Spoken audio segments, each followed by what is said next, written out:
ਵਾਹਿਗੁਰੂ ਜੀ ਕਾ ਖਾਲਸਾ ਵਾਹਿਗੁਰੂ ਜੀ ਕੀ ਫਤਿਹ। अस्सलाम वालेकुम आदाब वर्ष महा ਤੁਹਾਡੀ ਹੋਸਟ ਨੀਲਮ ਕੌਰ ਤੇ ਮੈਂ TV84 ਦੇ ਸਾਰੇ ਦਰਸ਼ਕਾਂ ਤੇ ਸਰੋਤਿਆਂ ਨੂੰ ਜੀ ਆਇਆਂ ਕਹਿੰਦੀ ਹਾਂ ਪ੍ਰੋਗਰਾਮ ਸੱਚੋ ਸੱਚ ਵਿੱਚ ਜਿਹੜੇ ਇਸ ਪ੍ਰੋਗਰਾਮ ਨਾਲ ਦੇਸ਼ਾਂ ਵਿਦੇਸ਼ਾਂ ਤੋਂ ਜੁੜ ਚੁੱਕੇ ਨੇ।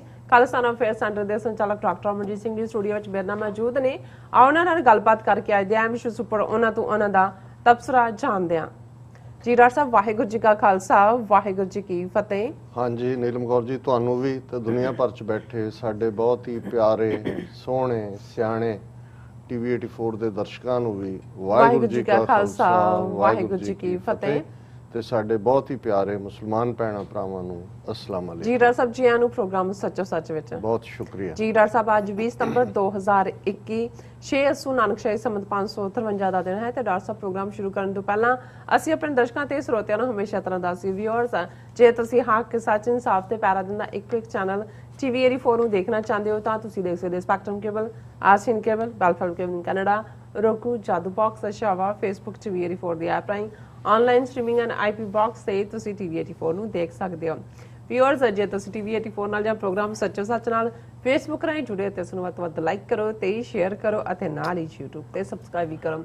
ਇਹ ਵੀ ਦੱਸ ਦਈਏ ਕਿ ਤੁਸੀਂ TV84 ਦੀ ਐਪ ਨੂੰ ਐਂਡਰੋਇਡ ਐਂਡ ਐਪ ਸਟੋਰ ਤੇ ਡਾਊਨਲੋਡ ਕਰਕੇ ਜੋ TV84 ਦੀ ਲਾਈਵ ਸਟ੍ਰੀਮ ਹੈ ਉਸ ਨੂੰ ਤੁਸੀਂ 24 ਆਵਰਸ ਦੇਖ ਸਕਦੇ ਹੋ। ਵਿਊਅਰਸ ਹੁਣ ਅਸੀਂ ਆਪਣੇ ਪ੍ਰੋਗਰਾਮ ਦੀ ਸ਼ੁਰੂਆਤ ਕਰਨ ਜਾ ਰਹੇ ਹਾਂ। ਪ੍ਰੋਗਰਾਮ ਦੇ ਸ਼ੁਰੂ ਦੇ ਵਿੱਚ ਜਿਸ ਤਰ੍ਹਾਂ ਕਿ ਅਸੀਂ ਇਸ ਵੀਕ ਦਾ ਪਹਿਲਾ ਪ੍ਰੋਗਰਾਮ ਸ਼ੁਰੂ ਕਰਨ ਜਾ ਰਹੇ ਹਾਂ ਸੋ ਆਸ ਕਰਦੇ ਹਾਂ ਕਿ ਜਿਹੜਾ ਤੁਹਾਡਾ ਵੀਕਐਂਡ ਹੈ ਉਹ ਬਹੁਤ ਹੀ ਵਧੀਆ ਗੁਜ਼ਰਿਆ ਹੋਵੇਗਾ।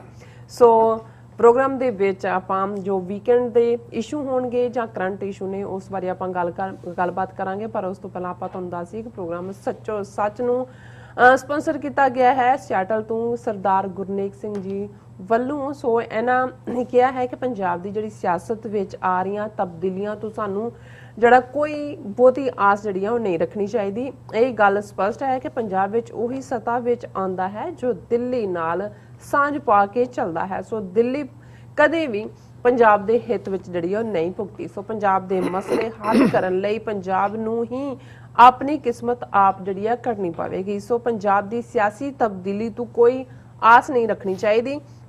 ਸੋ ਸਿੱਖ ਨਜ਼ਰੀਏ ਤੋਂ ਸਾਡਾ ਪੱਖ ਉਭਾਰਨ ਲਈ TV84 ਦੀ ਜਿਹੜੀ ਸਮੁੱਚੀ ਟੀਮ ਦਾ ਤਹਿ ਦਿਲ ਤੋਂ ਉਹਨਾਂ ਨੇ ਧੰਨਵਾਦ ਕੀਤਾ ਹੈ। ਸੋ ਅੱਜ ਦੀ ਸਪਾਂਸਰਸ਼ਿਪ ਲਈ ਅਸੀਂ ਸਰਦਾਰ ਗੁਰਨੇਕ ਸਿੰਘ ਜੀ ਹੋਰਾਂ ਦਾ ਤਹਿ ਦਿਲ ਤੋਂ ਧੰਨਵਾਦ ਕਰਦੇ ਹਾਂ। ਸੋ ਅਸੀਂ ਤੁਹਾਨੂੰ ਵੀ ਅਪੀਲ ਤੇ ਬੇਨਤੀ ਕਰਦੇ ਹਾਂ ਕਿ ਤੁਸੀਂ ਵੀ ਪ੍ਰੋਗਰਾਮ ਸੱਚੋ ਸੱਚ ਨੂੰ ਵੱਧ ਤੋਂ ਵੱਧ ਸਪਾਂਸਰ ਕਰੋ। ਸਪਾਂਸਰਸ਼ਿਪ ਲਈ ਤੁਸੀਂ ਸਾਨੂੰ ਕਾਲ ਕਰ ਸਕਦੇ ਹੋ 5166191984। ਤੁਸੀਂ ਸਾਨੂੰ ਸੇਮ ਨੰਬਰ ਤੇ WhatsApp ਕਰ ਸਕਦੇ ਹੋ। ਤੁਸੀਂ ਸਾਨੂੰ ਈਮੇਲ ਵੀ ਕਰ ਸਕਦੇ info@tv84.tv ਤੇ।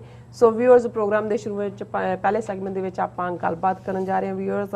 ਜਿਸ ਤਰ੍ਹਾਂ ਕਿ ਸਾਨੂੰ ਸਾਰਿਆਂ ਨੂੰ ਪਤਾ ਹੈ ਕਿ ਜਿਹੜਾ ਯੂਨਾਈਟਿਡ ਨੇਸ਼ਨਸ ਜਨਰਲ ਅਸੈਂਬਲੀ ਦਾ ਜਿਹੜਾ ਸੈਸ਼ਨ ਹੈ ਉਹ ਕੱਲ ਤੋਂ ਸ਼ੁਰੂ ਹੋਣ ਜਾ ਰਿਹਾ ਹੈ। ਸੋ ਯੂਨਾਈਟਿਡ ਨੇਸ਼ਨ ਦੇ ਜਿਹੜੇ ਸੈਕਟਰੀ ਜਨਰਲ ਮਿਸਟਰ ਅੰਟੋਨੀਓ ਗੁਟਰਾਸ ਨੇ ਮੀਡੀਆ ਨਾਲ ਇੱਕ ਜਿਹੜੀ ਹੈ ਗੁਫ਼ਤਗੂ ਵਿੱਚ ਕਿਹਾ ਹੈ ਕਿ ਅਮਰੀਕਾ ਤੇ ਚੀਨ ਨੂੰ ਟਕਰਾਅ ਵੱਲ ਵਧਣ ਤੋਂ ਜਿਹੜਾ ਹੈ ਬਚਣਾ ਚਾਹੀਦਾ ਹੈ, ਨਹੀਂ ਤਾਂ ਇਸ ਟਕਰਾਅ ਦਾ ਮਤਲਬ ਹੋਵੇਗਾ ਦੁਨੀਆ ਦੀ ਮੁਕੰਮਲ ਤਬਾਹੀ।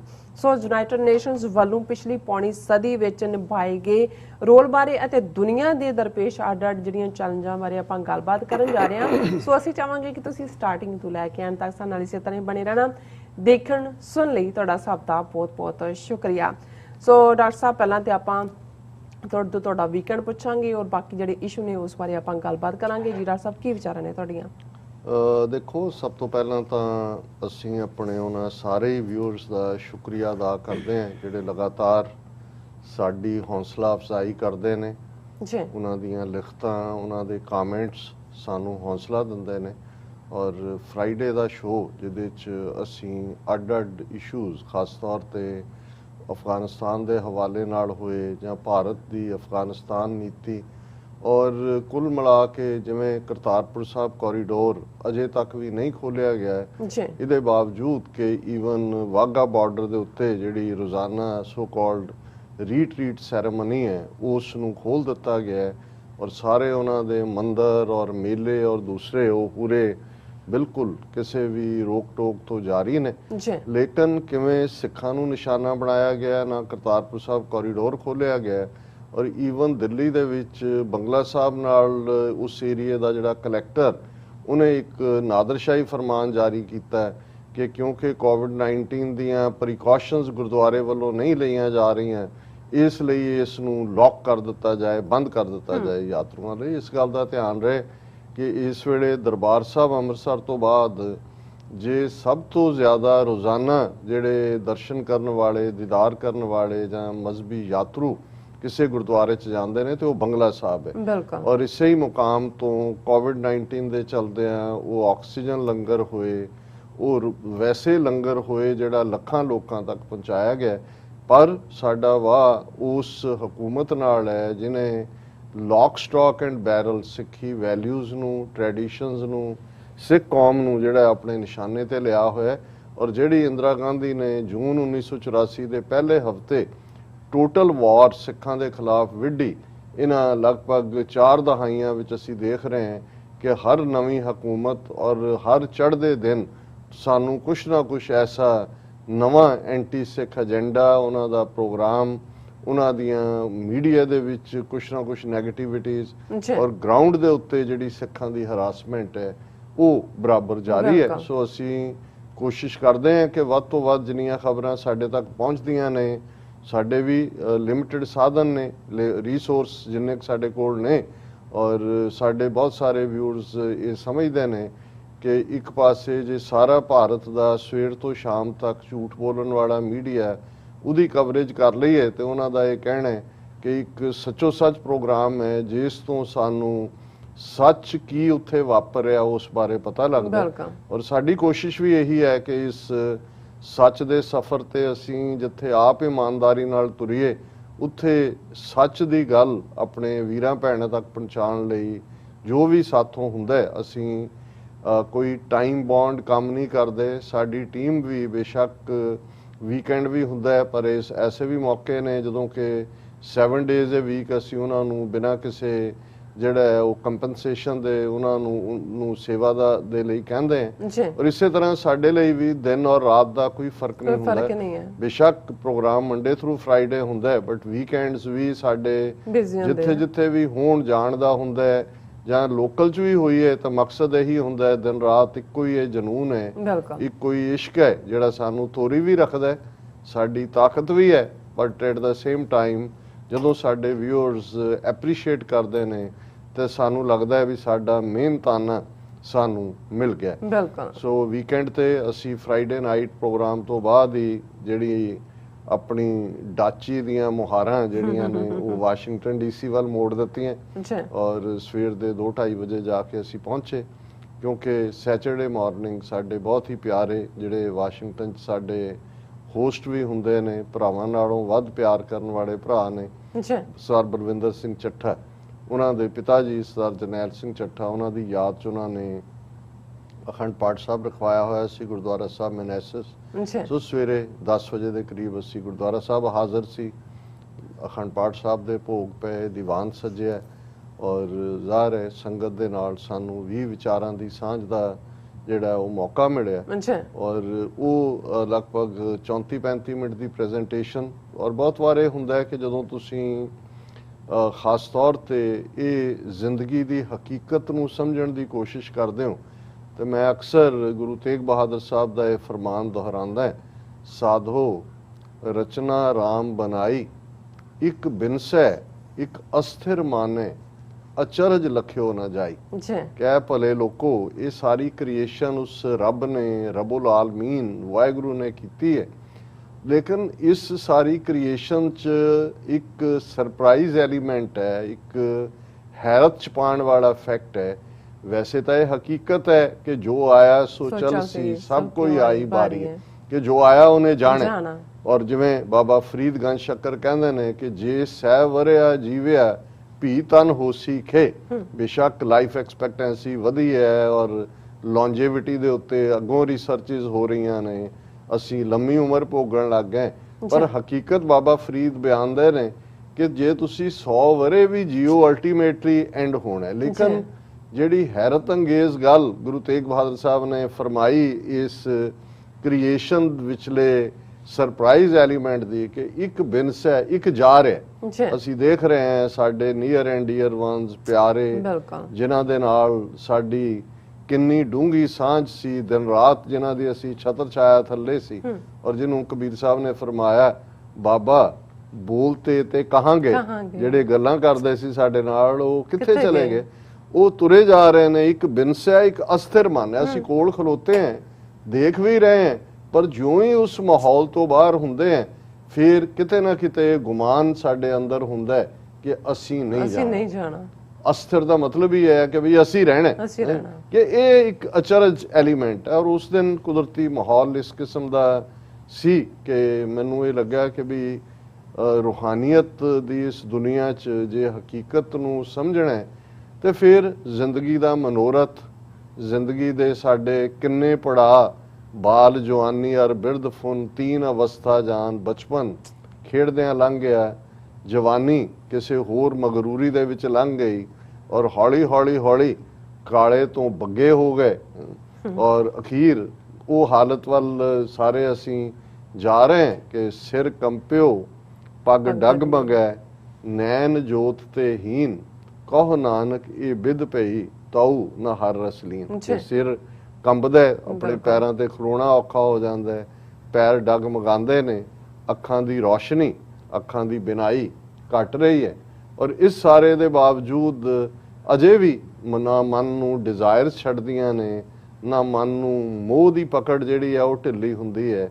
ਔਰ ਫਿਰ ਵੀ ਅਸੀਂ ਉਸੇ ਹੀ ਮਾਇਆ ਦੇ ਚੱਕਰ ਦੇ ਵਿੱਚ, ਦੁਨੀਆਦਾਰੀ ਦੇ ਵਿੱਚ ਫਸੇ ਹੋਏ ਇਸ ਗੱਲ ਨੂੰ ਸਮਝਦਿਆਂ ਹੋਇਆਂ ਕਿ ਭਾਈ ਉਹ ਵਕਤ ਵੀ ਆ ਰਿਹਾ ਜਿਸ ਨੂੰ ਛਿਨ ਛਿਨ ਤਨ ਛੀਜੈ, ਜਰਾ ਜਨਾਵੈ, ਤਬ ਤੇਰੀ ਓਖ ਕੋਈ ਪਾਣੀਓ ਨਾ ਪਾਵੇ। ਕਿ ਤਨ ਛਿਜ ਰਿਹਾ, ਬੁਢਾਪਾ ਆ ਰਿਹਾ, ਵਕਤ ਉਹ ਆਂਦਾ ਹੈ ਕਿ ਪਰਿਵਾਰਾਂ ਦੇ ਵਿੱਚ ਵੀ ਬੇਸ਼ੱਕ ਬੱਚੇ ਬੱਚੀਆਂ ਜਿਨ੍ਹਾਂ ਦੇ ਲਈ ਅਸੀਂ ਸਾਰੀ ਉਮਰ ਜਿਹੜਾ ਉਹ ਦੌੜ ਧੂਪ ਕਰਦੇ ਹਾਂ, ਝੂਠ ਸੱਚ ਵੀ ਕਰਦੇ ਹਾਂ, ਪਰ ਇੱਕ ਉਹ ਸਟੇਜ ਆਂਦੀ ਹੈ ਕਿ ਤਬ ਤੇਰੀ ਓਖ ਕੋਈ ਪਾਣੀਓ ਨਾ ਪਾਵੇ। ਓਖ ਇਹਨੂੰ ਛਾਂ, ਇਹਨੂੰ ਜਿਹੜਾ ਜਿਸ ਜ਼ਮਾਨੇ 'ਚ ਤੁਸੀਂ ਬਾਹਰ ਹੋ, ਤੁਸੀਂ ਜਿਹੜੇ ਸਪਰਿੰਗ ਨੇ ਦੂਸਰਿਆਂ ਨੇ ਉਹਨਾਂ 'ਚ ਜਿਹੜਾ ਉਹਨਾਂ ਤੋਂ ਪਾਣੀ ਪੀਂਦੇ ਹੋ ਤਾਂ ਕੋਈ ਗਲਾਸ ਕੌਲੀਆਂ ਤੇ ਲੈ ਕੇ ਨਹੀਂ ਸੀ ਹੁੰਦੇ।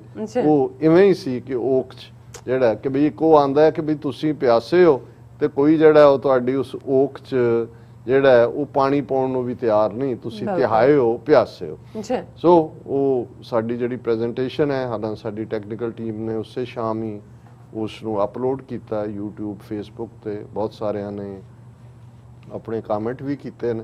ਸੋ ਦੇਖੋ ਬਹੁਤ ਵਾਰ ਇਹ ਹੁੰਦਾ ਹੈ ਕਿ ਜਦੋਂ ਅਸੀਂ ਸਿਆਸੀ ਸਫ਼ਰ ਦੀ ਗੱਲ ਕਰਦੇ ਹਾਂ, ਕੌਮੀ ਕਰ ਖਾਲਿਸਤਾਨ ਦੀ ਗੱਲ ਕਰਦੇ ਹਾਂ, ਹੱਕ ਸੱਚ ਇਨਸਾਫ ਦੀ ਗੱਲ ਕਰਦੇ ਹਾਂ, ਇਹ ਕੋਈ ਵੱਖਰਾ ਨਹੀਂ ਹੈ ਰੂਹਾਨੀਅਤ ਦੇ ਸਫ਼ਰ ਤੋਂ। ਅਸਲ 'ਚ ਇਹੀ ਰੂਹਾਨੀਅਤ ਦਾ ਸਫ਼ਰ ਵੀ ਹੈ। ਜਦੋਂ ਅਸੀਂ ਰੂਹਾਨੀਅਤ ਕੀ ਹੈ ਕਿ ਆਪਣੇ ਅੰਦਰ ਦੇ ਆਪਣੇ ਰੱਬ ਦੇ ਕਰੀਬ ਹੋਣਾ, ਤੇ ਰੱਬ ਅਦਲ ਦਾ ਨਾਂ ਹੈ, ਰੱਬ ਹੱਕ ਹੈ, ਰੱਬ ਸੱਚ ਹੈ। ਔਰ ਜੇ ਅਸੀਂ ਆਪਣੇ ਅੰਦਰ ਦੇ ਕਰੀਬ ਹੈ, ਕਿਸੇ ਨਾਲ ਧੱਕਾ ਹੋ ਰਿਹਾ ਹੈ, ਕਿਸੇ ਨਾਲ ਜ਼ਿਆਦਤੀ ਹੋ ਰਹੀ ਹੈ, ਅਸੀਂ ਚੁੱਪ ਕਰਕੇ ਨਹੀਂ ਬੈਠ ਸਕਦੇ। ਕਿਸੇ ਨਾਲ ਧੱਕਾ ਅਸੀਂ ਜੇ ਕਰਾਂਗੇ ਤਾਂ ਰੱਬ ਤੋਂ ਦੂਰ ਹੈ। ਜੇ ਕਿਸੇ ਨਾਲ ਧੱਕਾ ਹੋ ਰਿਹਾ ਹੈ, ਅਸੀਂ ਚੁੱਪ ਕਰਕੇ ਜਰ ਰਹੇ ਹਾਂ, ਫਿਰ ਵੀ ਅਸੀਂ ਰੱਬ ਤੋਂ ਦੂਰ ਹੈ। ਰੱਬ ਸਿਰਫ ਮੌਲਾ ਮੌਲਾ ਜਾਂ ਰਾਮ ਰਾਮ ਜਾਂ ਵਾਹਿਗੁਰੂ ਵਾਹਿਗੁਰੂ ਜਾਂ ਅੱਲਾ ਅੱਲਾ ਕਹਿਣਾ ਨਹੀਂ ਹੈ। ਉਹ ਤਾਂ ਉਸ ਸਾਰੇ ਸਿਸਟਮ ਦੇ ਵਿੱਚ ਰਹਿੰਦੇ ਆ ਜਿੱਥੇ ਤੁਸੀਂ ਆਪਣੇ ਫਰਜ਼ਾਂ ਦੀ ਵੀ ਪਾਲਣਾ ਕਰਦੇ ਹੋ, ਹੱਸਣਦੇ ਆ, ਖੇਲਣਦੇ ਆ, ਪਹਿਨਣਦੇ ਆ, ਖਾਵਣਦੇ ਆ, ਵਿੱਚੇ ਹੋਵੇ ਮੁਕਤ। ਤੁਸੀਂ ਜ਼ਿੰਦਗੀ ਦੇ ਹਾਸੇ ਰਸ, ਪਰਿਵਾਰਕ ਸੁੱਖ, ਖੇਡਣਾ ਮਰਨਾ ਇਹ ਵੀ ਹੈ, ਪਰ ਇਸ ਸਭ ਦੇ ਬਾਵਜੂਦ ਤੁਸੀਂ ਇਸ ਤੋਂ ਨਿਰਲੇਪ ਹੋ, ਇਸ ਤੋਂ ਅੱਡ ਹੋ। ਜੈਸੇ ਜਲ ਮੈਂ ਕਮਲ ਨਿਰਾਲਮ, ਮੁਰਗਾਈ ਨੈਸਾਣੇ, ਸੁਰਤ ਸ਼ਬਦ ਭਵ ਸਾਗਰ ਤਰੀਏ, ਨਾਨਕ ਨਾਮ ਵਖਾਣੇ। ਜਿਵੇਂ ਮੁਰਗਾਬੀ ਪਾਣੀ ਦੇ ਵਿੱਚ, ਪਾਣੀ ਤੋਂ ਉੱਪਰ ਉਹ ਅਣਭਿੱਜ ਆਪਣਾ ਸਫ਼ਰ ਤੈਅ ਕਰਦੀ ਹੈ ਪਾਣੀ ਦੇ ਵਿੱਚ, ਇਸੇ ਤਰ੍ਹਾਂ ਲੋਟਸ ਫਲਾਰ, ਕਮਲ ਦਾ ਫੁੱਲ ਚਿੱਕੜ ਦੇ ਵਿੱਚ ਹੈ ਪਰ ਉਸ ਤੋਂ ਉੱਪਰ ਹੈ, ਉਹਨੂੰ ਹਕੀਕਤ ਦੀ ਸਮਝ ਹੈ, ਇਹੀ ਜ਼ਿੰਦਗੀ ਦੀ ਸਮਝ ਹੈ। ਸੋ ਸੈਚਰਡੇ ਦਾ ਤਾਂ ਸਾਰਾ ਮਾਹੌਲ ਇਹ ਰੂਹਾਨੀ ਸਫ਼ਰ ਦਾ ਹੀ ਸੀ ਜਿਹੜਾ ਸਾਰਿਆਂ ਦੇ ਨਾਲ ਬਾਅਦ ਦੇ ਵਿੱਚ ਵੀ। ਔਰ ਜ਼ਾਹਰ ਹੈ ਕਿ TV 84 ਦੇ ਹਵਾਲੇ ਨਾਲ ਵੀ ਅਸੀਂ ਆਪਣੇ ਉਹਨਾਂ ਸਾਰੇ ਵੀਰਾਂ ਭੈਣਾਂ ਦਾ ਸ਼ੁਕਰੀਆ ਵੀ ਹਮੇਸ਼ਾ ਅਦਾ ਕਰਦੇ ਹਾਂ। ਲੋਕਲ 'ਚ ਵਾਸ਼ਿੰਗਟਨ DC ਜਾਣਾ ਵੈਸੇ ਪੇਕਿਆਂ ਵੱਲ ਜਾਣ ਵਾਲਾ ਕੰਮ ਹੁੰਦਾ ਹੈ, ਔਰ ਲੇਕਿਨ ਅਸੀਂ ਵਾਪਸ ਮੁੜੇ ਔਰ ਰਾਹ ਦੇ ਵਿੱਚ ਵੀ ਕੁਝ ਮੁਲਾਕਾਤਾਂ ਸਨ। ਸੋ ਮੈਂ ਹੁਣ ਇਸ ਦੇ ਉੱਤੇ ਜ਼ਿਆਦਾ ਵਕਤ ਨਾ ਲਾਵਾਂ। ਬਹੁਤ ਵਾਰ ਇਹ ਹੁੰਦਾ ਵੀ ਟੌਪਿਕ ਹੀ ਪਿੱਛੇ ਰਹਿ ਜਾਂਦਾ ਹੈ, ਜਿੱਦਾਂ ਦਾ ਵਹਿਣ ਵਗਿਆ ਉਧਰ ਚਲੇ ਗਏ। ਹਾਂ, ਫਿਰ ਹੁਣ ਆਪਣੇ ਸਪਾਂਸਰ ਵੀਰ ਗੁਰਨੇਕ ਸਿੰਘ ਅੱਛਾ, ਸੀਐਟਲ ਸਾਡੀ ਫੇਰੀ ਪਿਛਲੇ ਇਸ ਤੋਂ ਪਹਿਲੇ ਵੀਕਐਂਡ ਉੱਥੇ ਸੀ, ਔਰ ਇਹ ਵੀਰ ਗੁਰਨੇਕ ਸਿੰਘ ਜਿਨ੍ਹਾਂ ਨੂੰ ਪਿਆਰ ਨਾਲ ਨੇਕਾ ਜਾਂ ਨੇਕੀ ਕਹਿ ਕੇ ਵੀ ਸਾਰੇ ਬੁਲਾਉਂਦੇ ਨੇ, ਇਹ ਸਾਡੇ ਸੰਘਰਸ਼ ਦੇ ਯੋਧੇ ਨੇ।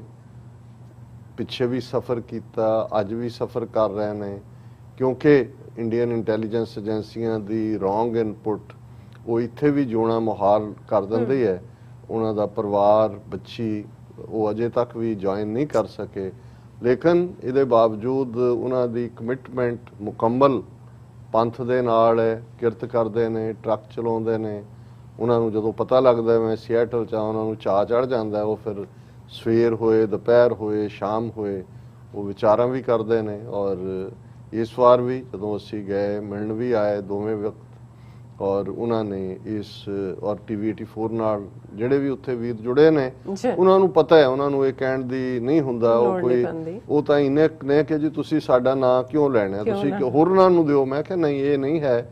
ਇੱਕ ਤਾਂ ਵੈਸੇ ਵੀ ਸਾਡਾ ਫਰਜ਼ ਬਣਦਾ ਹੈ ਜਿਹੜੇ ਪਿਆਰ ਕਰਨ ਵਾਲੇ ਨੇ ਉਹਨਾਂ ਨੂੰ ਅਸੀਂ ਰੈਕਗਨਾਈਜ਼ ਕਰੀਏ, ਔਰ ਇਹ ਦੂਸਰਿਆਂ ਦੇ ਲਈ ਵੀ ਹੌਸਲਾ ਵੀ ਹੁੰਦਾ ਹੈ। ਇਹ ਵੀ ਹੁੰਦਾ ਹੈ ਕਿ ਭਾਈ ਚਲੋ ਇਹ ਨਹੀਂ ਹੈ ਕਿ ਭਾਈ ਇਹ ਇਕੱਲੇ ਕਾਰੇ ਆਪ ਹੀ ਜਿਹੜੇ ਨੇ ਹਵਾ ਦੇ ਵਿੱਚ ਡਾਂਗਾ ਮਾਰ ਰਹੇ ਨੇ, ਮਤਲਬ ਇਹ ਵੀ ਕੋਈ ਡਾਂਗ ਫੜਾਉਣ ਵਾਲਾ ਵੀ ਹੈ ਕੋਲ। ਸੋ ਅਸੀਂ ਵੀਰ ਗੁਰਨੇਕ ਸਿੰਘ ਜੀ ਦਾ ਬਹੁਤ ਸ਼ੁਕਰੀਆ ਅਦਾ ਕਰਦੇ ਹਾਂ। ਤੇ ਜਦੋਂ ਅਸੀਂ ਸੀਐਟਲ ਦੀ ਗੱਲ ਕੀਤੀ, ਅਸੀਂ ਕੈਨੇਡਾ ਬਾਰਡਰ ਦੀ ਗੱਲ ਵੀ ਕੀਤੀ ਸੀ, ਅਜੇ ਵੀ ਉਸ ਦੇ ਉੱਤੇ ਸਾਨੂੰ ਬਹੁਤ ਚੰਗੀ ਇਨਪੁਟ ਆ ਰਹੀ। ਔਰ ਵੈਸੇ ਅੱਜ ਜਦੋਂ ਅਸੀਂ ਗੱਲ ਕਰ ਰਹੇ ਹਾਂ, ਕੈਨੇਡਾ ਦੇ ਵਿੱਚ ਵੋਟਾਂ ਪੈ ਰਹੀਆਂ ਨੇ। ਅੱਜ ਕੈਨੇਡਾ 'ਚ ਜਿਹੜੀ ਉਹਨਾਂ ਦੀਆਂ ਕੁੱਲ 338 ਰਾਈਡਿੰਗਸ ਨੇ। ਅਸੀਂ ਇੱਥੇ ਡਿਸਟ੍ਰਿਕਟ ਕਹਿੰਦੇ ਹਾਂ, ਯੂਕੇ ਔਰ ਇੰਡੀਆ ਪਾਕਿਸਤਾਨ ਦੇ ਵਿੱਚ ਕਨਸਟੀਚੁਐਂਸੀ ਕਿਹਾ ਜਾਂਦਾ, ਤੇ ਇੱਥੇ ਉਹ ਰਾਈਡਿੰਗ ਹੁੰਦੀ ਹੈ। ਸੋ ਕੁੱਲ ਉਹਨਾਂ ਦੇ 338 ਮੈਂਬਰ ਨੇ। ਹਾਲਾਂਕਿ ਲਗਭਗ 2 ਸਾਲ ਪਏ ਸੀ ਆਪਣੇ ਜਸਟਿਨ ਟਰੂਡੋ ਦੀ ਟਰਮ ਦੇ, ਪਰ ਕਿਉਂਕਿ ਉਹਨਾਂ ਨੂੰ ਇਹ ਲੱਗਦਾ ਸੀ ਵੀ ਉਹਨਾਂ ਨੇ ਕੋਵਿਡ ਦੇ ਚਲਦੇ ਆ ਲੋਕਾਂ ਦੀ ਬਹੁਤ ਖਿਦਮਤ ਕੀਤੀ ਹੈ, ਖੁੱਲੇ ਪੈਸੇ ਦਿੱਤੇ ਨੇ, ਬਹੁਤ ਖੁਸ਼ ਨੇ, ਕਿਉਂਕਿ ਉਹਨਾਂ ਕੋਲ ਐਬਸੋਲੂਟ ਮੈਜੋਰਟੀ ਨਹੀਂ ਸੀ। ਐਨਡੀਪੀ ਦੇ ਉੱਤੇ ਚੱਲ ਰਿਹਾ ਸੀ ਕੁਝ ਮਤੇ ਪਾਸ ਕਰਵਾਉਣ ਲਈ।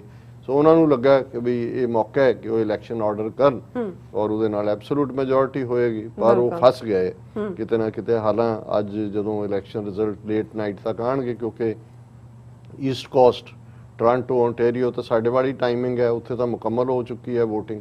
ਵੈਸਟ ਕੋਸਟ ਜਿਹੜਾ ਹੈ ਉਹ 3 ਘੰਟੇ ਪਿੱਛੇ ਹੈ, ਉੱਥੇ ਚੱਲ ਰਹੀਆਂ ਨੇ, ਹੋਰ ਵੀ ਕੁਝ ਹਿੱਸਿਆਂ ਚੱਲ ਰਹੀਆਂ। ਸੋ ਅੱਜ ਬਾਈ ਮਿਡਨਾਈਟ ਇੱਥੋਂ ਦੇ ਰਿਜ਼ਲਟ ਆ ਜਾਏਗਾ। ਔਰ ਜਿਹੜੀਆਂ 4 ਮੇਨ ਪਾਰਟੀਆਂ ਖਾਸ ਤੌਰ ਤੇ ਈਸਟ ਕੋਸਟ ਤੇ ਜਿਨ੍ਹਾਂ ਦੇ ਵਿੱਚ ਕੰਜ਼ਰਵੇਟਿਵ ਪਾਰਟੀ ਹੈ, ਔਰ ਇਹਨਾਂ ਦੀ ਟਰੂਡੋ ਦੀ ਲਿਬਰਲ ਪਾਰਟੀ ਹੈ, NDP ਜਿਹਦੇ ਤੇ ਸਾਡੀਆਂ ਆਸਾਂ ਟਿੱਕੀਆਂ ਹੁੰਦੀਆਂ ਨੇ, ਜਗਮੀਤ ਸਿੰਘ ਜਿਹਨੂੰ ਪ੍ਰੀਜ਼ਾਈਡ ਕਰ ਰਹੇ ਨੇ, ਔਰ ਚੌਥੀ ਪੀਪਲਸ ਪਾਰਟੀ ਆਫ ਕੈਨੇਡਾ।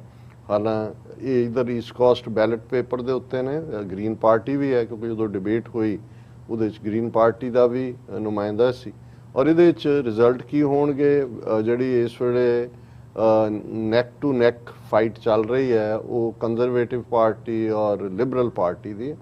ਲੇਕਿਨ ਜਿਹੜੇ ਕੁਝ ਮਾਹਿਰ ਨੇ, ਹਾਲਾਂ ਬਹੁਤ ਵਾਰੀ ਹੁਣ ਗਲਤ ਸਾਬਤ ਹੁੰਦੇ ਨੇ ਮਾਹਿਰ, ਲੋਕਾਂ 'ਚ ਕੀ ਚੱਲ ਰਿਹਾ ਕੀ ਨਹੀਂ ਇਹ ਬਾਅਦ 'ਚ ਦੇਖਿਆ ਜਾਂਦਾ ਹੈ।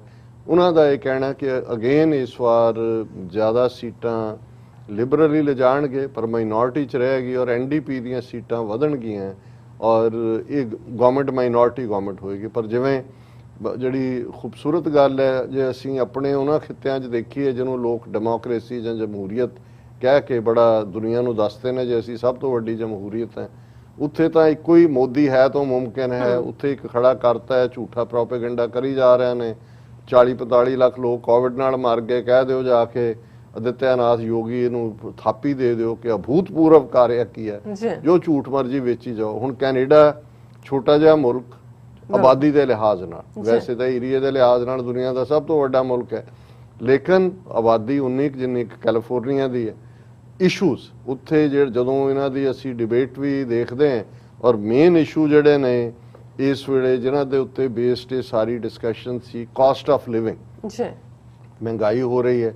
ਔਰ ਲੋਕਾਂ ਦਾ ਸਭ ਤੋਂ ਜ਼ਿਆਦਾ ਕੰਸਰਨ ਸੀ ਕਿ ਜੋ ਵੀ ਅਸੀਂ ਲੈ ਰਹੇ ਹਾਂ ਸਾਡੀ ਹੈ, ਜੋ ਸਾਡਾ ਕਾਸਟ ਆਫ ਲਿਵਿੰਗ ਹੈ ਉਹ ਜ਼ਿਆਦਾ ਹੋ ਰਿਹਾ ਹੈ ਔਰ ਇਹਨੂੰ ਕਿਵੇਂ ਕਰਬ ਕਰਨਾ ਹੈ। ਸੋ ਜਿਹੜੇ ਇਸ਼ੂ ਔਰ ਇਸੇ ਤਰ੍ਹਾਂ ਹੈਲਥ ਕੇਅਰ ਹੁਣ ਜਿਹੜਾ ਜਗਮੀਤ ਸਿੰਘ ਦਾ ਬਹੁਤ ਸਟਰੋਂਗ ਪਲੈਂਕ ਹੈ ਜਾਂ ਪ੍ਰਾਈਸ ਆਫ ਮੈਡੀਕੇਸ਼ਨ, ਅਸੀਂ ਇੱਥੇ ਵੀ ਦੇਖਦੇ ਹਾਂ ਦਵਾਈਆਂ ਦੀ ਕੀਮਤ, ਤੁਸੀਂ ਇੰਸ਼ੋਰੈਂਸ ਭਾਵੇਂ $600 ਮਹੀਨੇ ਵਾਲੀ ਲੈਂਦੇ ਹੋ, ਜਦੋਂ ਤੁਸੀਂ ਕੁਝ ਕਰਨ ਜਾਂਦੇ ਹੋ ਕਹਿੰਦੇ ਇਹ ਤਾਂ ਪਲਾਨ 'ਚ ਕਵਰ ਨਹੀਂ ਹੁੰਦੀ, ਸਰਜਰੀ ਆ ਜਾਏ ਉਹ ਕਵਰ ਨਹੀਂ ਹੁੰਦੀ, ਫਿਰ ਲੋਕ ਝੂਠ ਬੋਲਦੇ ਨੇ ਕਿ ਉਹ 911 ਕਾਲ ਕਰਕੇ ਐਮਰਜੈਂਸੀ 'ਚ ਜਾਂਦੇ ਨੇ ਕਿਉਂਕਿ ਐਮਰਜੈਂਸੀ 'ਚ ਉਹਨਾਂ ਨੂੰ ਕਵਰ ਕਰਨਾ ਪੈਂਦਾ। ਸੋ ਉਹਦੇ ਥੱਲੇ ਕੀ ਹੁੰਦਾ ਹੈ ਵੀ ਐਮਰਜੈਂਸੀ ਸਟਾਫ ਦੇ ਉੱਤੇ ਐਕਸਟਰਾ ਪ੍ਰੈਸ਼ਰ ਬਿਲਟ ਹੁੰਦਾ ਹੈ ਕਿ ਜਿਹੜਾ ਅਦਰਵਾਈਜ਼ ਰੂਟੀਨ ਵਾਲੇ ਜਿਹੜੇ ਨੇ ਉਹ ਕਰ ਸਕਦੇ ਨੇ, ਲੇਕਿਨ ਕਿਉਂਕਿ ਉਹਨੂੰ ਇੰਸ਼ੋਰੈਂਸ ਨੇ ਕਿਹਾ ਹੁੰਦਾ ਵੀ ਕਵਰ ਨਹੀਂ ਕਰਨਾ, ਤੇ ਜੋ 911 ਦੇ ਥੱਲੇ ਹੁੰਦਾ। ਸੋ ਇਹ ਵੀ ਇੱਕ ਵੱਡਾ ਹੈਲਥ ਕੇਅਰ ਦੇ ਉੱਤੇ। ਫਿਰ ਜਿਨ੍ਹਾਂ ਬਾਰੇ ਸਾਡੇ ਖਿੱਤੇ ਵਾਲਿਆਂ ਨੂੰ ਕੋਈ ਚਿਤ ਚੇਤਾ ਵੀ ਨਹੀਂ ਹੈ, ਕਲਾਈਮੇਟ ਚੇਂਜ ਔਰ এনवायरमेंट ਕਿ ਗਲੋਬਲ ਵਾਰਮਿੰਗ ਹੈ, এনवायरमेंट 'ਚ ਕੀ ਤਬਦੀਲੀ ਹੋ ਰਹੀ ਹੈ, ਇਹ ਇੱਕ ਵੱਡਾ ਡਿਬੇਟਿੰਗ ਇਸ਼ੂ ਹੈ। ਔਰ ਬੇਸ਼ੱਕ ਕੋਵਿਡ-19 ਦੇ ਚਲਦਿਆਂ ਜਸਟਿਨ ਟਰੂਡੋ ਨੂੰ ਬਹੁਤ ਐਪਰੀਸ਼ੀਏਸ਼ਨ ਮਿਲੀ, ਲੇਕਿਨ ਲੋਕ ਪੁੱਛਦੇ ਨੇ ਕਿ ਹੁਣ ਰਿਕਵਰੀ ਪਲਾਨ ਕੀ ਹੈ, ਉਸ 'ਚੋਂ ਅਸੀਂ ਵਾਪਸ ਕਿਵੇਂ ਆਵਾਂਗੇ। ਫਿਰ ਰਿਕਵਰੀ ਦੇ ਨਾਲ ਨਾਲ ਓਵਰਆਲ ਇਕਨੋਮੀ, ਕਿਉਂਕਿ ਪੋਸਟ ਕੋਵਿਡ-19 ਇਕਨੋਮੀ ਦੁਨੀਆ ਦੀ ਬਿਲਕੁਲ ਉਸ ਦੀ ਧਾਰਾ ਬਦਲ ਰਹੀ ਹੈ ਕਿ ਇਸ ਦਾ ਜਿਹੜੀ ਇਕਨੋਮਿਕਲ ਪਲਾਨ ਕੀ ਹੈ। ਟੈਕਸਿਸ ਹਰ ਥਾਂ ਇੰਪੋਰਟੈਂਟ ਹੁੰਦੇ ਨੇ ਔਰ ਪਾਵਰਟੀ ਐਂਡ ਇਨਇਕੁਆਲਿਟੀ। ਹੁਣ ਈਵਨ ਕੋਵਿਡ ਦੇ ਚਲਦਿਆਂ ਵੀ ਇਹ ਦੇਖਣ 'ਚ ਆਇਆ, ਤੁਸੀਂ ਬਿਜ਼ਨੈਸਿਸ ਵੀ ਦੇਖੋ ਕਿ ਮਿਲੀਅਨ ਵਾਲੇ ਕਈ ਮਿਲੀਅਨਰ ਜਿਹੜੇ ਨੇ ਉਹ ਹੋਏ ਨੇ, ਕਿੰਨੇ ਐਮਾਜ਼ੋਨ ਔਰ ਗੂਗਲ ਔਰ ਕਿੰਨੇ ਹਜ਼ਾਰਾਂ ਦੀ ਗਿਣਤੀ 'ਚ ਨਵੇਂ ਮਿਲੀਅਨਰ ਪੈਦਾ ਹੋਏ ਨੇ। ਪਰ ਇਹਦਾ ਇੱਕ ਨਤੀਜਾ ਸਮਾਜ ਦੇ ਵਿੱਚ ਇੱਕ ਇਨਇਕੁਆਲਿਟੀ ਵੀ ਆਈ ਹੈ, ਜਿਹੜੀ ਸੋਸ਼ਲ ਇਨਇਕੁਆਲਿਟੀ ਹੈ।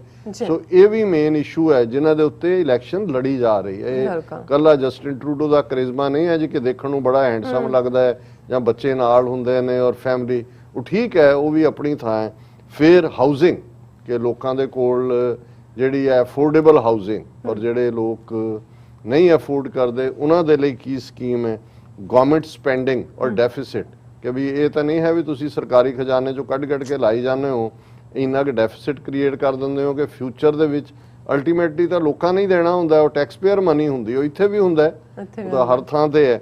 ਔਰ ਇੱਕ ਜਿਵੇਂ ਮੈਂ ਕਿਹਾ ਵੀ ਮੈਡੀਸਨ ਕਾਸਟ। ਸੋ ਇਹ ਸਾਰਾ ਅਸੀਂ ਇਹੀ ਹੋਪ ਕਰਦੇ ਹਾਂ ਕਿ ਪੋਜ਼ਿਟਿਵ ਢੰਗ ਦੇ ਨਾਲ, ਹਾਲਾਂਕਿ ਕੰਜ਼ਰਵੇਟਿਵ ਪਾਰਟੀ ਨੇ ਵੀ ਆਪਣੀ ਪੋਜੀਸ਼ਨ ਕਈ ਮਾਮਲਿਆਂ 'ਚ ਕਾਫੀ ਮੋਡਰੇਟ ਕੀਤੀ ਹੈ ਔਰ ਜਸਟਿਨ ਟਰੂਡੋ ਔਰ ਲਿਬਰਲ ਪਾਰਟੀ ਦਾ ਸਿੱਖ ਘੱਟੋ ਘੱਟ ਮੇਰਾ ਖਿਆਲ ਹੈ ਜੇ ਜ਼ਿਆਦਾ ਨਾ ਹੋਏ ਤਾਂ 15-16 ਹਲਕੇ ਐਸੇ ਨੇ ਕੈਨੇਡਾ ਦੇ ਵਿੱਚ ਜਿਹਦੇ 'ਚ ਹਰ ਤੀਜੀ ਜਿਹੜੇ ਤਿੰਨੋਂ ਵੱਡੀਆਂ ਪਾਰਟੀਆਂ ਉਹਨਾਂ 'ਚ ਹਰ ਪਾਸੇ ਸਿੱਖ ਖਲੋਤਾ ਹੋਇਆ। ਸੋ ਉਹਦੇ 'ਚ ਉਹ ਫਰਕ ਨਹੀਂ ਪਏਗਾ ਕਿ ਕੌਣ ਜਿੱਤੇਗਾ, ਉਹਨੇ ਐਮਪੀ ਫਿਰ ਜਿੱਤ ਜਾਣੇ ਨੇ।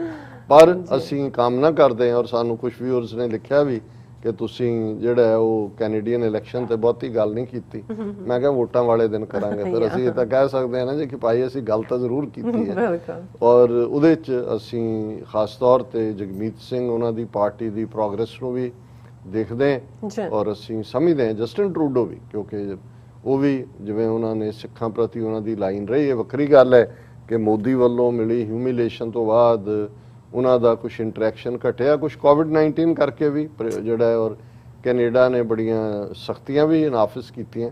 ਹੁਣ ਅਮਰੀਕਾ ਜ਼ਿਆਦਾ ਸਖਤ ਹੈ, ਕੈਨੇਡਾ ਤੋਂ ਅਜੇ ਲੋਕਾਂ ਦੇ ਆਉਣ ਜਾਣ ਦੀ ਪਾਬੰਦੀ ਹਟਾਈ ਨਹੀਂ ਹੈ, ਪਰ ਅੱਜ ਬਾਈਡਨ ਐਡਮਿਨਿਸਟ੍ਰੇਸ਼ਨ ਨੇ ਯੂਕੇ ਔਰ ਦੂਸਰੇ ਯੂਰਪੀਅਨ ਕੰਟਰੀਜ਼ ਉਹ ਪਾਬੰਦੀਆਂ ਚੁੱਕੀਆਂ। ਸੋ ਆਉਣ ਵਾਲੇ ਪੀਰੀਅਡ 'ਚ ਅਸੀਂ ਇੱਥੇ ਹੋਰ ਵੀ ਜਿਹੜੀ ਹੈ ਉਹ ਚਹਿਲ ਪਹਿਲ ਦੇਖ ਸਕਦੇ ਹਾਂ। ਹੁਣ ਅਸੀਂ ਗੱਲ ਕਰਦੇ ਹਾਂ ਕਿਉਂਕਿ ਨਿਊਯਾਰਕ ਸ਼ਹਿਰ ਜਿੱਥੇ ਸਟੈਚੂ ਆਫ ਲਿਬਰਟੀ ਲਈ ਜਾਣਿਆ ਜਾਂਦਾ ਹੈ ਔਰ ਟੂਰਿਸਟ ਸਪਾਟ ਹੈ, ਉੱਥੇ ਇੱਕ ਵੱਡੀ ਵਿਦਿਨ ਦਾ ਕੰਟਰੀ ਜਿਹੜੀ ਟੈਰੀਟਰੀ ਜਿਹਦੇ 'ਚ ਨੋ ਮੈਟਰ ਅਮਰੀਕਾ ਦਾ ਉਸ ਮੁਲਕ ਨਾਲ ਸੰਬੰਧ ਡਿਪਲੋਮੈਟਿਕ ਹੈ ਜਾਂ ਨਹੀਂ ਹੈ, ਜਾਂ ਉਹਨਾਂ ਦੇ ਕਿਸੇ ਹੈੱਡ ਨੂੰ ਜਾਂ ਕਿਸੇ ਨੂੰ ਦਹਿਸ਼ਤਗਰਦ ਵੀ ਬਣਾਇਆ ਹੋਏ, ਪਰ ਉਹ ਇੱਕ ਵਾਰ ਸਾਲ 'ਚ ਨਿਊਯਾਰਕ ਸ਼ਹਿਰ 'ਚ United Nations General assembly session ਦੇ ਵਿੱਚ ਉਹਨੂੰ ਆਉਣ ਦੀ ਪਰਮਿਸ਼ਨ ਦੇਣੀ ਪੈਂਦੀ ਹੈ। ਇਹੀ ਕਾਰਨ ਹੈ ਕਿ ਇਸੇ UN ਜਨਰਲ ਅਸੈਂਬਲੀ ਸੈਸ਼ਨ ਦੇ ਵਿੱਚ ਫਿਡਾਲ ਕਾਸਟਰੋ ਕਿਊਬਾ ਦੇ, ਉਹਨੇ ਵੀ ਐਡਰੈਸ ਕੀਤਾ ਹੋਇਆ ਹੈ, ਲੀਬੀਆ ਦੇ ਗਦਾਫੀ ਨੇ ਵੀ ਐਡਰੈਸ ਕੀਤਾ ਹੋਇਆ ਹੈ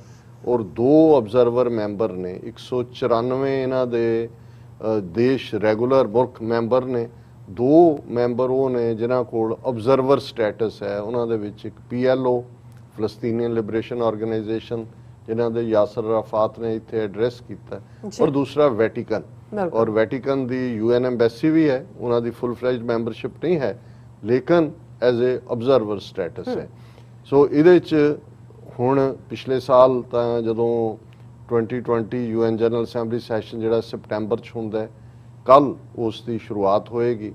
ਕੱਲ ਦੇ ਸੈਸ਼ਨ ਨੂੰ ਯੂਨਾਈਟਿਡ ਨੇਸ਼ਨਸ ਜਨਰਲ ਅਸੈਂਬਲੀ ਹੀ ਨਹੀਂ, ਯੂਨਾਈਟਿਡ ਨੇਸ਼ਨਸ ਦੇ secretary general mister Antonio Guterres address ਕਰਨਗੇ, ਔਰ ਬਾਈਡਨ ਵੀ ਅੱਜ ਰਾਤ ਤੱਕ ਨਿਊਯਾਰਕ ਪਹੁੰਚ ਜਾਣਗੇ ਔਰ ਉਹਨਾਂ ਨੇ ਐਡਰੈਸ ਕਰਨਾ ਹੈ UN ਜਨਰਲ ਅਸੈਂਬਲੀ ਨੂੰ। ਇਹ ਓਪਨਿੰਗ ਡੇ ਹੁੰਦਾ ਹੈ। ਫਿਰ ਜਿਹੜੇ 193 ਜਾਂ 194 ਜਿਹੜੇ ਦੇਸ਼ ਮੁਲਕ ਨੇ, ਉਹ ਉਹਨਾਂ ਦਾ ਸਿਲਸਿਲੇਵਾਰ ਹੁੰਦਾ ਹੈ, ਐਲਫਾਬੈਟਿਕਲੀ ABCD ਕਿੱਦਣ ਉਹਨਾਂ ਨੇ ਬੋਲਣਾ ਹੁੰਦਾ ਹੈ। ਔਰ ਇਸ ਵਾਰ 100 ਤੋਂ ਜ਼ਿਆਦਾ 100+ ਮੁਲਕਾਂ ਦੇ ਪ੍ਰਾਈਮ ਮਿਨਿਸਟਰ, ਪ੍ਰੈਜ਼ੀਡੈਂਟ ਉਹ ਇਨ ਪਰਸਨ ਆ ਰਹੇ ਨੇ। ਹਾਲਾਂਕਿ ਕਿ ਵੀ ਇਹ ਆਪਸ਼ਨ ਹੈ ਕਿ ਆਪਣਾ ਮੈਸੇਜ ਉਹ ਵੀਡੀਓ ਰਾਹੀਂ ਭੇਜ ਸਕਦੇ ਨੇ। ਔਰ ਨਰਿੰਦਰ ਮੋਦੀ ਜਿਹੜਾ ਕਿ ਬਿਲਕੁਲ ਜਿਹਨੇ ਆਪਣੇ ਪੈਰਾਂ ਨੂੰ ਅੱਡੀਆਂ ਨੂੰ ਥੁੱਕ ਲਾਈ ਹੁੰਦੀ ਹੈ, ਉਹ ਬਾਹਰ ਜਾਣ ਨੂੰ ਹੀ ਰਹਿੰਦਾ ਉਹ। ਸੋ ਉਹ ਵੀ ਆ ਰਿਹਾ ਔਰ ਉਹਨੇ 24 ਤਰੀਕ ਨੂੰ ਮੋਦੀ ਨੇ ਵਾਸ਼ਿੰਗਟਨ DC ਹੋਣਾ, ਬਾਈਡਨ ਦੇ ਨਾਲ ਇੱਕ 1-to-1 ਮੀਟਿੰਗ ਹੈ। ਫਿਰ ਬਾਅਦ ਦੁਪਹਿਰ ਕੁਆਡ ਵਾਲਿਆਂ ਦੇ ਨਾਲ ਇਨ ਪਰਸਨ ਮੀਟਿੰਗ ਹੈ ਬਾਈਡਨ ਦੀ, ਜਿਹਦੇ 'ਚ ਉਹਨਾਂ ਦੇ ਮਿਸਟਰ ਮੌਰਿਸਨ ਆਸਟ੍ਰੇਲੀਆ ਦੇ ਔਰ ਜਾਪਾਨ ਦਾ ਪ੍ਰਾਈਮ ਮਿਨਿਸਟਰ, ਮੋਦੀ ਔਰ ਅਮਰੀਕਨ ਕੁਆਡ, ਉਹ ਜਿਹਦੀ ਫੂਕ ਕੱਢ ਦਿੱਤੀ ਹੋਈ। ਆਲਰੇਡੀ ਕਿਸੇ ਨੇ ਇੱਕ ਆਰਟੀਕਲ ਦੇ ਵਿੱਚ ਲਿਖਿਆ ਸੀ ਕਿ ਵੀ ਇਹ ਕੁਆਡ ਦੇ ਬਰਾਬਰ ਜਿਹੜੀ ਹੈ ਉਹਦਾ ਮਤਰਿਆ ਭਰਾ ਖੜਾ ਕਰ ਦਿੱਤਾ ਹੈ ਆਕਸ। ਸੋ ਜ਼ਾਹਰ ਹੈ ਕਿ ਆਕਸ ਤੋਂ ਬਾਅਦ ਤਾਂ ਇਹਦੀ ਐਵੇਂ ਕੋ ਆਰਨਾਮੈਂਟਲ ਜਿਹੀ ਗੱਲ ਰਹਿ ਗਈ ਹੈ, ਤਾਂ ਉਹਨਾਂ ਨੇ ਆਪਣੇ ਗੋਰਿਆਂ ਦਾ ਕਲੱਬ ਬਣਾ ਲਿਆ।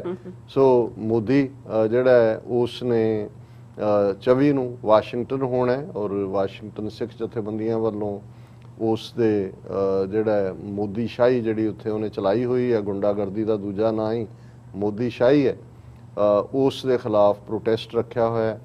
2 ਪ੍ਰੋਟੈਸਟ ਨੇ ਵਾਸ਼ਿੰਗਟਨ 'ਚ, ਇੱਕ 12 ਤੋਂ 2 ਵਜੇ ਤੱਕ ਹੈ ਔਰ ਉਹ ਸਮੂਹ ਜਥੇਬੰਦੀਆਂ ਵੱਲੋਂ ਕੌਮੀ ਘਰ ਖਾਲਿਸਤਾਨ ਦੇ ਉੱਤੇ ਫੋਕਸਡ। ਇੱਕ ਕੁਝ ਕਿਸਾਨ ਜਥੇਬੰਦੀਆਂ ਜਿਹੜੀਆਂ NRI ਫਰੰਟ ਦੇ ਥੱਲੇ ਆਪਰੇਟ ਕਰਦੀਆਂ ਨੇ, ਉਹਨਾਂ ਨੇ 2 ਤੋਂ 4 ਰੱਖਿਆ ਹੋਇਆ। ਲੇਕਿਨ ਇੱਥੇ ਵੱਡਾ ਪ੍ਰੋਟੈਸਟ 25 ਨੂੰ, ਕਿਉਂਕਿ ਮੋਦੀ ਨੇ 25 ਤਰੀਕ ਸਵੇਰੇ ਐਡਰੈਸ ਕਰਨਾ ਹੈ UN ਜਨਰਲ ਅਸੈਂਬਲੀ ਨੂੰ, ਸੋ 8:30 ਵਜੇ ਯੂਨਾਈਟਿਡ ਨੇਸ਼ਨਸ ਦੇ ਬਾਹਰ ਜ਼ਾਹਰ ਹੈ ਉਸ ਨੂੰ Sikhs for justice, East cost Sikh coordination committee ਔਰ ਬਾਕੀ ਸਿੱਖ ਯੂਥ ਆਫ ਅਮਰੀਕਾ ਗੁਰਦੁਆਰਾ ਕਮੇਟੀਆਂ ਇਹ ਸਾਰੀਆਂ ਕਰ ਰਹੀਆਂ ਨੇ। ਔਰ ਇਸੇ ਤਰ੍ਹਾਂ 25 ਨੂੰ ਜਿਵੇਂ ਅੱਜ ਰਾਜਾ ਰਜ਼ਾਕ ਜੀ ਦੱਸ ਰਹੇ ਸੀ ਕਿ 1 ਤੋਂ 3 ਵਜੇ ਤੱਕ ਕਸ਼ਮੀਰੀ ਜਥੇਬੰਦੀਆਂ ਨੇ ਵੀ ਰੱਖਿਆ। ਔਰ ਇਹ ਜ਼ਰੂਰੀ ਵੀ ਹੁੰਦਾ ਹੈ ਕਿ ਵੀ ਇਹ ਮੈਸੇਜ ਆਏ, ਅੰਦਰ ਕਿੰਨੇ ਮਿੰਟ ਪਹਿਲਾਂ ਬੋਲਿਆ, ਬਾਹਰ ਬੋਲਿਆ ਕਿ ਭਾਈ ਚੈਲੰਜ ਹੋਇਆ। ਔਰ ਆਲਰੇਡੀ ਇੰਡੀਆ 'ਚ ਅਸੀਂ ਪਿਛਲੇ ਦਿਨਾਂ 'ਚ ਜ਼ਿਕਰ ਕੀਤਾ ਸੀ ਕਿ ਕਿਵੇਂ ਹਡਸਨ ਇੰਸਟੀਚਿਊਟ ਦੀ ਰਿਪੋਰਟ ਨੂੰ ਆਧਾਰ ਬਣਾ ਕੇ ਉੱਥੇ ਚੀਕਾਂ ਮਾਰ ਰਹੇ ਨੇ, ਉਹਨਾਂ ਦੀ ਫੋਰਨ ਮਿਨਿਸਟਰੀ ਜੇ ਮੋਦੀ ਦੀ ਜਾਨ ਨੂੰ ਖਤਰਾ ਹੋ ਸਕਦਾ ਹੈ, ਪਾਬੰਦੀਆਂ ਲਾਇਆ ਅਮਰੀਕਾ ਬਾਹਰ। ਇਹ ਹਾਲਾਂ ਵਾਸ਼ਿੰਗਟਨ 'ਚ ਉਹਨਾਂ ਨੇ ਐਤਕੀ ਉਹ ਸਾਰਾ ਲਫੇਤ ਪਾਰਕ ਤੋਂ ਲੈ ਕੇ ਸਾਰੀਆਂ ਗਲੀਆਂ ਕਾਬੂ ਕੀਤੀਆਂ, ਕੋਈ ਵੱਡੇ ਪਰਮਿਟ ਵਗੈਰਾ ਨਹੀਂ ਦੇ ਰਹੇ। ਲੇਕਿਨ ਗਲੀਆਂ 'ਚ ਆ ਅੱਗੇ ਕੀ ਪਿੱਛੇ ਕੀ, ਮੈਂ ਤਾਂ ਅੱਜ ਵੀ ਆਪਣੇ ਸਾਡੇ ਭੈਣ ਜੀ ਮਨਮੰਥਨ ਕੌਰ ਉਹਨਾਂ ਨਾਲ ਗੱਲਬਾਤ ਹੋ ਰਹੀ ਸੀ। ਮੈਂ ਕਿਹਾ ਜੀ ਸਾਡੇ ਲਈ ਤਾਂ ਬਾਬਾ ਬੋਤਾ ਸਿੰਘ, ਬਾਬਾ ਗਰਜਾ ਸਿੰਘ ਦਾ ਮਾਡਲ ਹੈ ਕਿ ਜਦੋਂ ਤੱਕ 2 ਸਿੱਖ ਵੀ ਬਾਹਾਂ ਖੜੀਆਂ ਕਰਕੇ ਕਹਿੰਦੇ ਨੇ ਵੀ ਅਸੀਂ ਸਿੱਖ ਰਾਜ ਲੈਣਾ ਹੀ ਲੈਣਾ, ਸਾਡੀ ਮੂਵਮੈਂਟ ਲਾਈਵ ਹੈ। ਸੋ ਸਾਡੇ ਵਾਸ਼ਿੰਗਟਨ ਦੇ ਵੀਰ ਭੈਣਾਂ ਵੀ ਉਤਸ਼ਾਹ ਦੇ ਨਾਲ ਇਸ ਪਾਸੇ, ਹਾਲਾਂਕਿ ਕਿਉਂਕਿ ਲਿਮਿਟਿਡ ਐਂਟਰੀ ਹੋਏਗੀ, ਤੁਹਾਨੂੰ ਕੋਈ ਪ੍ਰੋਪਰ ਪਲੇਸ ਉਹਨਾਂ ਨੇ ਨਹੀਂ ਦਿੱਤਾ ਹੋਇਆ, ਲੇਕਿਨ ਚੈਲੰਜ ਜਿਹੜਾ ਹੈ ਉਹ ਜ਼ਰੂਰ ਹੋਏਗਾ। ਔਰ ਇਸ ਗੱਲ ਨੂੰ ਵੀ ਦੇਖਿਆ ਜਾਏਗਾ ਕਿ ਵੀ ਹੁਣ ਉੱਥੇ ਜਦੋਂ ਉਹਨਾਂ ਨੇ ਹਡਸਨ ਇੰਸਟੀਚਿਊਟ ਦੀ ਰਿਪੋਰਟ ਨੂੰ ਆਧਾਰ ਬਣਾ ਕੇ ਆਲਰੇਡੀ ਪ੍ਰੋਪੇਗੈਂਡਾ ਖਾਲਿਸਤਾਨ ਔਰ ਕਸ਼ਮੀਰ ਨੂੰ ਜੋੜ ਕੇ, ਉਹਨੂੰ ਪਾਕਿਸਤਾਨ ਨਾਲ ਜੋੜ ਕੇ, ਉਹਨੂੰ ISI ਨਾਲ ਜੋੜ ਕੇ, ਉਹਨੂੰ ਦਹਿਸ਼ਤਗਰਦੀ ਨਾਲ ਜੋੜ ਕੇ ਕਾਫੀ ਜਿਹੜੀ ਹੈ ਕੁੱਕੜ ਖੇ ਵਢਾਉਣ ਦੀ ਕੋਸ਼ਿਸ਼ ਕੀਤੀ ਹੈ। ਪਰ ਉਹ ਇੱਥੇ ਕਿੰਨਾ ਕਸਰ ਅੰਦਾਜ਼ ਹੋਣਗੇ ਔਰ ਕਿਸ ਅੰਦਾਜ਼ ਦੇ ਵਿੱਚ ਉਹ ਆਪਣਾ ਸੌਦਾ ਵੇਚਣ ਦੀ ਕੋਸ਼ਿਸ਼ ਕਰਨਗੇ ਇਹ। ਔਰ ਹਾਲਾਂ ਜਿਹੜੀਆਂ ਜਥੇਬੰਦੀਆਂ ਨੂੰ ਇਹਨਾਂ ਨੇ ਲਬੇੜਨ ਦੀ ਕੋਸ਼ਿਸ਼ ਕੀਤੀ ਹੈ ਹਡਸਨ ਇੰਸਟੀਚਿਊਟ ਰਾਹੀਂ, ਆਲਰੇਡੀ 2 ਟੈਲੀ ਕਾਨਫਰੰਸਿਸ ਹੋ ਚੁੱਕੀਆਂ ਨੇ। ਅਸੀਂ ਇਸ ਹਡਸਨ ਇੰਸਟੀਚਿਊਟ ਨੂੰ ਜਿਹੜਾ ਅਦਾਲਤ ਦੇ ਵਿੱਚ ਘੜੀਸਾਂਗੇ ਕਿਉਂਕਿ ਇਹਨਾਂ ਨੇ ਜਿਹੜਾ ਉਹ ਬੇਮਤਲਬ ਜਿਹੜਾ ਦਹਿਸ਼ਤਗਰਦੀ ਨਾਲ ਜੋੜਨ ਦੀ ਕੋਸ਼ਿਸ਼ ਕੀਤੀ ਹੈ। ਇਹਨਾਂ ਨੂੰ ਜ਼ਰੂਰ ਜਵਾਬਦੇਹ ਬਣਾਇਆ ਜਾਏਗਾ, ਇਹਨਾਂ ਨੂੰ ਸੁੱਕੇ ਨਹੀਂ ਜਾਣ ਦਿੰਦੇ। ਇੰਨੀ ਕੁ ਗੱਲ ਇਹ ਜਿਹੜੇ ਨੇ ਇਸ ਗੱਲ ਨੂੰ ਸਮਝ ਲੈਣ। ਔਰ ਇਹ ਵੀ ਅਸੀਂ ਦੱਸ ਦਈਏ ਕਿ ਜਿਹੜੀ UN ਜਨਰਲ ਅਸੈਂਬਲੀ ਦਾ ਸੈਸ਼ਨ ਹੁੰਦਾ ਹੈ, ਮੌਕੇ ਦੇ ਉੱਤੇ ਉਸ ਦਾ ਚੇਅਰਪਰਸਨ ਚੁਣਿਆ ਜਾਂਦਾ ਹੈ। ਹੁਣ ਤੱਕ ਪਿਛਲੀ ਜਨਰਲ ਅਸੈਂਬਲੀ ਵੇਲੇ ਟਰਕੀ ਦਾ ਨੁਮਾਇੰਦਾ, ਉਹਨੂੰ ਪਰਮਾਨੈਂਟ ਰਿਪਰੈਜ਼ੈਂਟੇਟਿਵ ਇਨ UN ਕਹਿੰਦੇ ਨੇ, ਉਹ ਜਿਹੜੇ ਨੇ ਉਸ ਦਾ ਚੇਅਰਮੈਨ ਸੀ। ਔਰ ਕੱਲ ਜਦੋਂ ਇਹ ਸੈਸ਼ਨ ਹੋਏਗਾ, ਮਾਲਦੀਵਸ ਜਿਹੜਾ ਗੁਆਂਢ ਦੇ ਵਿੱਚ ਹੀ ਮੁਲਕ ਹੈ, ਉਹਨਾਂ ਦਾ ਜਿਹੜਾ ਹੈ ਮੇਨ ਫੋਰਨ ਮਿਨਿਸਟਰ, ਉਹ ਪ੍ਰੀਜ਼ਾਈਡ ਕਰੇਗਾ ਜਨਰਲ ਅਸੈਂਬਲੀ ਨੂੰ। ਸੋ ਇਸ ਸਾਰੇ ਚ ਬਾਈਡਨ ਦੀ ਸਪੀਚ ਕੱਲ ਕੀ ਕਹਿੰਦੇ, ਹਾਲਾਂ ਜਿਹੜੇ 3 ਇਸ਼ੂ ਇਸ ਸਾਰੇ ਦੇ ਮੌਕੇ ਦੇ ਉੱਤੇ ਅਹਿਮੀਅਤ ਵਾਲੇ ਨੇ, ਜਿਨ੍ਹਾਂ ਦੇ ਉੱਤੇ ਜਦੋਂ ਅਸੀਂ ਉਹਨਾਂ ਦੀ ਗੱਲ ਕੀਤੀ, ਐਂਟੋਨੀਓ ਗੁਟਰੇਸ ਉਹਨਾਂ ਨੇ ਐਸੋਸੀਏਟਡ ਪ੍ਰੈਸ ਔਰ ਮੀਡੀਆ ਨਾਲ ਜਿਹੜੀ ਗੁਫ਼ਤਗੂ ਕੀਤੀ, ਉਹਦੇ 'ਚ ਉਹਨਾਂ ਨੇ 3 ਇਸ਼ੂਜ਼ ਹੀ ਹਾਈਲਾਈਟ ਕੀਤੇ ਵੀ ਇਸ ਵੇਲੇ ਵੱਡੇ ਚੈਲੰਜ ਨੇ। ਜ਼ਾਹਰ ਹੈ ਕਿ ਕੋਵਿਡ-19 ਦੇ ਚੱਲਦੇ ਆ। ਉਹਨਾਂ ਨੇ ਕਿਹਾ ਵੀ ਮੈਂ ਪੁਰਤਗਾਲ ਤੋਂ ਹੈ, ਨੇਟਿਵ ਆਫ ਪੁਰਤਗਾਲ, ਸਾਡੇ 80% ਲੋਕਾਂ ਦੀ ਵੈਕਸੀਨੇਸ਼ਨ ਹੋ ਗਈ ਹੈ, ਲੇਕਿਨ ਅਫਰੀਕਾ ਦੇ ਵਿੱਚ ਜਿੱਥੇ ਮਨੁੱਖਤਾ ਦਾ ਇੱਕ ਵੱਡਾ ਹਿੱਸਾ ਵਸਦਾ ਹੈ, ਸਿਰਫ 2% ਲੋਕ ਵੈਕਸੀਨੇਟ ਹੋਏ ਨੇ। ਉਹਨਾਂ ਨੇ ਕਿਹਾ ਕਿ ਵੀ ਇਹ ਸਾਊਥ ਦੇ ਨਾਰਥ ਦੇ ਵਿੱਚ ਹੋ ਗਈ, ਯੂਰਪ ਔਰ ਦੂਸਰੇ ਸਾਊਥ 'ਚ ਜੇ ਇਹ ਨਹੀਂ ਹੁੰਦਾ ਔਰ ਇਹ ਵੱਡੀਆਂ ਤਾਕਤਾਂ G20 ਦੂਸਰਾ ਇਹ ਕੰਟਰੀਬਿਊਟ ਨਹੀਂ ਕਰਦੇ, ਤੇ ਫਿਰ ਉੱਥੋਂ ਹੀ ਜਿਹੜੀ ਹੈ ਉਹ ਨਵੀਂ ਮਿਊਟੇਟਡ ਫਾਰਮ ਦੇ ਵਿੱਚ ਆ ਕੇ ਉਹ ਫਿਰ ਹਰ ਇੱਕ ਨੂੰ ਚੰਬੜੇਗੀ। ਸੋ ਵੱਡਾ ਚੈਲੰਜ ਅਜੇ ਵੀ ਜਿਹੜਾ ਇਨਸਾਨੀਅਤ ਨੂੰ ਹੈ ਉਹ ਕੋਵਿਡ-19 ਹੈ। ਕੋਵਿਡ-20 ਹੋ ਜਾਏਗਾ। 19 ਚ ਸ਼ੁਰੂ ਹੋਇਆ ਸੀ, ਭਾਵੇਂ 20 ਨਹੀਂ ਕਿਹਾ ਉਹਨਾਂ ਨੇ, ਉਹਦੇ ਨਾਲ ਉਹ ਡੈਲਟਾ ਵੇਰੀਐਂਟ ਜੋੜ ਦਿੱਤਾ। ਸੋ ਇੱਕ ਦੂਸਰਾ ਕਲਾਈਮੇਟ ਚੇਂਜ, ਔਰ ਕਲਾਈਮੇਟ ਜਿੰਨੀ ਗਰਮੀ ਇਸ ਵਾਰ ਪਈ ਹੈ, ਅਸੀਂ ਅੱਗੇ ਵੀ ਜ਼ਿਕਰ ਕੀਤਾ ਸੀ ਕਿ ਪਿਛਲੇ ਸਾਰੇ ਰਿਕਾਰਡ ਟੁੱਟ ਰਹੇ ਨੇ, ਉਹਦੇ ਚੋਂ ਫੋਰੈਸਟ ਫਾਇਰਸ ਔਰ ਦੂਸਰਾ ਤੀਸਰਾ ਵੀ ਜਨਮ ਲੈਂਦਾ।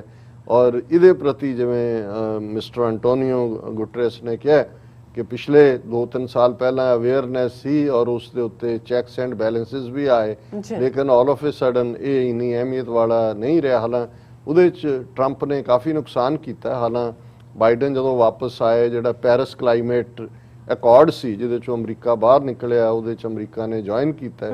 ਵਰਲਡ ਹੈਲਥ ਆਰਗੇਨਾਈਜੇਸ਼ਨ 'ਚੋਂ ਵੀ ਨਿਕਲ ਗਿਆ ਸੀ ਅਮਰੀਕਾ, ਉਹਨਾਂ ਦੇ ਵੀ ਫੰਡ ਦੇ ਕੇ ਜੁਆਇਨ ਕੀਤਾ ਉਹਨਾਂ ਨੇ। ਔਰ ਤੀਸਰਾ ਵੱਡਾ ਚੈਲੰਜ ਜਿਹੜਾ ਇਸ ਇੰਟਰਵਿਊ 'ਚ ਵੀ ਔਰ ਓਵਰਆਲ ਜਿਹੜਾ ਸਬਜੈਕਟ ਆਫ ਡਿਸਕਸ਼ਨ, ਅਫਗਾਨਿਸਤਾਨ।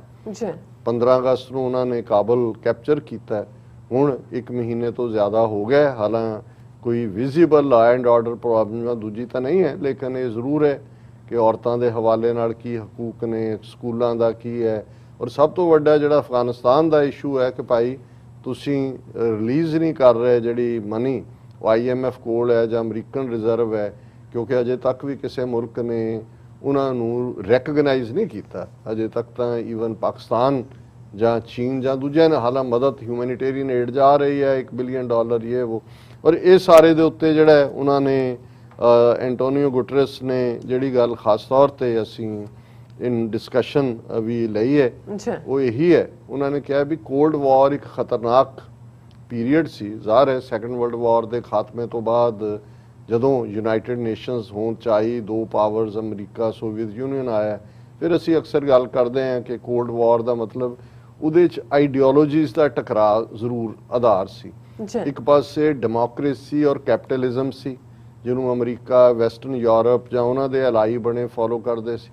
ਦੂਸਰੇ ਪਾਸੇ ਕਮਿਊਨਿਜ਼ਮ, ਜਿਸ ਦਾ ਮਤਲਬ ਅਥੋਰੀਟੇਰੀਅਨਿਜ਼ਮ ਸੀ, ਉਹ ਵਿਚਾਰਧਾਰਾ ਸੀ। ਉਹਦੇ 'ਚ ਸੋਵੀਅਤ ਯੂਨੀਅਨ ਔਰ ਚਾਈਨਾ ਉਭਰੇ। ਪਹਿਲਾਂ ਦੋਨੋਂ, ਚਾਈਨਾ ਇਨਸਪਾਇਰ ਸੋਵੀਅਤ ਯੂਨੀਅਨ ਤੋਂ ਹੋਇਆ, ਥੋੜੀ ਦੇਰ ਟੁਗੈਦਰ ਵੀ ਰਹੇ, ਫਿਰ ਉਹਨਾਂ ਦਾ ਵੀ ਆਪਸੀ ਟਕਰਾਅ ਹੋਇਆ ਬਾਰਡਰ ਨੂੰ ਲੈ ਕੇ। ਪਰ ਇਹ 2 ਆਈਡੀਓਲੋਜੀਜ਼ ਜਿਹੜੀਆਂ ਬਰਾਬਰ ਘੁੰਮ ਰਹੀਆਂ ਸੀ, ਬਾਈਪੋਲਰ ਵਰਲਡ ਦੀ ਗੱਲ ਸੀ।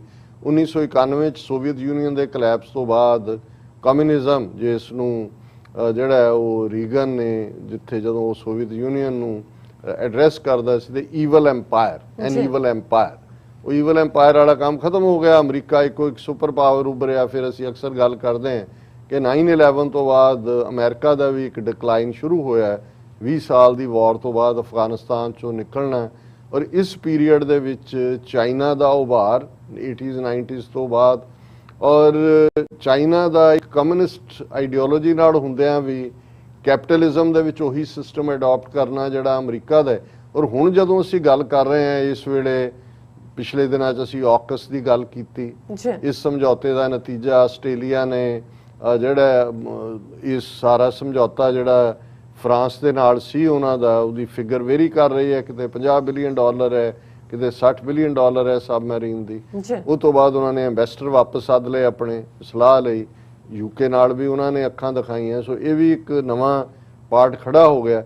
ਲੇਕਿਨ ਔਕਸ ਦੇ ਨਾਲ ਇਹ ਗੱਲ ਸਾਹਮਣੇ ਹੋ ਗਈ ਕਿ ਇਹ ਨਿਊਕਲੀਅਰ ਵਾਲਾ ਪਾਰਟ ਜਿਹੜਾ ਸੀ, ਭਾਵੇਂ ਇਹ ਇੱਕ ਚਾਈਨਾ ਦੇ ਆਲੇ ਦੁਆਲੇ, ਚੀਨ ਦੇ ਪਾਣੀਆਂ 'ਚ, ਔਰ ਇਹ ਮੋਰ ਡੇਂਜਰਸ ਲੈਵਲ ਦੇ ਉੱਤੇ ਜਿਹੜੀ ਹੈ, ਕਿਉਂਕਿ ਦੋਨੋਂ ਜਦੋਂ ਸੋਵੀਅਤ ਯੂਨੀਅਨ ਔਰ ਅਮਰੀਕਾ ਐਜ਼ ਏ ਰਾਈਵਲ ਸੀ ਦੋ ਖੈਮੇ, ਤੇ ਉਹਦੇ 'ਚ ਕ੍ਰਾਈਸਿਸ ਤਾਂ ਆਇਆ, ਜਿਵੇਂ ਕਿਊਬਾ ਮਿਸਲ ਕ੍ਰਾਈਸਿਸ ਸਭ ਤੋਂ ਵਰਸਟ ਮੰਨਿਆ ਜਾਂਦਾ ਹੈ, ਜਦੋਂ ਕਿ ਸੋਵੀਅਤ ਯੂਨੀਅਨ ਮਿਸਲ ਜਿਹੜੀਆਂ ਨੇ ਉਹ ਕਿਊਬਾ 'ਚ ਭੇਜ ਰਿਹਾ ਸੀ। ਅਮਰੀਕਾ 'ਚ ਕੈਨੇਡੀ ਨੇ ਧਮਕੀ ਦਿੱਤੀ ਕਿ ਬਈ ਅਸੀਂ ਫਿਰ ਨਿਊਕ ਕਰ ਦਿਆਂਗੇ, ਪਰ ਅਖੀਰਲੇ ਪੀਰੀਅਡ ਤੇ ਜਿਹੜਾ ਸੋਵੀਅਤ ਯੂਨੀਅਨ ਬੈਕ ਆਫ ਹੋ ਗਿਆ।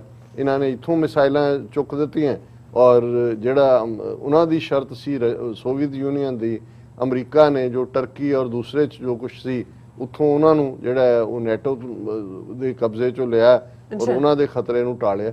ਸੋ ਇੱਕ ਮੈਕੈਨਿਜ਼ਮ ਡਿਵੈਲਪ ਹੋ ਗਿਆ ਸੀ ਕਿ ਤੁਸੀਂ ਪ੍ਰੈਸ਼ਰ ਕਿੱਥੇ ਬਿਲਡ ਕਰਨਾ ਹੈ, ਬੈਕ ਆਫ ਕਿੱਥੇ ਕਰਨਾ ਹੈ। ਪਰ ਅਮਰੀਕਾ, ਔਰ ਇਹ ਜੋ ਮੈਂ ਗੱਲਾਂ ਕਹਿ ਰਿਹਾ ਹਾਂ ਇਹ ਮਿਸਟਰ ਐਂਟੋਨੀਓ ਗੁਟਰਸ ਨੇ ਕਿਹਾ ਕਿ ਪਰ ਅਮਰੀਕਾ ਔਰ ਚਾਈਨਾ ਉਹ ਤਾਂ ਇਸ ਕਿਸਮ ਦੀ ਜਿਹੜੀ ਹੈ ਉਹ ਸ਼ੁਰੂਆਤ ਹੀ ਇੰਨੀ ਬਿਟਰਨੈਸ ਨਾਲ ਹੋਈ। ਕੋਵਿਡ-19, Wuhan virus, China virus, Trump ਦਾ ਲਾਈਨ, ਅਮਰੀਕਾ ਦੇ ਵਿੱਚ ਹੇਟ ਕ੍ਰਾਈਮ ਚੀਨੀਆਂ ਦੇ ਖਿਲਾਫ ਬਿਜ਼ਨਸ। ਹਾਲਾਂਕਿ ਬਾਈਡਨ ਇੱਕ ਬੈਲੈਂਸ ਮੇਨਟੇਨ ਕਰਨ ਦੀ ਕੋਸ਼ਿਸ਼ ਕਰ ਰਿਹਾ, ਪਰ ਜੇ ਗਰਾਊਂਡ ਦੇ ਉੱਤੇ ਤੁਸੀਂ ਔਕਸ ਵਰਗੇ ਸਮਝੌਤੇ ਕਰਦੇ ਹੋ, ਅਦਰਵਾਈਜ਼ ਇੰਡੀਆ ਵਰਗਿਆਂ ਨੂੰ ਥਾਪੀ ਦੇ ਕੇ ਰੱਖਿਆ ਹੋਇਆ ਹੈ, ਔਰ ਦੂਸਰੇ 'ਚ ਫਿਰ ਇਹਦਾ ਕੀ ਹੋਏਗਾ ਅਲਟੀਮੇਟਲੀ, ਕਿਉਂਕਿ ਇਹੀ ਗੱਲ ਉਹਨਾਂ ਨੇ ਜਦੋਂ ਕਿਹਾ UN chief warns China US to avoid more perilous cold war, ਕਿ ਇਹ ਜਿਹੜਾ ਮਾਹੌਲ ਬਣ ਰਿਹਾ ਹੈ, ਇਹ ਜਿਹੜੀ ਵਾਰ ਐਂਡ ਹੋਏਗੀ, ਜਿਹੜਾ ਕਿ ਡੇਂਜਰ ਪੈਰਲਸ ਦਾ ਹੁੰਦਾ ਹੈ, ਪੈਰਲ ਨੂੰ ਤੁਸੀਂ ਕਿਆਮਤ ਦੇ ਨੇੜੇ ਲਿਆ ਕੇ ਦੇਖ ਸਕਦੇ ਹੋ, ਡੂਮਸਡੇ ਵਰਗਾ ਮਾਹੌਲ,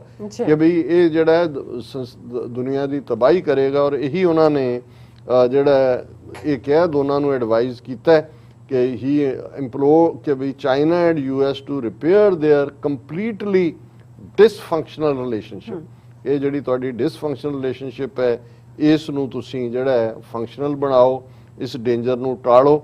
ਅਦਰਵਾਈਜ਼ ਜਿਹੜਾ ਹੈ ਉਹਨਾਂ ਨੇ ਕਿਹਾ ਕਿ ਵੀ ਇਹ ਅਲਟੀਮੇਟਲੀ ਤਬਾਹੀ ਦਾ ਕਾਰਨ ਬਣੇਗਾ। ਔਰ ਜਿਵੇਂ ਮੈਂ ਕਿਹਾ ਵੀ ਚੈਲੰਜਸ ਉਹਨਾਂ ਨੇ ਇਹੀ ਪੁਆਇੰਟ ਆਊਟ ਕੀਤੇ ਨੇ, ਔਰ ਇਸ ਸਾਰੇ ਦੇ ਨਾਲ ਉਹਨਾਂ ਨੇ ਰਾਦਰ ਬਾਈਡਨ ਨੂੰ ਮੋਰ ਵੈਲਕਮਿੰਗ ਕਿਹਾ। ਉਹਨਾਂ ਨੇ ਕਿਹਾ ਵੀ ਮੈਂ ਤਾਂ ਈਵਨ ਜਦੋਂ ਕ੍ਰਾਈਸਿਸ ਵੀ ਸੀ, I did everything and I am proud of it in order to make sure that we would keep a functional relationship with the United States in the past administration।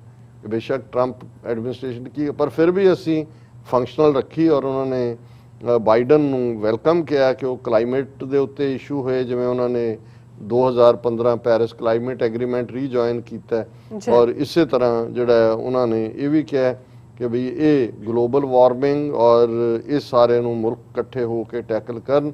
ਔਰ ਉਹਨਾਂ ਨੇ ਕਿਹਾ ਵੀ ਜੇ ਇਹਦੇ 'ਚ ਅਸੀਂ ਨਹੀਂ ਹੋਵਾਂਗੇ ਤਾਂ ਇਹਦਾ ਮਤਲਬ ਹੋਏਗਾ ਸਾਡੀ ਸਭ ਦੀ ਤਬਾਹੀ। ਇਸ ਤਰ੍ਹਾਂ ਉਹਨਾਂ ਨੇ G20 ਮੁਲਕਾਂ ਨੂੰ ਕਿਹਾ ਹੈ, ਦੁਨੀਆ ਦੇ ਅਮੀਰਤਰ ਮੁਲਕ ਨੇ, ਕਿ ਭਾਈ ਆਪਣੇ ਪੈਸੇ ਕੱਢੋ ਕੁਛ ਨਾ ਕੁਛ।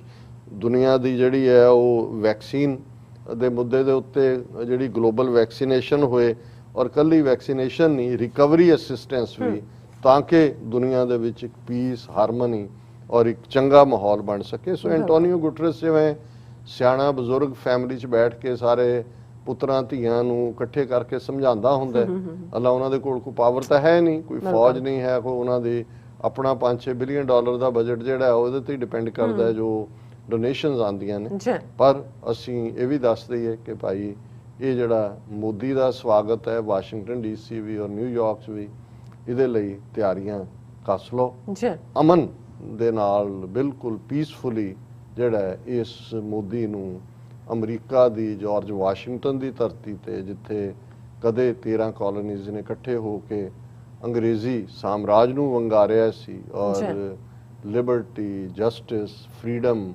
ਇਹ ਲਫ਼ਜ਼ ਜਿਹੜੇ ਨੇ, ਔਰ ਇਹ ਕਦੇ ਉਹ ਮਿਸਟਰ ਪੈਟਰਿਕ ਨੇ ਖਲੋ ਕੇ ਫਿਲਾਡੈਲਫੀਆ ਦੀ ਉਸ ਅਸੈਂਬਲੀ ਦੇ ਵਿੱਚ ਕਿਹਾ ਸੀ, ਗਿਵ ਮੀ ਲਿਬਰਟੀ ਔਰ ਗਿਵ ਮੀ ਡੈਥ।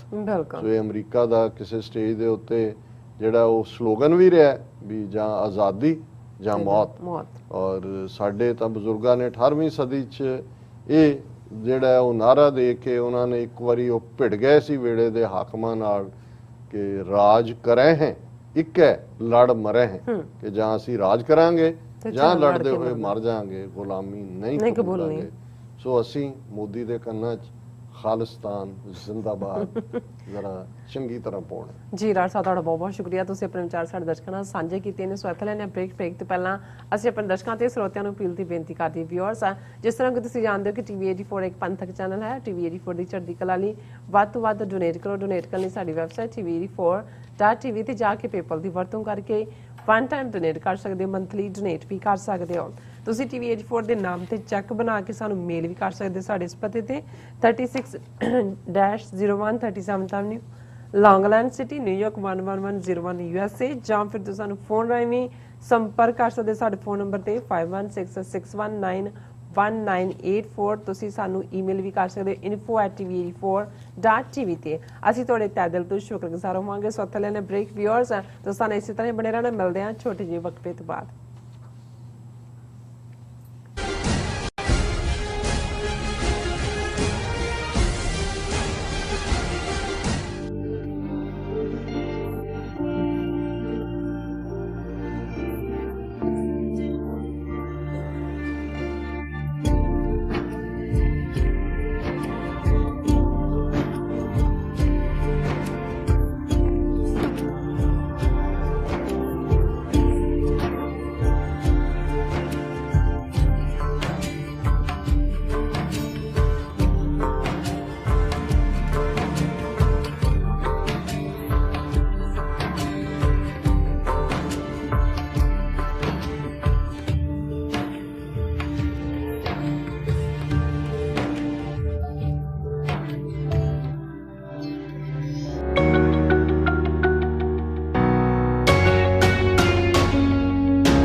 ਦਰਸ਼ਕੋ, ਬ੍ਰੇਕ ਤੋਂ ਬਾਅਦ ਤੁਹਾਡਾ ਸਭ ਦਾ ਭਰਪੂਰ ਸਵਾਗਤ ਹੈ। ਸੋ ਵੀਅਰਸ, ਪ੍ਰੋਗਰਾਮ ਨੂੰ ਹੋਰ ਅੱਗੇ ਵਧਾਉਂਦੇ ਆ ਦੇ ਅਹਿਮ ਇਸ਼ੂ ਨਾਲ, ਜਿਹੜਾ ਦੂਸਰਾ ਵਾਲਾ ਹੈਗਾ।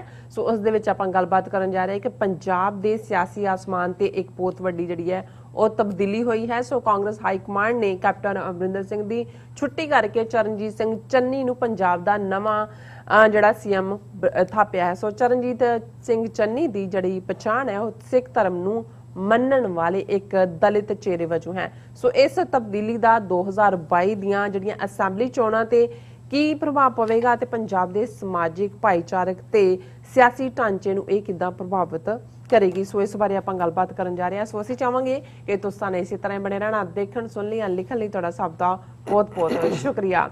ਜੀ ਰਾਜ ਸਾਹਿਬ, ਕੀ ਵਿਚਾਰਾਂ ਨੇ ਇਸ ਮੁੱਦੇ ਬਾਰੇ?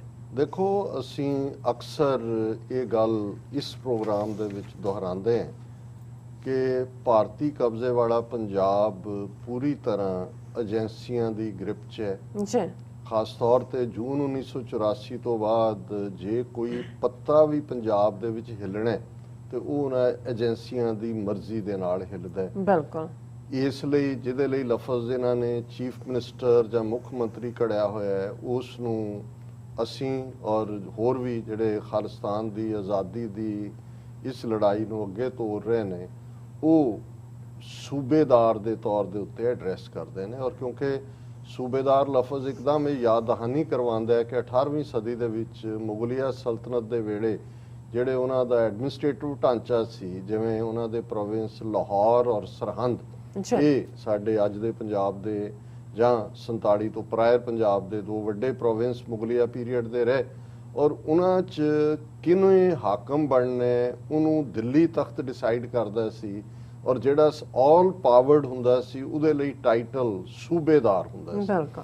ਸੋ ਅਸੀਂ ਜਦੋਂ ਇਹ ਕਹਿੰਦੇ ਆ ਕਿ ਭਾਈ ਇੱਕ ਸੂਬੇਦਾਰ ਬਦਲਿਆ ਤੇ ਦੂਸਰਾ ਆ ਗਿਆ, ਇਹ ਇਵੇਂ ਹੀ ਹੈ ਜੇ ਕੋਈ ਇਹ ਸਮਝੇ ਕਿ ਜਿਵੇਂ ਇੱਕ ਜੇਲ੍ਹ ਦੇ ਵਿੱਚ ਕੈਦੀ ਨੇ, ਜੇਲ੍ਹ ਦੀ ਮੈਨੂਅਲ ਹੈ, ਉਹਦੇ ਮੁਤਾਬਕ ਉਹ ਗਵਰਨ ਹੁੰਦੇ ਨੇ, ਤੇ ਇੱਕ ਜੇਲਰ ਬਦਲ ਜਾਏ ਤਾਂ ਕੋਈ ਜੇਲ੍ਹ ਮੈਨੂਅਲ ਤਾਂ ਨਹੀਂ ਬਦਲ ਜਾਂਦੀ, ਜਾਂ ਇਹ ਤਾਂ ਨਹੀਂ ਹੁੰਦਾ ਕਿ ਭਾਈ ਤੁਸੀਂ ਉਹ ਦਰਵਾਜ਼ੇ ਖੋਲ ਦਿੱਤੇ, ਕੈਦੀ ਬਾਹਰ ਆ ਗਏ। ਔਰ ਇਹ ਵੀ ਇੱਕ ਤੁਸੀਂ ਜਦੋਂ ਹਕੂਮਤਾਂ ਦਾ ਜਾਂ ਏਜੰਸੀਆਂ ਦਾ ਕੰਮ ਕਰਨ ਦਾ ਢੰਗ ਦੇਖਦੇ ਹੋ, ਉਹ ਤੁਹਾਨੂੰ ਇੱਕ ਇਸ ਕਿਸਮ ਦਾ ਮੁੱਦਾ, ਜਿਵੇਂ ਕੁੱਤੇ ਬਾਰੇ ਅਕਸਰ ਕਿਹਾ ਜਾਂਦਾ ਵੀ ਤੁਸੀਂ ਉਹਨੂੰ ਹੱਡੀ ਪਾਓ, ਚੱਬਦਾ ਰਹਿੰਦਾ, ਖਚੌਂ ਵੀ ਕਰੀ ਜਾਂਦਾ, ਫਿਰ ਜਦੋਂ ਚੱਬ ਕੇ ਭਾਵੇਂ ਉਹਦਾ ਆਪਣਾ ਖੂਨ ਹੀ ਮਸੂੜਿਆਂ ਚੋਂ ਪੀ ਰਿਹਾ ਹੁੰਦਾ, ਬਹਿ ਜਾਂਦਾ, ਉਹ ਫੇਰ ਭੌਂਕਣ ਲੱਗ ਜਾਂਦਾ, ਫਿਰ ਤੁਸੀਂ ਉਹਨੂੰ ਇੱਕ ਹੋਰ ਹੱਡੀ ਸੁੱਟ ਦਿੰਦੇ।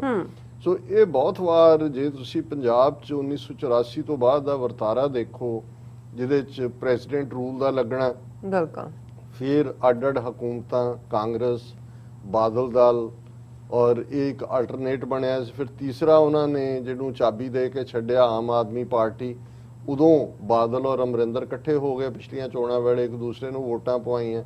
ਫਿਰ ਅਮਰਿੰਦਰ ਸਿੰਘ ਆਇਆ, ਬਾਦਲਾਂ ਦੇ ਕੋਈ ਤੱਤੀ ਵਾਹ ਨਹੀਂ ਲੱਗਣ ਦਿੱਤੀ ਉਹਨਾਂ ਨੇ। ਕਿਵੇਂ ਬਾਦਲਾਂ ਦੇ ਪੀਰੀਅਡ 'ਚ 2015 'ਚ ਗੁਰੂ ਗ੍ਰੰਥ ਸਾਹਿਬ ਦੀ ਬੇਅਦਬੀ ਦੀਆਂ ਘਟਨਾਵਾਂ ਦੀ ਜਿਹੜੀ ਹੈ ਉਹ ਵੱਡੇ ਪੈਮਾਨੇ ਤੇ ਬਰਗਾੜੀ ਜਵਾਹਰ ਸਿੰਘ ਵਾੜਾ, ਪਰ ਉਸ ਤੋਂ ਪਹਿਲਾਂ ਵੀ ਜੇ ਤੁਸੀਂ ਬਾਦਲਾਂ ਦੀ ਸਰਕਾਰ ਵੇਲੇ ਦੇਖੋ, ਜਿਵੇਂ ਸ਼ਸ਼ੀ ਕਾਂਤ ਇਹਨਾਂ ਦਾ ਇੰਟੈਲੀਜੈਂਸ ਦਾ ਡਾਇਰੈਕਟਰ ਜਨਰਲ ਸੀ, ਔਰ ਉਹਨੇ TV 84 'ਚ ਇੰਟਰਵਿਊ 'ਚ ਕਿਹਾ ਹੋਇਆ ਕਿ ਸੌਦਾ ਸਾਧ ਜਿਹੜਾ ਉਸ ਨੇ 10ਵੇਂ ਪਾਤਸ਼ਾਹ ਦੀ ਪੋਸ਼ਾਕ ਪਹਿਨ ਕੇ ਜਾਮੇ ਇਨਸਾਨ ਦੇ ਨਾਂ ਥੱਲੇ ਜੋ ਉਹਨੇ ਅੰਮ੍ਰਿਤ ਦੀ ਬੇਹੁਰਮਤੀ ਕੀਤੀ, ਵੀ ਉਹ ਪੋਸ਼ਾਕ ਤੇ ਸੁਖਬੀਰ ਬਾਦਲ ਨੇ ਮੈਨੂੰ ਸੱਦ ਕੇ ਕਿਹਾ ਸੀ, ਕਿਉਂਕਿ ਉਹਨਾਂ ਨੇ ਉਸ ਤੋਂ ਪਿਛਲੀਆਂ ਚੋਣਾਂ ਵੇਲੇ ਕਾਂਗਰਸ ਨੂੰ ਵੋਟਾਂ ਪਵਾਈਆਂ ਸੀ। ਸੋ ਇਸ ਗੱਲ ਦਾ ਧਿਆਨ ਰਹੇ ਕਿ ਉਹ ਬਾਦਲ ਹੋਏ, ਅਮਰਿੰਦਰ ਹੋਏ, ਹੁਣ ਕਿਉਂਕਿ ਇੱਕ ਗੱਲ ਜੇ ਤੁਸੀਂ ਦੇਖੋਗੇ, ਭਾਰਤ ਦਾ ਸਾਰਾ ਮੀਡੀਆ ਨੈਸ਼ਨਲ ਤੋਂ ਲੈ ਕੇ ਤੇ ਈਵਨ ਜਿਹੜੇ ਨੈਸ਼ਨਲ ਨਹੀਂ ਵੀ ਨੇ, ਉਹ ਆਪਣਾ YouTube ਚੈਨਲ ਤੇ ਬੈਠੇ ਨੇ, ਉਹ ਵੀ ਉਹਨਾਂ ਦਾ ਜ਼ੋਰ ਇਸ ਗੱਲ ਤੇ ਲੱਗਾ ਹੋਇਆ ਕਿ ਜੀ ਦਲਿਤ ਚਿਹਰਾ ਚਰਨਜੀਤ ਸਿੰਘ ਚੰਨੀ, ਜਿਹੜੇ ਚਮਕੌਰ ਸਾਹਿਬ ਤੋਂ MLA ਨੇ, ਤੀਸਰੀ ਚੌਥੀ ਵਾਰ ਬਣੇ, ਜ਼ਾਹਰ ਹੈ ਪੜ੍ਹਿਆ ਲਿਖਿਆ ਨੌਜਵਾਨ, ਆਪਣੇ DAV ਕਾਲਜ ਦੀ ਸਟੱਡੀ, ਇੱਕ ਸਪੋਰਟਸਮੈਨ ਵੀ, ਲਾਅ ਵੀ ਕੀਤਾ ਹੋਇਆ, MBA ਵੀ ਕੀਤਾ ਹੈ, ਕਿਤੇ ਮੈਂ ਦੇਖਿਆ ਕਿ ਉਹ PhD ਪ੍ਰੋਗਰਾਮ 'ਚ ਵੀ ਐਨਰੋਲਡ ਹੈ। ਐਪਰੀਸ਼ੀਏਟ ਅਸੀਂ ਕਰਦੇ ਹਾਂ ਕਿ ਕੋਈ ਵੀ ਇਸ ਤੋਂ ਪਹਿਲਾਂ ਬਾਦਲ ਸਰਕਾਰ ਦੇ ਵੇਲੇ ਇਹ ਚਰਨਜੀਤ ਸਿੰਘ ਚੰਨੀ ਜਿਹੜਾ ਉਹ ਆਪੋਜੀਸ਼ਨ ਦਾ ਲੀਡਰ ਵੀ ਸੀ, ਕਾਂਗਰਸ ਨੂੰ ਲੀਡ ਵੀ ਕੀਤਾ। ਲੇਕਿਨ ਤੁਸੀਂ ਇਹ ਦੇਖੋਗੇ ਵੀ ਇੱਕ ਪਾਸੇ ਜਦੋਂ ਅਸੀਂ ਕਿਸਾਨਾਂ ਦੇ ਇਸ ਸਾਰੇ ਖੇਤੀ ਕਾਨੂੰਨਾਂ ਦੀ ਗੱਲ ਕਰਦੇ ਹਾਂ, ਉਹਨਾਂ ਦੇ ਉੱਤੇ ਜਿਸ ਕਿਸਮ ਦਾ ਇਸ ਵੇਲੇ ਸਿਸਟਮ ਸਾਰਾ ਚੱਲ ਰਿਹਾ, ਆਲ ਆਫ ਏ ਸਡਨ ਬਹੁਤਿਆਂ ਦਾ ਬਜਾਏ ਕਿ ਅਮਰਿੰਦਰ ਦੀਆਂ ਫੇਲਿਅਰਸ ਕੀ ਨੇ, ਸਾਡੇ ਚਾ ਹੁਣ ਇਲੈਕਸ਼ਨਾਂ ਆ ਗਈਆਂ 3-4 ਮਹੀਨੇ, ਬਹੁਤ ਸਾਰੇ ਇਸ ਲਈ BJP ਜਾਂ ਦੂਜੇ ਕਹਿ ਰਹੇ ਨੇ ਜੀ ਇਹ ਤਾਂ ਐਵੇਂ ਚੋਣਾਂ ਜਿੱਤਣ ਲਈ ਔਰ ਪੰਜਾਬ ਦੇ ਵਿੱਚ ਦਲਿਤ ਵੋਟ ਬੈਂਕ ਨੂੰ ਜਿੱਤਣ ਦੇ ਲਈ ਹੈ, ਕਿਉਂਕਿ ਇਹਦੇ 'ਚ ਕੋਈ ਸ਼ੱਕ ਨਹੀਂ ਹੈ ਕਿ ਪੰਜਾਬ ਦੀ 30 ਮਿਲੀਅਨ ਆਬਾਦੀ, 30 ਕਰੋੜ ਜਿਹੜਾ 3 ਕਰੋੜ, ਉਹਦੇ 'ਚ ਲਗਭਗ 10 ਮਿਲੀਅਨ ਆਬਾਦੀ ਜਿਹੜੀ ਹੈ 32-33% ਉਹ ਦਲਿਤ ਆਬਾਦੀ ਹੈ, ਯਾਨੀ 1 ਕਰੋੜ ਦੇ ਲਗਭਗ। ਔਰ ਜਦੋਂ ਦਲਿਤ ਭਾਵੇਂ ਇਹਨਾਂ ਨੇ backward classes, scheduled caste, scheduled tribes, OBC, ਇਹ ਸਾਰੇ ਹੀ ਇਹਦੇ ਲਈ ਟਰਮ ਦਲਿਤ ਬਣਾਈ ਹੋਈ ਹੈ। ਲੇਕਿਨ ਇਹਦੇ 'ਚ ਕੋਈ ਦੋ ਰਾਵਾਂ ਨਹੀਂ ਨੇ ਕਿ ਇਹਨੂੰ ਪਹਿਲੇ ਦਿਨ ਤੋਂ ਹੀ ਜਿਹੜਾ ਸੁਸਾਇਟੀ ਨੂੰ ਪੋਲਰਾਈਜ਼ ਕਰਨ ਲਈ, ਕਦੇ ਗਾਂਧੀ ਨੇ ਲਫ਼ਜ਼ ਹਰੀਜਨ ਦਿੱਤਾ ਸੀ, ਕਾਂਗਰਸ ਆਪਣੇ ਖਾਤੇ 'ਚ ਪਵਾਉਂਦੀ ਰਹੀ, ਕਾਂਸ਼ੀ ਰਾਮ ਨੇ ਚੈਲੰਜ ਕੀਤਾ, ਜਿਹੜਾ ਇੱਕ ਸਿੱਖ ਪਰਿਵਾਰ ਨਾਲ ਸੰਬੰਧਿਤ ਸੀ, ਬਹੁਜਨ ਸਮਾਜ ਪਾਰਟੀ ਬਣਾਈ, UP 'ਚ ਜਾ ਕੇ ਉਸ ਤਜਰਬੇ 'ਚ ਮਾਇਆਵਤੀ ਨੂੰ ਜਿਹੜਾ ਉਹ ਆਪਣੀ ਫਰੰਟ ਫੇਸ ਦੇ ਤੌਰ ਤੇ ਬਣਾਇਆ। ਔਰ ਅੱਜ ਮਾਇਆਵਤੀ ਦਾ ਆਪਣਾ ਕੀ ਕਿਰਦਾਰ ਹੈ, ਜੇ ਕਰਪਸ਼ਨ ਦਾ ਲੈਵਲ ਦੇਖਣਾ ਹੈ, ਭਾਈ ਭਤੀਜਾਵਾਦ ਦੇਖਣਾ ਹੈ, ਉਹੀ ਜਿਹੜਾ ਜਦੋਂ ਉਹੀ ਕਾਂਸ਼ੀ ਰਾਮ ਜਿਹੜਾ ਕਹਿੰਦਾ ਸੀ ਕਿ ਬ੍ਰਾਹਮਣਵਾਦ ਹੀ ਸਭ ਪੁਆੜੇ ਦੀ ਜੜ ਹੈ, ਉਹੀ ਹੁਣ ਮਾਇਆਵਤੀ ਬ੍ਰਾਹਮਣਾਂ ਦੇ ਨਾਲ ਅਲਾਇੰਸ ਜਿਹੜਾ ਹੈ ਉਹ ਕਰਨ ਦੀ ਹੈ ਗੱਲ। ਔਰ ਇਧਰ ਪੰਜਾਬ ਦੇ ਵਿੱਚ ਜਿੱਥੇ ਕਿ ਇੱਕ ਸਟੇਜ ਦੇ ਉੱਤੇ ਇੱਕ ਇਹ ਆਵਾਜ਼ ਕਿ ਜੀ ਸਾਡੇ ਨਾਲ ਜ਼ਿਮੀਂਦਾਰ ਧੱਕਾ ਕਰਦੇ ਨੇ, ਹੁਣ ਬਹੁਜਨ ਸਮਾਜ ਪਾਰਟੀ ਮਾਇਆਵਤੀ ਔਰ ਅਕਾਲੀ ਦਲ ਨੇ ਪਹਿਲਾਂ ਹੀ ਇਲੈਕਸ਼ਨ ਅਲਾਈਅੰਸ ਕਰ ਲਿਆ ਹੋਇਆ ਹੈ, ਆਪਣੀਆਂ ਸੀਟਾਂ ਵੀ ਉਹ ਡਿਕਲੇਅਰ ਕਰ ਰਹੇ ਨੇ। ਹੁਣ ਇਸ ਸਾਰੀ ਖੇਡ 'ਚ ਜੇ ਕੋਈ ਇਹ ਕਹੇ ਜੀ ਇਹ ਦਲਿਤ ਐਮਪਾਵਰਮੈਂਟ ਹੋ ਗਈ, ਇਹਦੇ ਨਾਲ ਜਿਹੜਾ ਉਹ ਚਰਨਜੀਤ ਸਿੰਘ ਚੰਨੀ ਦਲਿਤ ਚਿਹਰਾ, ਔਰ ਇਹਦੇ 'ਚ ਜਿਹੜਾ ਅੱਜ ਮੈਂ ਜਿੰਨੀ ਮੀਡੀਆ ਡਿਸਕਸ਼ਨਸ ਔਰ ਰਾਈਟ ਅਪ ਦੇਖਦਾ, ਇੱਕ ਪਾਸੇ ਤੋਂ ਸਿੱਖੀ ਨੂੰ ਮਿਲਾਈਨ ਕਰਨ ਦੀ ਕੋਸ਼ਿਸ਼ ਕਰ ਰਹੇ ਨੇ, ਇਹ ਕਹਿ ਕੇ ਕਿ ਦੇਖੋ ਜੀ ਇਹ ਪਹਿਲੀ ਵਾਰ ਇਹ ਪੰਜਾਬ ਤਾਂ ਜੱਟਾਂ ਦਾ ਜ਼ਿਮੀਂਦਾਰਾਂ ਦਾ ਰਿਹਾ ਗਲਬਾ, ਇਹ ਇੱਕ ਦਲਿਤ ਪਹਿਲੀ ਵਾਰ ਇੱਕ ਬਣ ਕੇ ਔਰ ਇਹ ਕੀ ਹੋਏਗਾ ਔਰ ਇਹ ਦਲਿਤ ਐਮਪਾਵਰਮੈਂਟ ਹੋ ਗਈ। ਹਾਲਾਂ ਜੇ ਦਲਿਤ ਦੀ ਡੈਫੀਨੇਸ਼ਨ ਕੋਈ ਸਿਰਫ ਇੱਕ ਫੈਕਸ਼ਨ ਨਾਲ ਤਾਲੁਕ ਨਹੀਂ, ਉਹਦੇ ਹੋਏ ਆਲਰੇਡੀ ਗਿਆਨੀ ਜ਼ੈਲ ਸਿੰਘ 5 ਸਾਲ 71 ਤੋਂ 76 ਤੱਕ ਪੰਜਾਬ ਦਾ ਚੀਫ ਮਿਨਿਸਟਰ ਰਿਹਾ ਜੀ, ਔਰ ਉਹ ਉਸ ਕੈਟਾਗਰੀ 'ਚ ਹੀ ਆਂਦਾ ਜਿਹਨੂੰ ਤੁਸੀਂ ਬ੍ਰੌਡਰ ਦਲਿਤ ਕਹਿੰਦੇ ਹੋ। ਔਰ ਉਸੇ ਹੀ ਜ਼ੈਲ ਸਿੰਘ ਨੂੰ ਫਿਰ ਕਿਵੇਂ ਹੋਮ ਮਿਨਿਸਟਰ ਬਣਾ ਕੇ ਵਰਤਿਆ ਤੇ ਪ੍ਰੈਜ਼ੀਡੈਂਟ ਬਣਾ ਕੇ ਕਿਵੇਂ ਦਰਬਾਰ ਸਾਹਿਬ ਤੇ ਹਮਲੇ ਦੇ ਵੇਲੇ ਉਹ ਪ੍ਰੈਜ਼ੀਡੈਂਟ ਸੀ, ਸੋ ਉਹਨੂੰ ਤੁਸੀਂ ਕੀ ਕਹੋਗੇ ਕਿ ਦਲਿਤ ਅਗੇਂਸਟ? ਨਹੀਂ, ਇਹ ਇਸ ਕਿਸਮ ਦੀਆਂ ਜਿਹੜੀਆਂ ਹਕੂਮਤਾਂ ਜਿਨ੍ਹਾਂ ਨੇ ਸੂਬੇਦਾਰ ਬਣਾਣੇ ਨੇ, ਜਿਨ੍ਹਾਂ ਨੇ ਖੜਾ ਕਰਨਾ, ਉਹ ਦੇਖਦੇ ਨੇ ਵੀ ਉਹਨਾਂ ਤੋਂ ਕਿਨੇ ਕੀ ਕੰਮ ਲੈਣਾ। ਔਰ ਮੈਂ ਅਕਸਰ ਉਹ ਜ਼ੈਲ ਸਿੰਘ ਦਾ ਉਹ ਬਿਆਨ ਕਿ ਜਦੋਂ ਉਹਨੂੰ ਨੋਮੀਨੇਟ ਕੀਤਾ ਪ੍ਰੈਜ਼ੀਡੈਂਟ ਦੇ ਲਈ ਤੇ ਫਿਰ ਉਦੋਂ ਇਹ ਕਿਹਾ ਗਿਆ ਸੀ, ਤਾਂ ਉਹਨੇ ਕਿਹਾ ਸੀ ਜੀ ਮੈਂ ਤੋਂ ਵੀ ਕੀ ਕਰੇਗਾ ਤੂੰ ਪ੍ਰੈਜ਼ੀਡੈਂਟ ਬਣ ਕੇ, ਉਹਨੇ ਕਿਹਾ ਸੀ ਮੈਂ ਤਾਂ ਨਹਿਰੂ ਖਾਨਦਾਨ ਕਾ ਝਾੜੂ ਬਰਦਾਰ।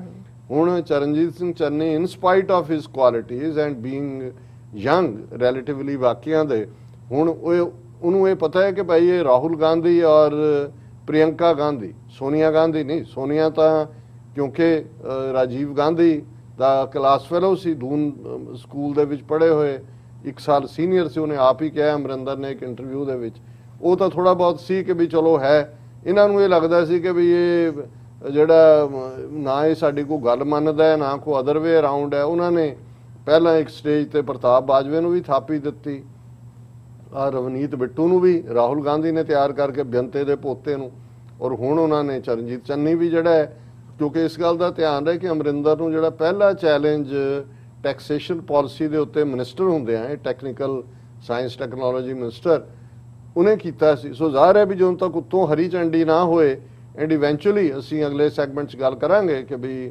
ਕਿਵੇਂ ਇਹ ਜ਼ਲੀਲ ਬੰਦਾ ਜਿਹੜਾ ਹੈ ਉਸੇ ਹੀ ਜ਼ਲਾਲਤ ਦਾ ਸ਼ਿਕਾਰ ਹੋ ਕੇ ਨਿਕਲਿਆ ਕੈਪਟਨ ਅਮਰਿੰਦਰ, ਤੇ ਜਾਂਦੇ ਜਾਂਦੇ ਵੀ ਕਿਵੇਂ ਜ਼ਹਿਰ ਸੁੱਟ ਰਿਹਾ ਹੈ ਪਾਕਿਸਤਾਨ ਦੇ ਖਿਲਾਫ, ਸਿੱਖ ਸੋਵਰਨਿਟੀ ਦੀ ਸਟਰਗਲ ਦੇ ਖਿਲਾਫ, ਖਾਲਿਸਤਾਨ ਦੇ ਖਿਲਾਫ। ਔਰ ਜ਼ਾਹਰ ਹੈ ਨਵਜੋਤ ਸਿੱਧੂ ਦਾ ਨਾਂ ਲੈ ਕੇ ਉਹ ਨਾ ਕਿਸੇ ਦਾ ਤੇ ਗਾਲਾਂ ਕਿਸੇ ਨੂੰ ਤੇ ਰੋਣਾ ਕਿਸੇ ਦੇ ਨਾਂ ਉਹ ਨਜ਼ਰ ਆ ਰਿਹਾ। ਹੁਣ ਦੇਖਣ ਵਾਲੀ ਗੱਲ ਇਹ ਹੈ ਵੀ ਕੀ ਇਹਦੇ ਨਾਲ ਜਿਸ ਕਿਸਮ ਪਹਿਲੇ ਗੱਲ ਤਾਂ 4 ਮਹੀਨੇ ਨੇ, ਹੁਣ ਜੇ ਜਿਹੜੀ ਪਹਿਲੀ ਕੈਬਨਿਟ ਮੀਟਿੰਗ ਕੀਤੀ ਚਰਨਜੀਤ ਚੰਨੀ ਨੇ, ਅਜੇ ਫੁੱਲ ਕੈਬਨਿਟ ਤਾਂ ਨਹੀਂ ਬਣਾਈ। ਹੁਣ ਇੱਕ ਪਾਸੇ ਚਰਨਜੀਤ ਚੰਨੀ ਚੀਫ ਮਿਨਿਸਟਰ ਹੈ, 2 ਨਾਲ ਡਿਪਟੀ ਚੀਫ ਮਿਨਿਸਟਰ, ਇੱਕ ਸੁਖਜਿੰਦਰ ਰੰਧਾਵਾ ਔਰ ਇੱਕ ਓਪੀ ਸੋਨੀ। ਹੁਣ ਇਹ ਦੱਸਣ ਦੇ ਲਈ ਜੀ ਕਿ ਇੱਕ ਜੱਟ ਸਿੱਖ ਤੇ ਇੱਕ ਪੰਜਾਬੀ ਹਿੰਦੂ, ਪਹਿਲਾਂ ਜਦੋਂ ਉਹਨਾਂ ਨੇ ਐਨ ਅੱਧੀ ਰਾਤ ਨੂੰ ਉਹਨਾਂ ਨੇ ਐਮਐਲਏ ਨੂੰ ਕਿਹਾ ਜੀ ਕਾਂਗਰਸ ਲੈਜਿਸਲੇਟਿਵ ਪਾਰਟੀ ਦੀ ਮੀਟਿੰਗ ਹੋਏਗੀ, ਅਮਰਿੰਦਰ ਨੂੰ ਸਵੇਰੇ 8 ਵਜੇ ਹੀ ਉਹਨਾਂ ਨੇ ਕਾਲ ਕਰਕੇ ਦੱਸਿਆ, ਤੇ ਇਹਨੂੰ ਲੱਗਾ ਕਿ ਵੀ ਮੇਰਾ ਤਾਂ ਕੰਮ ਹੋ ਗਿਆ, ਕਿਉਂਕਿ ਆਲਰੇਡੀ 80 ਐਮਐਲਏ ਨੇ ਕਾਂਗਰਸ ਦੇ, 117 ਪੰਜਾਬ ਅਸੈਂਬਲੀ ਦੀਆਂ ਟੋਟਲ ਸੀਟਾਂ ਨੇ, ਔਰ 80 ਐਮਐਲਏਆਂ ਚੋਂ 60 ਐਮਐਲਏਆਂ ਨੇ ਹਾਈ ਕਮਾਂਡ ਨੂੰ ਲਿਖ ਕੇ ਕਿਹਾ ਸੀ ਕਿ ਸਾਨੂੰ ਇਹ ਮਨਜ਼ੂਰ ਨਹੀਂ ਹੈ, ਲੀਡਰ ਬਦਲੋ। ਸੋ ਇਹ ਕਹਿਣਾ ਕਿ ਜੀ ਉਹਨੂੰ ਕਿਸੇ ਨੇ ਕੀਤਾ ਕਿ ਬਈ ਉਹ ਤਾਂ ਐਸਾ ਹੰਕਾਰਿਆ ਹੋਇਆ 3rd ਕਲਾਸ ਕਪਤਾਨ, ਜਿਹੜੀ ਕੋਈ ਕਪਤਾਨੀ ਦੀ ਉਹਨੇ ਕੋਈ ਪੈਨਸ਼ਨ ਨਹੀਂ ਲਈ ਹੋਈ ਉੱਥੋਂ, ਜਿਹੜਾ ਆਪਣੇ ਆਪ ਨੂੰ ਫਿਰ ਉਹ ਬਿਹੇਵ ਮਹਾਰਾਜਿਆਂ ਵਾਂਗ ਕਰਦਾ ਸੀ। ਹੁਣ ਆਮ ਲੋਕਾਂ ਦੇ ਵਿੱਚ ਇਹੀ ਨਹੀਂ ਕਿ ਬਈ ਉਹਨੇ ਕਿਉਂਕਿ ਅਜੀਤ ਡੋਵਲ ਜਿਹੜਾ ਇਸ ਵੇਲੇ ਭਾਰਤ ਨੂੰ ਜੇ ਕੋਈ ਰਨ ਕਰ ਰਿਹਾ ਤੇ ਉਹੀ ਹੈ, ਉਹ ਇਕੱਲਾ ਸਿਕਿਉਰਿਟੀ ਦਾ ਇੰਚਾਰਜ ਜਾਂ ਮਿਨਿਸਟਰ ਜਾਂ ਇੰਟੈਲੀਜੈਂਸ ਜਾਂ ਸਭ ਕੁਝ ਹੀ ਉਹ ਹੈ, ਉਹਦਾ ਖਾਸਮ ਖਾਸ ਬੰਦਾ, ਉਹਦਾ ਏਜੰਟ ਦਲਾਲ ਪੰਜਾਬ 'ਚ ਬਿਠਾਇਆ ਹੋਇਆ, ਔਰ ਉਹਦੀਆਂ ਆਪਣੀਆਂ ਕਰਤੂਤਾਂ ਕੀ ਨੇ। ਉਹਨੇ ਮੁਹੰਮਦ ਮੁਸਤਫਾ ਨੇ, ਕਿਉਂਕਿ ਇਹਨੇ ਜਦੋਂ ਅਮਰਿੰਦਰ ਨੇ ਨਵਜੋਤ ਸਿੱਧੂ ਬਾਰੇ ਨੈਗੇਟਿਵਿਟੀ ਕੀਤੀ ਤਾਂ ਉਹਨੇ ਮੁਹੰਮਦ ਮੁਸਤਫਾ ਨੂੰ ਜਿਹੜਾ ਪੁਲਿਸ IPS ਪੰਜਾਬ ਸ਼ਾਇਦ ਡਾਇਰੈਕਟਰ ਜਨਰਲ ਹੀ ਰਿਟਾਇਰ ਹੋਇਆ ਉਹਨੂੰ ਐਡਵਾਈਜ਼ਰ ਬਣਾਇਆ ਹੈ। ਉਹਨੇ ਇਹਨੂੰ ਕਿਹਾ ਅਮਰਿੰਦਰ ਨੂੰ ਵੀ ਰਾਜ ਕੋ ਰਾਜ ਰਹਿਣੇ ਦੋ, ਕਿ ਤੇਰਾ ਇੰਨਾ ਕੁਝ ਮੇਰੇ ਕੋਲ ਹੈ, ਤੂੰ ਕਿਸੇ ਨੂੰ ਮੂੰਹ ਦਿਖਾਣ ਜੋਗਾ ਨਹੀਂ ਰਹੇਗਾ।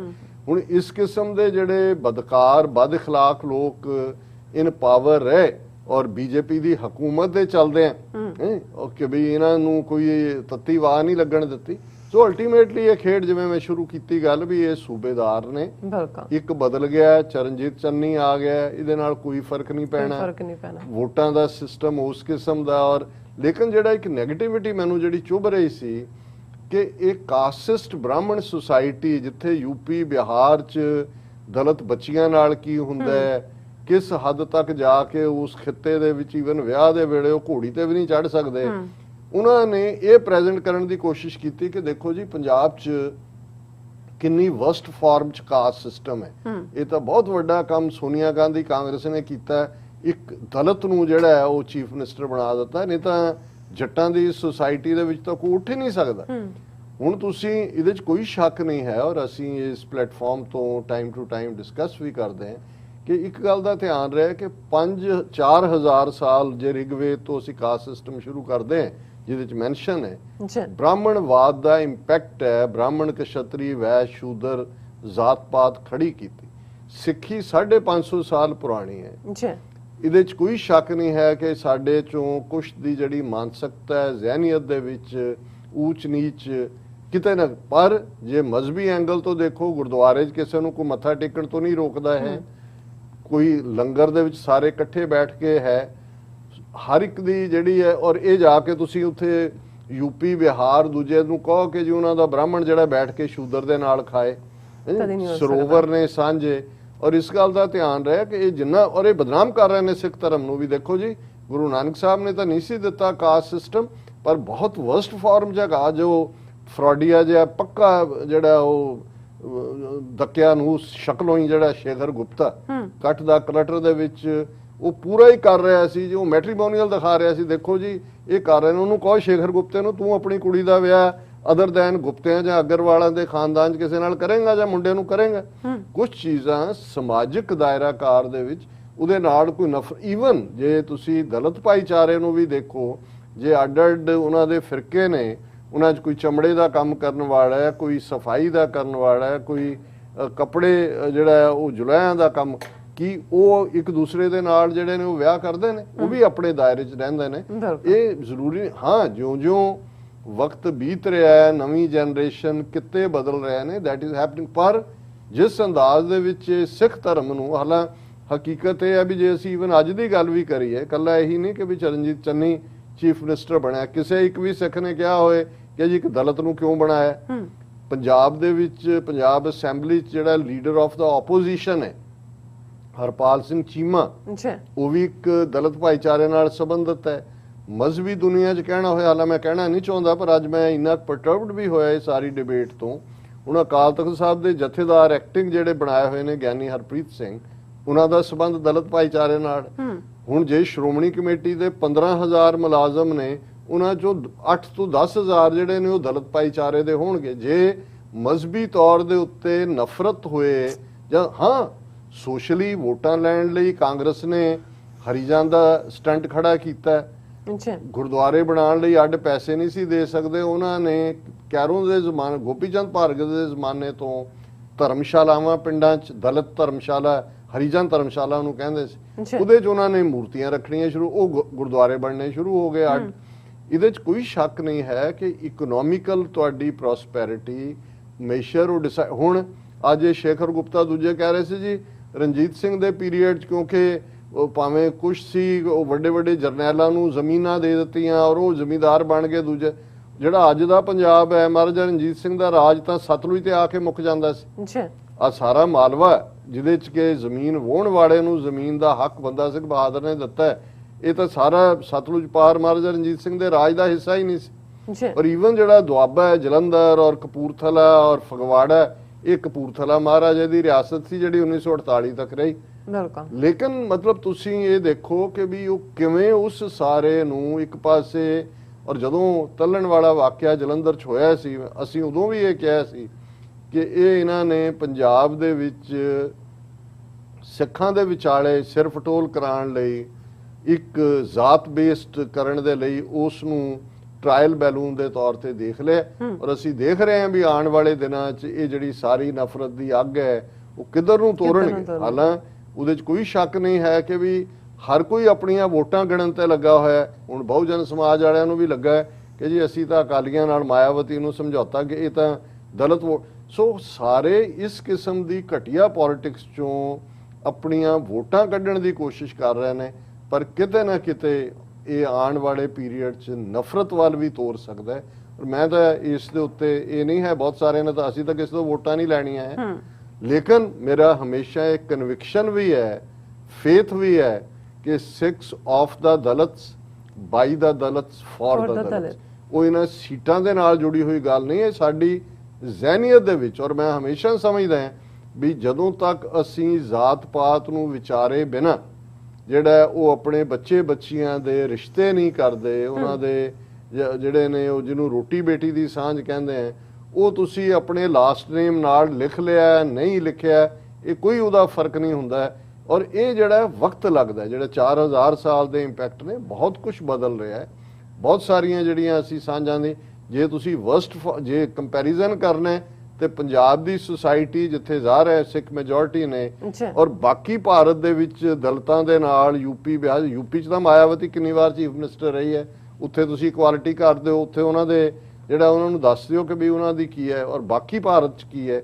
ਲੇਕਿਨ ਇਹ ਇੱਕ ਪਾਸੇ ਏਜੰਸੀਆਂ ਨੇ ਪੰਜਾਬ ਦੇ ਵਿੱਚ ਇੱਕ ਨਵਾਂ ਘੋਲ ਦੇ ਵੱਲ ਤੋਰ ਦਿੱਤਾ ਹੈ, ਦੂਸਰੇ ਪਾਸੇ ਈਵਨ ਇਸ ਓਕੇਜ਼ਨ ਨੂੰ ਵਰਤ ਕੇ, ਕਿਉਂਕਿ ਇਸ ਗੱਲ ਦਾ ਧਿਆਨ ਰਿਹਾ ਕਿ ਜਿਹੜੇ ਕਿਸਾਨ ਬੈਠੇ ਨੇ ਆਲਮੋਸਟ 85% ਪੰਜਾਬ ਦੇ, ਉਹ ਜ਼ਾਹਰ ਹੈ ਕਿ ਵੀ ਖੇਤੀਬਾੜੀ ਕਿੱਤੇ ਨਾਲ ਸੰਬੰਧਿਤ ਉਹ ਜੱਟ ਜ਼ਿਮੀਂਦਾਰ ਨੇ। ਹੁਣ ਇਸ ਸਾਰੇ ਨੂੰ ਆਉਣ ਵਾਲੇ ਪੀਰੀਅਡ ਦੇ ਵਿੱਚ ਉਸ ਦੇ ਪਾਸੇ ਵੀ ਜਿਹੜੀ ਹੈ ਉਹ ਘੁਮਾਉਣ ਦੀ ਲਾਈਨ ਹੈ, ਔਰ ਪੰਜਾਬ ਦੇ ਵਿੱਚ ਜਿਹੜਾ ਉਹ ਅਨਸਰਟਨਟੀ ਪੈਦਾ ਕਰਕੇ ਇਹਨਾਂ ਦਾ ਇਹ ਗੋਲ ਹੋਏਗਾ ਕਿ 2022 'ਚ ਹੰਗ ਅਸੈਂਬਲੀ ਹੋਏ, ਕਿਸੇ ਨੂੰ ਮੈਜੋਰਟੀ ਨਾ ਮਿਲੇ। ਕੈਪਟਨ ਅਮਰਿੰਦਰ ਜਿਹੜਾ ਜ਼ਲੀਲ ਹੈ ਉਹ ਕੀ ਕਰੇਗਾ, ਉਹ ਬੀਜੇਪੀ ਜੁਆਇਨ ਕਰੇਗਾ ਕਿੱਧਰ ਨੂੰ, ਉਹਦੇ ਤੇ ਅਸੀਂ ਇੱਕ ਪੂਰਾ ਸੈਗਮੈਂਟ ਅਗਲਾ ਕਰਨਾ ਚਾਹੁੰਦੇ ਹਾਂ ਕਿ ਭਾਈ ਉਹ ਕਿਸ ਹੱਦ ਤੱਕ ਜਿਹੜਾ ਹੈ ਇਸ ਜ਼ਲੀਲ ਬੰਦੇ ਨੂੰ ਅਲਟੀਮੇਟਲੀ ਉਸ ਜ਼ਲਾਲਤ ਦਾ ਹੀ ਸਾਹਮਣਾ ਕਰਨਾ ਪਿਆ, ਔਰ ਜੋ ਉਹਨੂੰ ਮਿਲਿਆ ਉਹ ਡਿਜ਼ਰਵ ਕਰਦਾ ਸੀ। ਅਜੇ ਸਿੱਖਾਂ ਨੇ ਕੀ ਦੇਣਾ, ਉਹ ਤਾਂ ਉਹਨਾਂ ਨੂੰ ਇਤਿਹਾਸ ਜਿਹੜਾ ਹੈ ਉਹਦੀ ਥਾਂ ਦੱਸੇਗਾ ਕਿ ਭਾਈ ਕਿਸ ਕਿਸਮ ਦਾ ਇਹ ਜਿਹੜਾ ਜ਼ਲੀਲ ਆਦਮੀ ਨੇ ਕਿਸ ਹੱਦ ਤੱਕ ਜਾ ਕੇ ਸਿੱਖੀ ਵੈਲਿਊਜ਼ ਔਰ ਖਾਲਿਸਤਾਨ ਦੀ ਸਟਰਗਲ ਦਾ ਨੁਕਸਾਨ ਕੀਤਾ। ਬਿਲਕੁਲ ਰਾਜ ਸਾਹਿਬ, ਤੁਹਾਡਾ ਬਹੁਤ ਬਹੁਤ ਸ਼ੁਕਰੀਆ, ਤੁਸੀਂ ਆਪਣੇ ਵਿਚਾਰ ਸਾਡੇ ਦਰਸ਼ਕਾਂ ਨਾਲ ਸਾਂਝੇ ਕੀਤੇ ਨੇ। ਸੋ ਇੱਥੇ ਲੈਣੇ ਬ੍ਰੇਕ। ਵਿਊਅਰਸ ਤੁਸੀਂ ਸਾਨੂੰ ਇਸੇ ਤਰ੍ਹਾਂ ਹੀ ਬਣੇ ਰਹਿਣਾ, ਮਿਲਦੇ ਹਾਂ ਛੋਟੇ ਜਿਹੇ ਬ੍ਰੇਕ ਤੋਂ ਬਾਅਦ।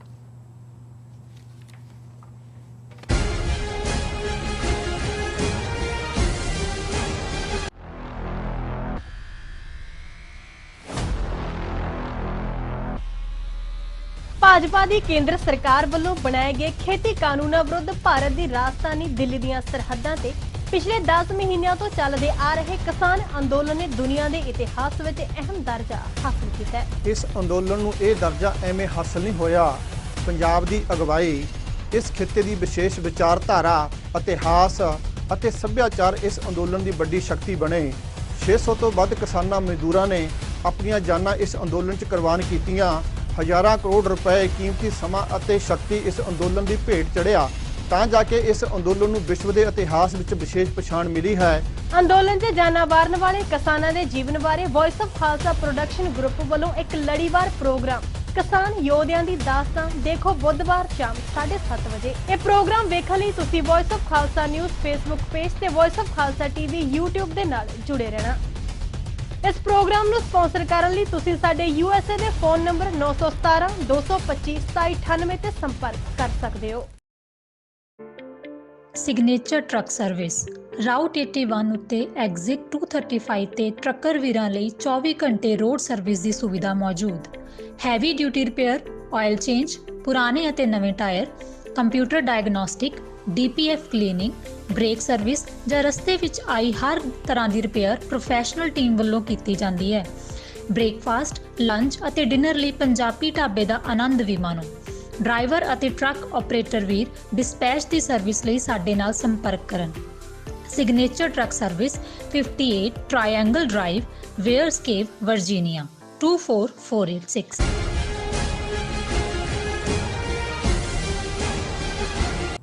Viewers welcome back to program. So viewers ਹੁਣ ਆਪਾਂ ਗੱਲਬਾਤ ਕਰਨ ਜਾ ਰਹੇ ਹਾਂ ਕਿ ਦੂਸਰਿਆਂ ਨੂੰ ਜ਼ਲੀਲ ਕਰਨ ਵਾਲੇ ਕੈਪਟਨ ਅਮਰਿੰਦਰ ਸਿੰਘ ਨੂੰ ਉਸਦੇ ਅਕਾਵਾਂ ਵੱਲੋਂ ਪੂਰੀ ਤਰ੍ਹਾਂ ਜ਼ਲੀਲ ਕਰਕੇ ਬਾਹਰ ਸੁੱਟਿਆ ਗਿਆ। ਸੋ ਉਸ ਨੇ ਆਪਣੇ ਜ਼ਬਰੀ ਅਸਤੀਫੇ ਤੋਂ ਬਾਅਦ ਨਵਜੋਤ ਸਿੰਘ ਸਿੱਧੂ ਦੇ ਬਹਾਨੇ ਪਾਕਿਸਤਾਨ ਦੇ ਖਿਲਾਫ ਪੂਰੀ ਤਰ੍ਹਾਂ ਜਿਹੜਾ ਹੈ ਜ਼ਹਿਰ ਉਗਲਦਿਆਂ ਆਪਣੇ ਆਕਾ ਅਜ਼ੀਜ਼ ਡੋਵਾਲ ਨੂੰ ਖੁਸ਼ ਕਰਨ ਦੀ ਜਿਹੜੀ ਹੈ ਪੂਰੀ ਕੋਸ਼ਿਸ਼ ਕੀਤੀ। ਸੋ ਇਹ ਹਿੰਦੂਤਵੀ ਦੁਮਸ਼ੱਲਾ ਆਪਣੀ ਬਗੈਰਤ ਸਾਥੀਆਂ ਨਾਲ ਅੱਗੋਂ ਕੀ ਚਾਲ ਚੱਲੇਗਾ, ਇਸ ਬਾਰੇ ਕਿਆ ਸਰਾਈਆਂ ਨੇ, ਇਸ ਬਾਰੇ ਆਪਾਂ ਗੱਲਬਾਤ ਕਰਨ ਜਾ ਰਹੇ ਹਾਂ। ਸੋ ਅਸੀਂ ਚਾਹਾਂਗੇ ਕਿ ਤੁਸੀਂ ਇਸੇ ਤਰ੍ਹਾਂ ਬਣੇ ਰਹਿਣਾ। ਦੇਖਣ ਸੁਣ ਲਿਆ ਲਿਖਣ ਲਈ ਤੁਹਾਡਾ ਸਭ ਦਾ ਬਹੁਤ ਬਹੁਤ ਸ਼ੁਕਰੀਆ ਜੀ। ਡਾਕਟਰ ਸਾਹਿਬ ਕੀ ਕਹਿਣਾ ਚਾਹੋਗੇ? ਵੈਸੇ ਜੋ ਹਸ਼ਰ ਅਮਰਿੰਦਰ ਦਾ ਹੋਇਆ ਜ਼ਲਾਲਤ ਭਰਿਆ, ਇਸ ਬਾਰੇ ਤਾਂ ਜੇ ਗਾਲਬ ਦੇ ਇਸ ਸ਼ੇਰ ਤੋਂ ਗੱਲ ਸ਼ੁਰੂ ਕਰੀਏ ਕਿ ਨਿਕਲਣਾ खुल्द से आदम का सुनते आए हैं लेकिन बड़े बेआबरू होकर तेरे कूचे से हम निकले। ਹੁਣ ਅਕਸਰ ਇਹ ਕਹਾਣੀ ਕ੍ਰਿਸਚੀਅਨਿਟੀ ਇਸਲਾਮ ਉਹਨਾਂ ਦਾ ਬੇਸ ਬਣਦੀ ਹੈ ਕਿ ਵੀ ਕਿਵੇਂ ਫੋਰਬਿਡਨ ਫਰੂਟ ਜਿਹੜਾ ਮਨਾ ਕੀਤਾ ਰੱਬ ਨੇ, ਉਹਨੇ ਗਾਰਡਨ ਈਡਨ ਗਾਰਡਨ ਬਣਾਇਆ ਔਰ ਆਦਮ ਔਰ ਹਵਾ ਉਸ ਜੋੜੀ ਨੂੰ ਉਹਦੇ 'ਚ ਕਿਹਾ ਵੀ ਇਹ ਨਹੀਂ ਖਾਣਾ, ਉਹਨਾਂ ਨੇ ਖਾ ਲਿਆ ਔਰ ਫਿਰ ਰੱਬ ਨੇ ਧੱਕਾ ਦੇ ਕੇ ਇਸ ਧਰਤੀ ਦੇ ਉੱਤੇ ਸੁੱਟਤਾ। ਉਹ ਕਹਿੰਦਾ ਵੀ ਇਹ ਤਾਂ ਅਸੀਂ ਸੁਣਿਆ ਹੋਇਆ ਸੀ, ਲੇਕਿਨ ਕਿਵੇਂ ਤੇਰੇ ਕੂਚੇ ਤੋਂ ਬੇਆਬਰੂ ਹੋ ਕੇ ਨਿਕਲੇ, ਤਾਂ ਹੁਣ ਸਾਡੇ ਨਾਲ ਜੋ ਵਾਪਰੀ ਹੈ ਉਹੀ ਹੈ। ਦੇਖੋ, ਮੈਂ ਤਾਂ ਜਦੋਂ ਇਸ ਪਟਿਆਲਾ ਖਾਨਦਾਨ ਦੀ ਹਿਸਟਰੀ, ਹਾਲਾਂਕਿ ਸਾਡੇ ਇੱਕ ਵੀਰ ਨੇ ਇੱਕ ਵਾਰ ਲਿਖਿਆ ਸੀ ਕਿ ਤੁਸੀਂ ਬਾਬਾ ਆਲਾ ਸਿੰਘ ਨੂੰ ਥੋੜਾ ਜਿਹਾ ਮਾਫ ਕਰ ਦਿਆ ਕਰੋ, ਉਹਦੇ ਥੋੜੇ ਜਿਹੇ ਚੰਗੇ ਕੰਮ ਵੀ ਸੀ, ਪਰ ਠੀਕ ਹੈ, ਅਸੀਂ ਹਮੇਸ਼ਾ ਚੰਗੀ ਗੱਲ ਨੂੰ ਠੀਕ ਕਹਿੰਦੇ, ਪਰ ਗੱਲ ਤਾਂ ਜਿਹੜੀਆਂ ਜੋ ਅਮਰਿੰਦਰ ਨੇ ਕੀਤਾ ਕਰ ਰਿਹਾ, ਜੋ ਇਹਦੇ ਪਿਓ ਯਾਦਵਿੰਦਰ ਨੇ ਕੀਤਾ ਕਰ ਰਿਹਾ, ਜੋ ਇਹਦੇ ਦਾਦੇ ਭੁਪਿੰਦਰ ਨੇ ਕੀਤਾ ਕਰ ਰਿਹਾ, ਜੇ ਤੁਸੀਂ ਪੀੜ੍ਹੀ ਦਰ ਪੀੜ੍ਹੀ ਪਿੱਛੇ ਚਲੇ ਜਾਓ ਤੇ ਫਿਰ ਜਾ ਕੇ ਤਾਂ ਜੜ ਆਲਾ ਸਿੰਘ ਨਾਲ ਹੀ ਜੁੜਦੀ ਹੈ। 250 ਸਾਲ ਪਹਿਲਾਂ ਜਿਹਨੇ ਜੇ 12 ਮਿਸਲਾਂ ਸਿੱਖਾਂ ਦੀਆਂ ਅਸੀਂ ਕਹਿੰਦੇ, ਅਸਲ 'ਚ 11 ਮਿਸਲਾਂ ਹੀ ਸੀ। ਇਹ ਫੂਲ ਕੀਆਂ, ਬਾਬਾ ਫੂਲ ਇਹਨਾਂ ਦਾ ਵਡੇਰਾ ਸੀ।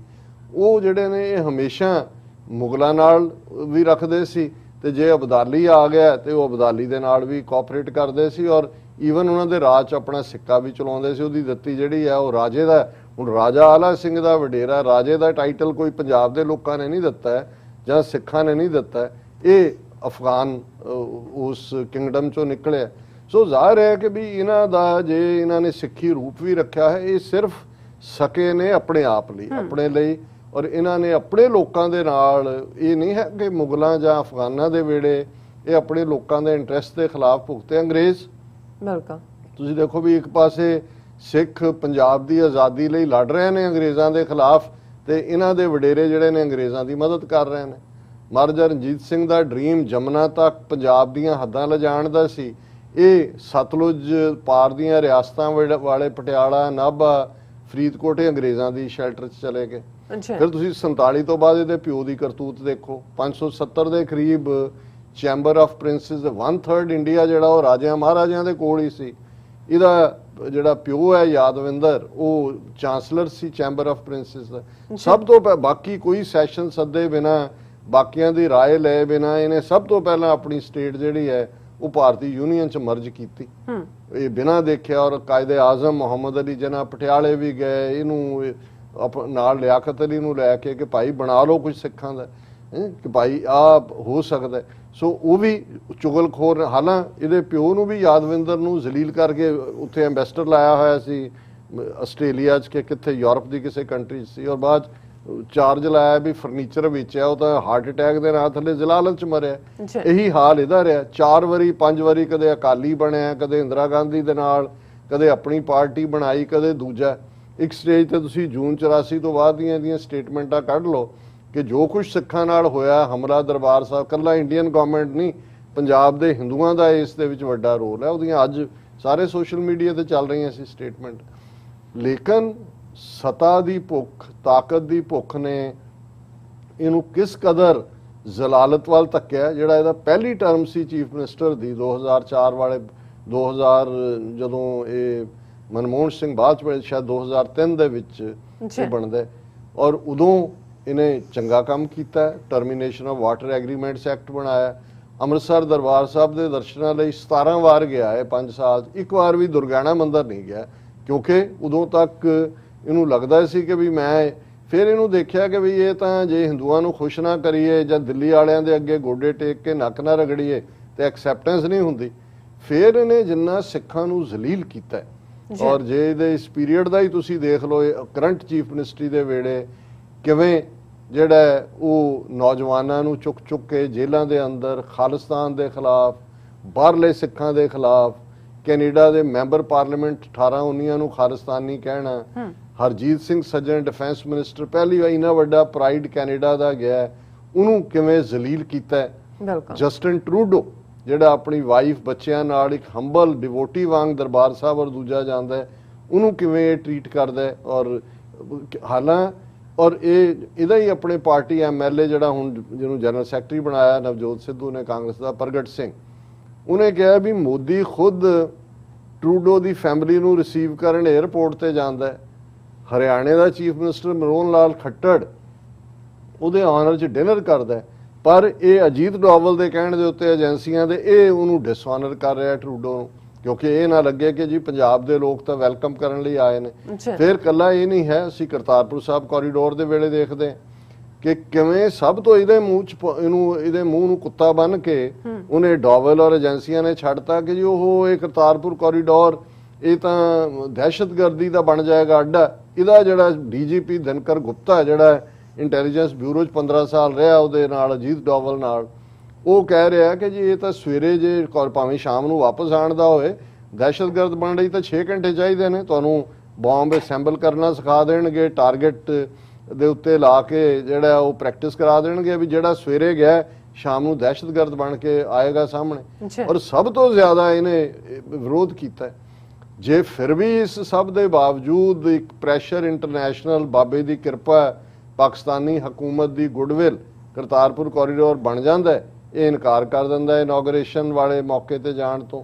ਔਰ ਉਹਦੇ ਤੇ ਜੇ ਨਵਜੋਤ ਸਿੱਧੂ ਉਸ ਤੋਂ ਪਹਿਲਾਂ ਜਿਹੜੇ ਨੇ, ਔਰ ਉਦੋਂ ਅਜੇ ਗੱਲ ਸ਼ੁਰੂ ਨਹੀਂ ਸੀ ਹੋਈ, ਹਾਲਾਂਕਿ ਕਾਫੀ ਕੁਝ ਬਣ ਚੁੱਕਾ ਹੋਇਆ ਸੀ, ਨਵਜੋਤ ਸਿੱਧੂ ਓਥ ਟੇਕਿੰਗ ਇਮਰਾਨ ਖਾਨ ਦੀ ਸੈਰੇਮਨੀ ਉਸ ਤੇ ਜਾਣਾ ਚਾਹੁੰਦਾ, ਉਹਨੂੰ ਇਹ ਵਾਰ-ਵਾਰ ਕਾਲ ਕਰਕੇ ਕਹਿ ਰਿਹਾ ਕਿ ਬਿਲਕੁਲ ਨਹੀਂ ਜਾਣਾ। ਉਹਨੇ ਕਿਹਾ ਮੇਰਾ ਯਾਰ ਹੈ, ਕ੍ਰਿਕਟਰ ਹੈ, ਸੱਦਿਆ, ਮੈਂ ਵਾਅਦਾ ਕੀਤਾ ਹੋਇਆ, ਤੇ ਜੇ ਉਹ ਚਲਾ ਜਾਂਦਾ ਵਾਪਸ ਆਉਂਦਾ, ਸਭ ਤੋਂ ਪਹਿਲਾਂ ਜਿਹੜੀ ਨੈਗੇਟਿਵਿਟੀ ਉਹਦੇ ਖਿਲਾਫ ਇਹ ਕਰਦਾ, ਦੇਖੋ ਜੀ ਜਨਰਲ ਬਾਜਵੇ ਨੂੰ ਜੱਫੀ ਪਾ ਲਈ, ਦੇਖੋ ਜੀ ਉਹਦੇ, ਇਹ ਤਾਂ ਦੂਜਾ।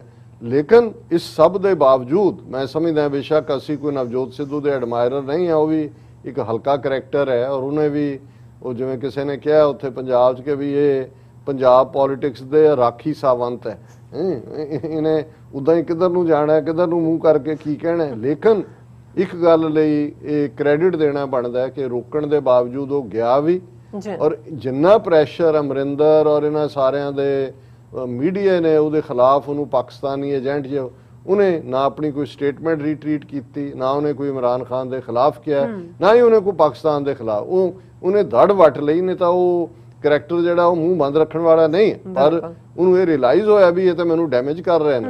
ਹੁਣ ਇਹ ਔਰ ਅਮਰਿੰਦਰ ਨੇ ਫਿਰ ਕਿਵੇਂ ਇਹ ਸਾਰੀ ਖੇਡ ਜਿਹੜੀ ਹੈ ਉਹ ਡੋਵਲ ਦੀ ਖੇਡੀ ਹੈ।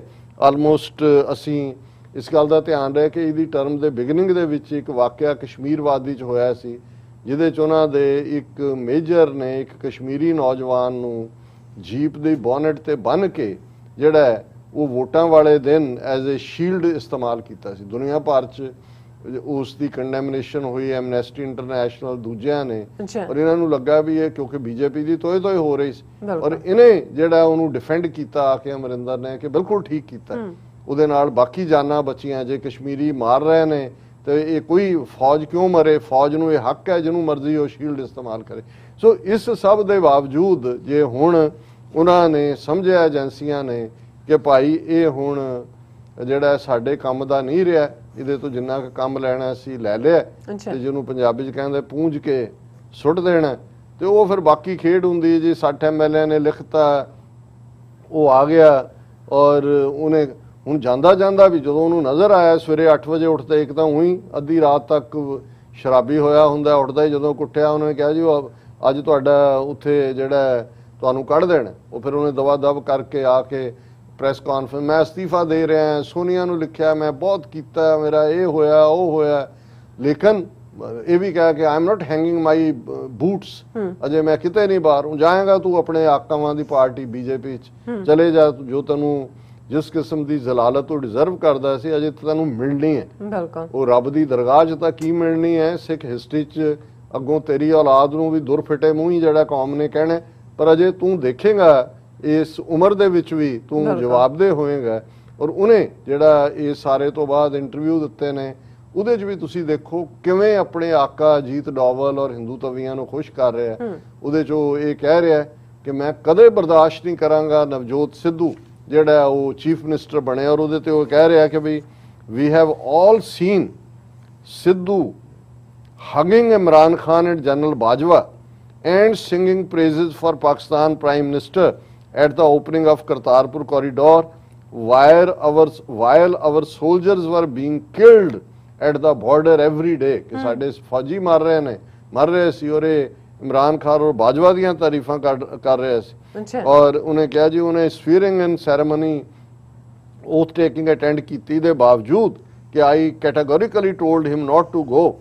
फिर ਇਹ ਕਹਿੰਦਾ the government of Punjab means the security of India and if Sidhu is made the face of Congress for chief ministership I'll fight him at every step ਕਿ ਜੀ ਉਹਨੂੰ ਬਣਾਉਣ ਦਾ ਮਤਲਬ ਹੋਏਗਾ ਕਿ ਇਹ ਜਿਹੜਾ ਦੇਸ਼ ਦੀ ਸਿਕਿਉਰਿਟੀ ਨੂੰ ਖਤਰਾ ਹੈ। ਔਰ ਇਹ ਉਹਨੇ ਸਾਰੇ ਈਵਨ ਅਰਨਾਬ ਗੋਸਵਾਮੀ ਦੇ ਨਾਲ ਇੰਟਰਵਿਊ ਦੇ ਵਿੱਚ ਵੀ ਉਹਨੇ ਆ ਕੇ ਕਿਹਾ ਕਿ ਜੀ ਇਹ ਬਹੁਤ ਵੱਡਾ ਡੇਂਜਰਸ ਔਰ ਉਹ ਹੁਣ ਬੀਜੇਪੀ ਡਿਮਾਂਡ ਕਰ ਰਹੀ ਹੈ ਕਿ ਕਾਂਗਰਸ ਜਿਹੜੀ ਆ ਉਹਨੂੰ ਹਟਾਏ, ਦੇਸ਼ ਦੀ ਸਿਕਿਉਰਿਟੀ ਨੂੰ ਖਤਰਾ ਹੈ। ਸੋ ਕੁੱਲ ਮਿਲਾ ਕੇ ਜਦੋਂ ਤੁਸੀਂ ਇਸ ਸਾਰੇ ਪਾਰਟ ਨੂੰ ਦੇਖਦੇ ਹੋ ਤੇ ਵੈਸੇ ਤਾਂ ਇਹੀ ਹੁੰਦਾ ਹੈ ਧੋਬੀ ਕਾ ਕੁੱਤਾ ਨਾ ਘਰ ਕਾ ਨਾ ਘਾਟ ਕਾ, ਪਰ ਇਹ ਜਿਹੜਾ ਕੱਲਾ ਇਹ ਕੁੱਤਾ ਗਿਆ ਕੁੱਤੇ 'ਚ ਵੀ ਗੁਣ ਹੁੰਦੇ ਨੇ।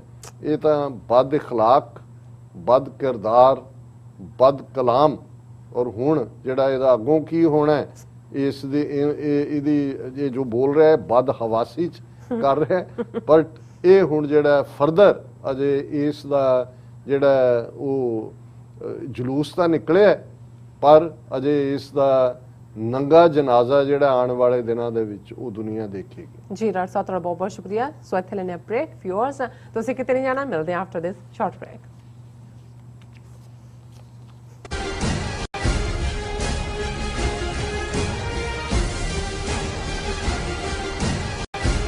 ਪੰਜਾਬ ਇੰਡੀਪੈਂਡੈਂਸ ਰੈਫਰੈਂਡਮ ਦੀਆਂ ਵੋਟਾਂ 31 ਅਕਤੂਬਰ ਨੂੰ ਲੰਡਨ ਤੋਂ ਪੈਣੀਆਂ ਸ਼ੁਰੂ ਹੋਣਗੀਆਂ। ਯੂਕੇ 'ਚ ਵਸਦੇ ਸਿੱਖਾਂ ਨੂੰ ਬੇਨਤੀ ਹੈ ਕਿ ਵੋਟਾਂ ਪਾਉਣ ਲਈ ਵਹੀਰਾਂ ਘੱਤ ਕੇ 31 ਅਕਤੂਬਰ ਨੂੰ ਲੰਡਨ ਪਹੁੰਚੋ। ਪੋਲਿੰਗ ਬੂਥਾਂ ਦੀਆਂ ਲੋਕੇਸ਼ਨ ਅਤੇ ਹੋਰ ਸ਼ਹਿਰਾਂ ਵਿੱਚ ਵੋਟਾਂ ਦੀਆਂ ਤਰੀਕਾਂ ਜਾਣਨ ਲਈ ਕਾਲ ਕਰ ਸਕਦੇ ਹੋ 07538089986 ਜਾਂ ਲੌਗਇਨ ਕਰ ਸਕਦੇ ਹੋ London number 4 khalistan.uk London for Khalistan Realty Services।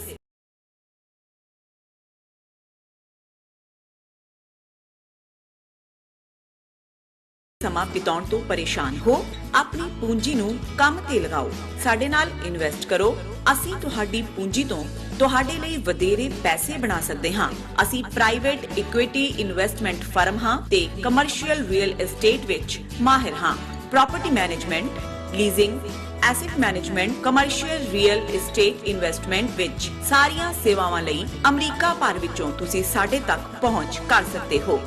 Azad commercial realty services ते Azad family trust 701 north post oak road suite number 204 Houston Texas. तुसीं सानू साडे phone number 7136861277 viewers welcome back on programme. So viewers ਐਂਡਵਲ section ਦੇ ਵਿੱਚ ਆਪਾਂ ਪਹੁੰਚ ਚੁੱਕੇ ਹਾਂ। ਉਸ ਦੇ ਵਿੱਚ ਆਪਾਂ ਗੱਲਬਾਤ ਕਰਨ ਜਾ ਰਹੇ ਹਾਂ ਕਿ ਨੇਪਾਲ ਦੇ ਸਾਬਕਾ ਪ੍ਰਧਾਨ ਮੰਤਰੀ ਮਿਸਟਰ ਓਲੀ ਨੇ ਆਪਣੀ ਪਾਰਟੀ ਹਾਈ ਕਮਾਂਡ ਨੂੰ ਸੌਂਪੇ ਇੱਕ ਡਾਕੂਮੈਂਟ ਵਿੱਚ ਕਿਹਾ ਹੈ ਕਿ 2015 ਵਿੱਚ ਮੋਦੀ ਦੇ ਨੁਮਾਇੰਦੇ ਸ਼ੰਕਰ ਜੈ ਕਿਸ਼ਨ ਨੇ ਧਮਕੀ ਦਿੱਤੀ ਸੀ ਕਿ ਜੇ ਨੇਪਾਲ ਨੇ ਆਪਣਾ ਨਵਾਂ ਕਨਸਟੀਟਿਊਸ਼ਨ ਮਨਜ਼ੂਰ ਕੀਤਾ ਤਾਂ ਉਸ ਨੂੰ ਇਸ ਦੇ ਸਿੱਟੇ ਜਿਹੜੇ ਨੇ ਭੁਗਤਣ ਲਈ ਤਿਆਰ ਆਉਣਾ ਚਾਹੀਦਾ ਹੈ। ਸੋ ਇਸ ਬਾਰੇ ਆਪਾਂ ਗੱਲਬਾਤ ਕਰਨ ਜਾ ਰਹੇ ਹਾਂ। ਨਾਲ ਹੀ ਗੁਰਬਾਣੀ ਵਿਚਾਰਾਂ ਦੀ ਸਾਂਝ ਵੀ ਤੁਹਾਡੇ ਨਾਲ ਪਾਈ ਜਾਏਗੀ। ਸੋ ਅਸੀਂ ਚਾਹਾਂਗੇ ਕਿ ਦੋਸਤਾਂ ਨੇ ਇਸੇ ਤਰ੍ਹਾਂ ਬਣੇ ਰਹਿਣਾ। ਦੇਖਣ ਸੁਣ ਲਈ ਲਿਖਣ ਲਈ ਤੁਹਾਡਾ ਸਭ ਦਾ ਬਹੁਤ ਬਹੁਤ ਸ਼ੁਕਰੀਆ। ਜੀ ਰਾਜ ਸਾਹਿਬ ਕੀ ਵਿਚਾਰਾਂ ਨੇ? ਦੇਖੋ ਭਾਰਤ ਜਿਹੜਾ ਅਫਗਾਨਿਸਤਾਨ ਨੂੰ ਲੈ ਕੇ ਜਿੱਥੇ ਦੁਨੀਆ ਦੇ ਵਿੱਚ ਬਿਲਕੁਲ ਇਹ ਐਕਸਪੋਜ਼ ਹੋਇਆ ਹੈ ਕਿ ਕਿਵੇਂ ਪਿਛਲੇ 20 ਸਾਲਾਂ 'ਚ ਅਫਗਾਨਿਸਤਾਨ ਦੀ ਧਰਤੀ ਨੂੰ ਉਹਨਾਂ ਦੀ ਸਰਜ਼ਮੀਨ ਨੂੰ ਭਾਰਤ ਦਹਿਸ਼ਤਗਰਦੀ ਲਈ ਵਰਤ ਰਿਹਾ ਸੀ ਅਗੇਂਸਟ ਪਾਕਿਸਤਾਨ। ਜੀ ਸ੍ਰੀਲੰਕਾ 'ਚ ਕਿਵੇਂ ਲਿਟੇ ਵਰਗੀ ਜਿਹੜੀ ਲਿਬਰੇਸ਼ਨ ਟਾਈਗਰਸ ਆਫ ਤਾਮਿਲਨਾਡੂ ਦਹਿਸ਼ਤਗਰਦ ਤਨਜ਼ੀਮ ਭਾਰਤੀ ਏਜੰਸੀ ਰॉ ਨੇ ਖੜੀ ਕੀਤੀ, ਕਿਵੇਂ ਉਹਨਾਂ ਨੂੰ ਟ੍ਰੇਨਡ ਕਰਕੇ ਸ੍ਰੀਲੰਕਾ 'ਚ ਸਿਵਲ ਵਾਰ ਲਿਆਂਦੀ, ਫਿਰ ਕਿਵੇਂ ਉਹਨਾਂ ਨੂੰ ਜਦੋਂ ਬਿਲਕੁਲ ਚੁੱਪ ਕਰਵਾਉਣਾ ਚਾਹਿਆ ਤੇ ਰਾਜੀਵ ਗਾਂਧੀ ਨੂੰ ਫਿਰ ਆਪਣੀ ਜਾਨ ਦੀ ਕੀਮਤ ਦੇਣੀ ਪਈ, ਕਿਉਂਕਿ ਇੰਡੀਅਨ ਪੀਸ ਕੀਪਿੰਗ ਫੋਰਸ ਦੇ ਥੱਲੇ ਫਿਰ ਅੱਗੋਂ ਜਿਹੜਾ ਹੈ ਉਹ ਜ਼ੁਲਮ ਲਿਟੇ ਦੇ ਲੋਕਾਂ ਦੇ ਉੱਤੇ ਜਾਂ ਆਮ ਤਾਮਿਲਾਂ ਦੇ ਉੱਤੇ ਭਾਰਤੀ ਫੌਜ ਨੇ ਕੀਤੇ। ਉਸ ਤੋਂ ਜ਼ਾਹਰ ਹੋਇਆ ਕਿ ਭਾਈ ਸ੍ਰੀਲੰਕਾ ਦੇ ਵਿੱਚ ਕਿਸ ਹੱਦ ਤੱਕ ਇਹਨਾਂ ਦੇ ਇੰਟਰਫੇਰੈਂਸ ਸੀ। 1971 ਚ ਮਸ਼ਰਕੀ ਪਾਕਿਸਤਾਨ ਨੂੰ ਕਿਵੇਂ ਮੁਕਤੀ ਵਾਹਿਨੀ ਦਾ ਡਰਾਮਾ ਕਰਕੇ, ਔਰ ਇਹ ਗੱਲ ਮੋਦੀ ਨੇ ਖੁਦ ਢਾਕੇ 'ਚ ਜਾ ਕੇ ਖਲੋ ਕੇ ਕਹੀ ਸੀ ਕਿ ਭਾਈ ਅਸੀਂ ਕਿਵੇਂ ਤੁਹਾਨੂੰ ਆਜ਼ਾਦੀ ਲਿਬਰੇਟ ਕਰਵਾਇਆ। ਸੋ ਮੁਕਤੀ ਵਾਹਿਨੀ ਉਹੀ ਇਹਨਾਂ ਦੇ ਫੌਜੀ ਜਿਹੜੇ ਨੇ ਸਿਵਲੀਅਨ ਕੱਪੜਿਆਂ 'ਚ ਬੰਗਾਲੀ ਨੌਜਵਾਨਾਂ ਦੇ ਭੇਖ ਦੇ ਵਿੱਚ ਜਿਹੜਾ ਇਹਨਾਂ ਨੇ ਪਾਕਿਸਤਾਨ ਨੂੰ ਦੋ ਹਿੱਸਿਆਂ ਦੇ ਵਿੱਚ ਤੋੜਿਆ। ਔਰ ਇਸੇ ਤਰ੍ਹਾਂ ਸਿੱਕਮ ਚੋਗਿਆਲ ਸਿੱਕਮ ਦਾ ਉਹਨੂੰ ਕਿਵੇਂ ਜਿਹੜਾ ਇਹਨਾਂ ਨੇ ਸਿੱਕਮ ਨੂੰ ਜ਼ਬਰਦਸਤੀ ਭਾਰਤ ਦੇ ਨਾਲ ਮਿਲਾਇਆ, ਔਰ ਉਹਦੇ ਉੱਤੇ ਬੜਾ ਜਦੋਂ ਤੁਸੀਂ ਰਾਹ ਦੀਆਂ ਕਿਤਾਬਾਂ ਦੇਖਦੇ ਹੋ ਜਿਹੜੇ ਇਹਨਾਂ ਦੇ ਰਿਟਾਇਰਡ ਕੋਈ ਆਪਰੇਟਿਵ ਲਿਖਦੇ ਨੇ ਫਿਰ ਬੜੇ ਫਖਰ ਨਾਲ ਦੱਸਦੇ ਨੇ ਕਿ ਭਾਈ ਸਿੱਕਮ ਦਾ ਜਿਹੜਾ ਆਪਰੇਸ਼ਨ ਹੈ ਕਿਵੇਂ ਸਾਡੇ ਇੰਟੈਲੀਜੈਂਸ ਬਿਊਰੋ ਨੇ ਕੀਤਾ। ਈਵਨ ਤਿੱਬਤ ਦੇ ਹਵਾਲੇ ਨਾਲ ਬੇਸ਼ੱਕ ਚਾਈਨਾ ਦੀ ਇੰਨੀ ਪਾਵਰ ਹੈ ਕਿ ਵੀ ਉਹਨਾਂ ਨੇ ਇਹਨਾਂ ਨੂੰ ਉੱਠਣ ਨਹੀਂ ਦਿੱਤਾ, ਔਰ ਈਵਨ ਦਲਾਈ ਲਾਮਾ ਵੀ ਤਿੱਬਤ ਦੀ ਮੁਕੰਮਲ ਆਜ਼ਾਦੀ ਦੀ ਗੱਲ ਨਹੀਂ ਕਰਦਾ, ਲੇਕਿਨ ਇਸ ਗੱਲ ਦੇ ਸਬੂਤ ਨੇ ਕਿ ਈਵਨ ਅਜੇ ਭਾਰਤ ਤਾਂ ਆਜ਼ਾਦ ਹੋਇਆ 10-12 ਸਾਲ ਹੋਏ ਸੀ ਕਿ 1959 ਦੇ ਵਿੱਚ CIA ਔਰ ਭਾਰਤ ਦੇ ਇੰਟੈਲੀਜੈਂਸ ਬਿਊਰੋ ਨੇ ਜੁਆਇੰਟ ਆਪਰੇਸ਼ਨ ਕਰਕੇ ਇਹ 14-15 ਸਾਲ ਦੇ ਛੋਕਰੇ ਦਲਾਈ ਲਾਮਾ ਨੂੰ ਜਿਹੜਾ ਉੱਥੋਂ ਸਮਗਲ ਕਰਕੇ ਲਿਆ ਕੇ ਧਰਮਸ਼ਾਲਾ 'ਚ ਬਿਠਾਇਆ ਸੀ, ਔਰ ਕਿਵੇਂ ਪਿਛਲੇ 50 ਸਾਲਾਂ ਤੋਂ ਉਹਨੂੰ ਇਸਤੇਮਾਲ ਕਰ ਰਹੇ ਨੇ। ਲੇਕਿਨ ਜਿਹੜੀ ਨੇਪਾਲ ਵਰਗਾ ਮੁਲਕ ਜਿਹੜਾ ਕਨਸਟੀਟਿਊਸ਼ਨ 240 ਸਾਲ ਉੱਥੇ ਬਾਦਸ਼ਾਹਤ ਰਹੀ ਹੈ, ਮੋਨਾਰਕੀ, ਹਿੰਦੂ ਰਾਜੇ, ਇੱਕੋ ਇੱਕ ਯੂਨਾਈਟਿਡ ਨੇਸ਼ਨਸ ਵਿਚਲਾ ਮੁਲਕ ਜਿਹਦਾ ਰਾਜ ਧਰਮ ਹਿੰਦੂ ਸੀ, ਕਿਉਂਕਿ ਇਹ ਜਿਹੜੇ ਉਹਨਾਂ ਦੇ ਮਹਾਰਾਜੇ ਉੱਥੇ ਜਾ ਕੇ ਬਣਦੇ ਰਹੇ ਨੇਪਾਲ ਦੇ ਰਾਜੇ, ਇਹ ਬਹੁਤ ਸਾਰੇ ਮੱਧ ਪ੍ਰਦੇਸ਼ ਔਰ ਦੂਸਰਿਆਂ ਦੇ ਰਾਜਪੂਤ ਕਬੀਲਿਆਂ ਦੇ ਲੋਕਾਂ ਨੇ ਜਾ ਕੇ ਉੱਥੇ ਜਿਹੜਾ ਉਹਨਾਂ ਦੇ ਕਬਜ਼ੇ ਕੀਤੇ ਹੋਏ ਸੀ। ਲੇਕਿਨ ਨੇਪਾਲ ਦੇ ਲੋਕਾਂ ਨੇ, ਔਰ ਨੇਪਾਲ 'ਚ ਵਰਸਟ ਫਾਰਮ ਦੇ ਵਿੱਚ ਕਾਸਟ ਸਿਸਟਮ ਔਰ ਬਹੁਤ ਗਰੀਬ ਗੁਰਬਤ ਬੜੀ ਕਿਸ ਹੱਦ ਤੱਕ, ਪਰ ਬਹਾਦਰ ਲੋਕ, ਕਿਵੇਂ ਉਹਨਾਂ ਨੇ 10 ਤੋਂ 15 ਸਾਲ ਆਪਣੀ ਆਜ਼ਾਦੀ ਦੀ ਲੜਾਈ ਰਾਜਾਸ਼ਾਹੀ ਤੋਂ ਵੀ ਔਰ ਇਸ ਕਿਸਮ ਦੇ ਬ੍ਰਹਿਮਨਿਕਲ ਸਿਸਟਮ ਦੀ ਜਕੜ ਨੂੰ ਤੋੜਨ ਦੇ ਲਈ ਲੜੀ। ਇਵੈਂਚੁਅਲੀ ਸਮਝੌਤਾ ਹੋਇਆ, ਵਾਪਸ ਚੋਣਾਂ ਹੋਈਆਂ, ਉਹਨਾਂ ਦੀ ਹਕੂਮਤ ਬਣੀ, ਰਾਜਾਸ਼ਾਹੀ ਦਾ ਅੰਤ ਹੋਇਆ। ਉਹਨਾਂ ਨੇ ਕਿਹਾ ਜੀ ਵੀ, ਔਰ ਉਹਨਾਂ ਨੇ ਆਪਣਾ ਕਨਸਟੀਟਿਊਸ਼ਨ ਬਣਾਇਆ ਜਿਹੜਾ ਨੇਪਾਲ ਦਾ ਕਨਸਟੀਟਿਊਸ਼ਨ ਮੋਸਟ ਮਾਡਰਨ ਹੈ ਬਹੁਤ ਸਾਰਿਆਂ ਦੇ ਕੰਪੈਰੀਜ਼ਨ 'ਚ, ਜਿਹੜੇ ਕੁਝ ਮਾਮਲੇ ਜਿਵੇਂ ਵੈਸਟਰਨ ਕਨਸਟੀਟਿਊਸ਼ਨ ਵੀ ਉਸ ਹੱਦ ਤੱਕ ਲਿਬਰਲ ਨਹੀਂ ਜਾਂਦੇ, ਪਰ ਉਹਨਾਂ ਨੇ ਇੱਕ ਪਾਰਟ ਕੀਤਾ ਵੀ ਇਹ ਹਿੰਦੂ ਧਰਮ ਵਾਲਾ ਕੰਮ ਖਤਮ ਕਰਤਾ। ਉਹਨਾਂ ਨੇ ਕਿਹਾ ਕੋਈ ਸਟੇਟ ਰਿਲੀਜਨ ਨਹੀਂ ਹੈ, ਸੈਕੂਲਰ ਮੁਲਕ ਹੋਏਗਾ, ਹਰ ਇੱਕ ਨੂੰ ਹੱਕ ਹੈ, ਉਹਨੇ ਕਿਸ ਕਿਸਮ ਦਾ ਜਿਹੜਾ ਉਹ ਫੇਥ ਉਹਦੇ 'ਚ ਹੈ ਨਹੀਂ ਹੈ, ਲੇਕਿਨ ਹੋਰ ਬਹੁਤ ਸਾਰੇ ਐਲੀਮੈਂਟ। ਸੋ ਇਹ 2015 ਦੇ ਵਿੱਚ ਉਹਨਾਂ ਦਾ ਕਨਸਟੀਟਿਊਸ਼ਨ ਜਦੋਂ ਬਣ ਕੇ ਤਿਆਰ ਹੋਇਆ, ਇੰਪਲੀਮੈਂਟ ਹੋਣਾ ਸੀ। ਹੁਣ ਨੇਪਾਲ ਦਾ ਇੱਕ ਹਿੱਸਾ ਜਿਹੜਾ ਬਿਹਾਰ, ਉੱਤਰਾਖੰਡ, ਯੂਪੀ ਦੇ ਇਲਾਕਿਆਂ ਨਾਲ ਲੱਗਦਾ ਹੈ, ਜਿੱਥੋਂ ਦੇ ਜਿਹੜੇ ਵਛਿੰਦੇ ਨੇ ਉਹਨਾਂ ਨੂੰ ਮੇਧਾਵੀ ਕਿਹਾ ਜਾਂਦਾ, ਉਹ ਹਿੰਦੀ ਸਪੀਕਿੰਗ ਨੇ। ਲੇਕਿਨ ਨੇਪਾਲ ਦਾ, ਕਿਉਂਕਿ ਨੇਪਾਲ ਦਾ ਰਾਜਾ ਅਮਰ ਸਿੰਘ ਦੇ ਜ਼ਮਾਨੇ 'ਚ ਉਹਨੇ ਇਹਨੂੰ ਕੰਕਰ ਕੇ ਉਹਨਾਂ ਦਾ ਹਿੱਸਾ ਨੇ। ਸੋ ਇਹਨਾਂ ਦੀਆਂ ਇੰਡੀਅਨ ਇੰਟੈਲੀਜੈਂਸ ਏਜੰਸੀਆਂ ਦੀ ਜਿਹੜੀ ਪਹੁੰਚ ਹੈ ਉਹ ਹਮੇਸ਼ਾ ਉਹਨਾਂ ਤੱਕ ਰਹੀ, ਉਹਨਾਂ ਨੂੰ ਤਾਂ ਆਪਰੇਟ ਕਰਵਾਉਂਦੇ ਰਹੇ। ਫਿਰ ਜਦੋਂ ਨੇਪਾਲ ਦੇ ਵਿੱਚ ਅਰਥਕੁਏਕ ਆਇਆ ਔਰ ਬੜੀ ਤਬਾਹੀ ਹੋਈ, ਉਦੋਂ ਵੀ ਉਸ ਤੋਂ ਪਹਿਲਾਂ ਇਹਨਾਂ ਨੇ ਬਹਾਨੇ ਨਾਲ ਰਾਹ ਦੇ ਬਹੁਤ ਸਾਰੇ ਆਪਰੇਟਿਵ ਨੇਪਾਲ 'ਚ ਭੇਜੇ। ਜਦੋਂ ਉਹਨਾਂ ਨੂੰ ਪਤਾ ਲੱਗਾ, ਉਹਨਾਂ ਨੇ ਉੱਥੋਂ ਹੀ ਪੈਕ ਕਰਵਾ ਕੇ ਉਹਨਾਂ ਨੇ ਕਿਹਾ ਜੀ ਸਾਨੂੰ ਕੋਈ ਬਾਹਰਲਾ ਨਹੀਂ ਚਾਹੀਦਾ। ਹਾਲਾਂ ਯੂਨਾਈਟਿਡ ਸਿੱਖਸ ਨੇ ਉੱਥੇ ਜਾ ਕੇ ਸਰਵ ਵੀ ਕੀਤਾ ਔਰ ਉਹ ਅੱਜ ਤੱਕ ਵੀ ਐਪਰੀਸ਼ੀਏਟ ਕਰਦੇ ਨੇ। ਸਿੱਖਾਂ ਨੂੰ ਤਾਂ ਨੇਪਾਲੀ ਬਹੁਤ ਦੋਸਤਾਨਾ ਅੰਦਾਜ਼ ਦੇ ਵਿੱਚ ਦੇਖਦੇ ਨੇ। ਹੁਣ ਕਿਵੇਂ ਮੋਦੀ ਕਿਆ ਨੇ ਉਸ ਅਰਥਕੁਏਕ ਤੋਂ ਬਾਅਦ ਔਰ ਮੇਧਾਵੀਆਂ ਦੇ ਬਹਾਨੇ ਨਾਲ ਨੇਪਾਲ ਦਾ ਬਲੋਕੇਡ ਕੀਤਾ ਇਕਨੋਮਿਕਲ, ਉੱਥੇ ਕੀ ਹਾਲਤ ਹੋਈ ਉਹ ਲੋਕਾਂ ਨੂੰ ਅੱਜ ਤੱਕ ਨਹੀਂ ਭੁੱਲਿਆ, ਔਰ ਭਾਰਤ ਪ੍ਰਤੀ ਨਫ਼ਰਤ ਵੱਧਦੀ ਚਲੀ ਗਈ। ਪਰ ਬਹੁਤ ਸਾਰੀਆਂ ਚੀਜ਼ਾਂ ਜਿਹੜੀਆਂ ਨਜ਼ਰ ਆ ਰਹੀਆਂ ਹੁੰਦੀਆਂ, ਮੀਡੀਆ ਉਹਨੂੰ ਕਵਰ ਕਰ ਰਿਹਾ ਹੁੰਦਾ, ਪਰ ਜਦੋਂ ਤੱਕ ਉਹਦੀ ਕੋਈ ਡਾਕੂਮੈਂਟੇਸ਼ਨ ਨਾ ਹੋਏ ਉਹਨੂੰ ਸਾਬਤ ਕਰਨਾ ਔਖਾ ਹੁੰਦਾ। ਔਰ ਅੱਜ ਜਿਹੜੀ ਖਬਰ ਇਹਨਾਂ ਦੇ ਆਪਣੇ ਮੀਡੀਆ ਨੇ ਵੀ ਲਾਈ, ਔਰ ਇਹ KP ਸ਼ਰਮਾ ਓਇਲੀ ਜਿਹੜੇ ਪ੍ਰਾਈਮ ਮਿਨਿਸਟਰ ਰਹੇ ਨੇਪਾਲ ਦੇ, ਐਕਸ ਹੁਣ ਵੀ ਪਾਵਰਫੁਲ ਉਹਨਾਂ ਦੀ ਕਮਿਊਨਿਸਟ ਪਾਰਟੀ ਹੈ, ਉਹਨਾਂ ਨੇ ਆਪਣੀ ਕਮਿਊਨਿਸਟ ਪਾਰਟੀ ਹਾਈ ਕਮਾਂਡ ਨੂੰ ਇਹ ਡਾਕੂਮੈਂਟ ਪੇਸ਼ ਕੀਤਾ ਹੈ ਔਰ ਇਹ ਖਬਰ ਦਾ ਹੈਡਲਾਈਨ ਹੈ, ਜੈ ਸ਼ੰਕਰ ਵਾਰਨਡ ਅਸ ਅਗੇਂਸਟ ਅਡਾਪਟਿੰਗ ਕਨਸਟੀਟਿਊਸ਼ਨ ਇਨ 2015 KP ਸ਼ਰਮਾ ਓਲੀ। ਹੁਣ ਇਹ ਜੈ ਸ਼ੰਕਰ, ਇਹੀ ਜੈ ਸ਼ੰਕਰ ਜਿਹੜਾ ਅੱਜ ਫੋਰਨ ਮਿਨਿਸਟਰ ਹੈ, 2015 ਦੇ ਵਿੱਚ ਸਰਕਾਰੀ ਨੌਕਰੀ 'ਚ ਸੀ, ਫੋਰਨ ਸੈਕਟਰੀ ਸੀ ਇੰਡੀਅਨ ਫੋਰਨ ਸਰਵਿਸ ਦਾ। ਹੁਣ ਇਹ ਮਿਸਟਰ ਓਲੀ ਕਹਿ ਰਹੇ ਨੇ ਕਿ 2015 ਦੇ ਵਿੱਚ ਐਸ ਜੈ ਸ਼ੰਕਰ ਜਿਹੜਾ ਫੋਰਨ ਸੈਕਟਰੀ ਸੀ, ਮੋਦੀ ਦੀ ਐਮਿਸਰੀ ਦੇ ਤੌਰ ਤੇ, ਦੂਤ ਦੇ ਤੌਰ ਤੇ ਨੇਪਾਲ 'ਚ ਆਇਆ ਔਰ ਉਹਨੇ ਜਿਹੜਾ ਉਹ ਸਾਨੂੰ ਇਹ ਕਿਹਾ ਕਿ ਅਸੀਂ ਤੁਹਾਨੂੰ ਇਹ ਵਾਰਨਿੰਗ ਦਿੰਦੇ ਹਾਂ ਕਿ ਜੇ ਤੁਸੀਂ ਇਸ ਕਨਸਟੀਟਿਊਸ਼ਨ ਨੂੰ ਜਿਹਦੇ 'ਚੋਂ ਹਿੰਦੂ ਫੇਥ ਨਹੀਂ ਹੈ ਔਰ ਦੂਜਾ ਤੁਸੀਂ ਲਾਗੂ ਕਰੋਗੇ ਤੇ ਫਿਰ ਇਹਦਾ ਖਮਿਆਜ਼ਾ ਤੁਹਾਨੂੰ ਭੁਗਤਣਾ ਪਏਗਾ। ਉਹਨਾਂ ਦੇ ਐਗਜ਼ੈਕਟ ਲਫ਼ਜ਼ ਜਿਹੜੇ ਉਹਨਾਂ ਨੇ ਪਾਰਟੀ ਨੂੰ ਦਿੱਤੇ ਨੇ, the set of political documents which he submitted to Standing Committee of Communist Party of Nepal which met on September 19, ਉਹਦੇ 'ਚ ਉਹਨਾਂ ਨੇ ਕਿਹਾ the Indian, ਇਹ ਹੁਣ quote unquote ਹੈ, the Indian diplomat who arrived as a special emissary of Prime Minister of India Modi threatened the leaders of political parties not to promulgate the constitution, that it would not be accepted if it was done against India's suggestion। ਉਹਨੇ ਕਿਹਾ ਜੀ ਖਬਰਦਾਰ ਇਹਨੂੰ ਤੁਸੀਂ ਕੀਤਾ, ਜੇ ਤੁਸੀਂ ਸਾਡੇ ਸੁਝਾਅ ਦੇ ਬਾਵਜੂਦ ਇਹਨੂੰ ਕਰਦੇ ਹੋ, ਅਸੀਂ ਇਹਨੂੰ ਕਦੇ ਐਕਸੈਪਟ ਨਹੀਂ ਕਰਾਂਗੇ। ਔਰ ਨਾਲ ਹੀ ਉਹਨੇ ਕਿਹਾ he said the consequences would be negative, said the document written in Nepali। ਇਹ ਜਿਹੜਾ ਉਹਨਾਂ ਨੇ ਦਿੱਤਾ ਹੈ, ਉਹਨੇ ਕਿਹਾ ਜੀ ਫਿਰ ਇਹਦਾ ਖਮਿਆਜ਼ਾ ਭੁਗਤਣ ਲਈ ਤਿਆਰ ਰਹੋ।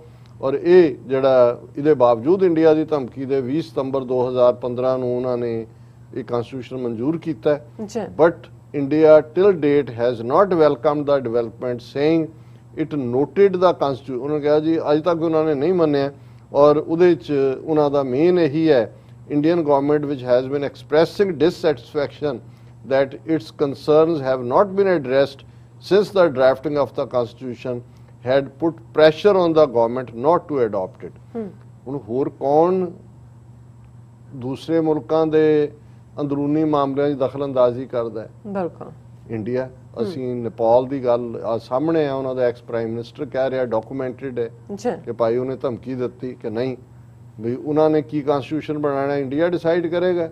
ਸ੍ਰੀਲੰਕਾ, ਬੰਗਲਾਦੇਸ਼ ਬਣਾਇਆ ਇਹਨਾਂ ਨੇ, ਸਿੱਕਮ ਐਨੈਕਸ ਕੀਤਾ, ਭੂਟਾਨ ਉਹਨਾਂ ਦੀ ਫੋਰਨ ਮਿਨਿਸਟਰੀ, ਉਹਨਾਂ ਨੇ ਆਪਣੇ ਫੋਰਨ ਪਾਲਿਸੀ ਕੀ ਬਣਾਉਣੀ ਆਪਣੇ ਕੋਲ ਰੱਖੀ ਹੋਈ ਹੈ। ਅਫਗਾਨਿਸਤਾਨ 'ਚ 20 ਸਾਲ ਕੀ ਕਰਤੂਤ ਕੀਤੀ ਹੈ ਇਹਨਾਂ ਨੇ। ਔਰ ਇਸ ਤੋਂ ਵੱਧ ਕੇ ਇਸ ਕਿਸਮ ਦਾ ਜਿਹੜੀ ਇੰਟਰਫੇਰੈਂਸ ਹੈ ਉਹ ਤੁਹਾਨੂੰ ਦੁਨੀਆ 'ਚ ਕਿਤੇ ਨਜ਼ਰ ਨਹੀਂ ਆਉਂਦੀ। ਸੋ ਘੱਟੋ ਘੱਟ ਇਹ ਜਿਹੜਾ ਜਦੋਂ ਅਸੀਂ ਪਾਕਿਸਤਾਨੀ ਡਿਪਲੋਮੈਟਸ ਆ ਉਹਨਾਂ ਦੇ ਹਵਾਲੇ ਨਾਲ ਅਗਰੈਸਿਵ ਡਿਪਲੋਮੇਸੀ ਦੀ ਗੱਲ ਕਰਦੇ ਹਾਂ, ਮੈਂ ਸਮਝਦਾ ਵੀ ਇਸ ਕਿਸਮ ਦੀਆਂ ਜਦੋਂ ਰਿਪੋਰਟਸ ਆਉਂਦੀਆਂ ਨੇ ਇਹ ਵੱਡੇ ਪੈਮਾਨੇ ਤੇ ਇਹਨਾਂ ਨੂੰ ਆਪਣੇ ਢਾਂਚੇ 'ਚ ਢਾਲ ਕੇ ਉਹਨਾਂ ਸਾਰਿਆਂ ਨੂੰ ਬਰੀਫ ਕਰਦੇ ਰਹਿਣਾ ਚਾਹੀਦਾ ਤਾਂ ਕਿ ਪਤਾ ਲੱਗੇ ਕਿ ਭਾਰਤ ਕਿਸ ਕਦਰ ਗੁਆਂਢੀ ਦੇਸ਼ਾਂ ਦੇ ਅੰਦਰੂਨੀ ਮਾਮਲਿਆਂ 'ਚ ਇੰਟਰਫੀਅਰ ਕਰਦਾ ਹੈ, ਦਹਿਸ਼ਤਗਰਦੀ ਵਧਾਉਂਦਾ ਹੈ ਔਰ ਉੱਥੇ ਅਮਨ ਨਹੀਂ ਹੋਣ ਦਿੰਦਾ। ਔਰ ਅਸੀਂ ਕਲੋਜ਼ਿੰਗ 'ਚ ਜਿਵੇਂ ਰੂਹਾਨੀ ਵਿਚਾਰ ਕਰਦੇ ਹਾਂ ਔਰ ਕਬੀਰ ਸਾਹਿਬ ਦੀ ਬਾਣੀ 52 ਅੱਖਰੀ ਅਸੀਂ ਵਿਚਾਰੀ ਤੇ ਗੌੜੀ ਥਿੱਤੀ ਉਹ ਬਾਣੀ ਦੇ ਉੱਤੇ ਵਿਚਾਰ ਕਰ ਰਹੇ ਹਾਂ, ਜਿਹੜਾ ਕਿ ਅਸੀਂ ਐਕਸਪਲੇਨ ਕੀਤਾ ਸਰ। ਸਾਡੇ ਇੱਕ ਵੀਰ ਨੇ ਲਿਖਿਆ ਜੀ ਕਿ ਪਹਿਲੀ ਵਾਰ ਹੈ ਸਾਨੂੰ ਸਮਝ ਆਈ ਕਿ ਅਮਾਵਸ, ਪੂਰਨਮਾਸ਼ੀ ਔਰ ਇਹ ਥਿੱਤਾਂ ਜਿਹਨੂੰ ਤਿਥੀ ਕਹਿੰਦੇ ਨੇ, ਤਿਥੀ ਤੋਂ ਅਸੀਂ ਪੰਜਾਬੀ ਥਿੱਤ ਬਣਾਇਆ ਹੋਇਆ ਕਿ ਥਿੱਤਾਂ ਕੀ ਹੁੰਦੀਆਂ ਨੇ। ਸੋ ਅਸੀਂ ਕਿਉਂਕਿ ਕਬੀਰ ਸਾਹਿਬ ਨੇ ਜਿਵੇਂ ਉਹਨੂੰ ਆਧਾਰ ਬਣਾਇਆ ਕਿ ਭਾਈ ਇਹ ਬ੍ਰਾਹਮਣਵਾਦ ਦਾ ਕਰਮ ਕਾਂਡ ਤੇ ਚੰਦਰਮਾ ਦੀ 15 ਦਿਨ ਕਲਾ ਘਟਦੀ ਹੈ, ਉਹ ਡਾਰਕਰ ਪੱਖ 'ਚ ਜਾਂਦਾ ਹੈ ਤੇ ਜਦੋਂ ਬਿਲਕੁਲ ਡਾਰਕ ਹੁੰਦਾ ਹੈ ਉਹ ਅਮਾਵਸਿਆ ਹੁੰਦਾ ਜਿਹਨੂੰ ਅਸੀਂ ਪੰਜਾਬੀ 'ਚ ਮੱਸਿਆ ਕਹਿੰਦੇ ਹਾਂ। ਫਿਰ ਉਸ ਦੀ ਰੋਸ਼ਨੀ ਹਰ ਰੋਜ਼ ਵੱਧਦੀ ਚਲੀ ਜਾਂਦੀ ਹੈ 15 ਦਿਨ, ਔਰ ਜਦੋਂ ਫੁੱਲ ਮੂਨ ਜਿਹਨੂੰ ਕਹਿੰਦੇ ਨੇ ਅਸੀਂ ਪੂਰਨਮਾਸ਼ੀ ਕਹਿੰਦੇ ਹਾਂ। ਔਰ ਇਹਨਾਂ ਹਰ ਦਿਨ ਦਾ ਘਟਣ ਤੇ ਵਧਣ ਦੇ ਨਾਲ ਬ੍ਰਾਹਮਣਾਂ ਨੇ ਵਰਤ ਵੀ ਜੋੜੇ ਹੋਏ ਨੇ, ਉਹਨਾਂ ਦੇ ਨਾਲ ਕਰਮ ਕਾਂਡ ਵੀ ਜੋੜੇ ਹੋਏ ਨੇ। ਸੋ ਕਬੀਰ ਸਾਹਿਬ ਨੇ ਤਾਂ ਪਹਿਲਾਂ ਹੀ ਇਹ ਕਿਹਾ ਕਿ ਭਾਈ ਇਹ ਜਿਹੜਾ ਇਸ ਚੋਂ ਨਿਕਲੋ, ਇਹਨਾਂ ਦੇ ਇਸ ਕਰਮ ਕਾਂਡੀ ਜਾਲ ਚੋਂ।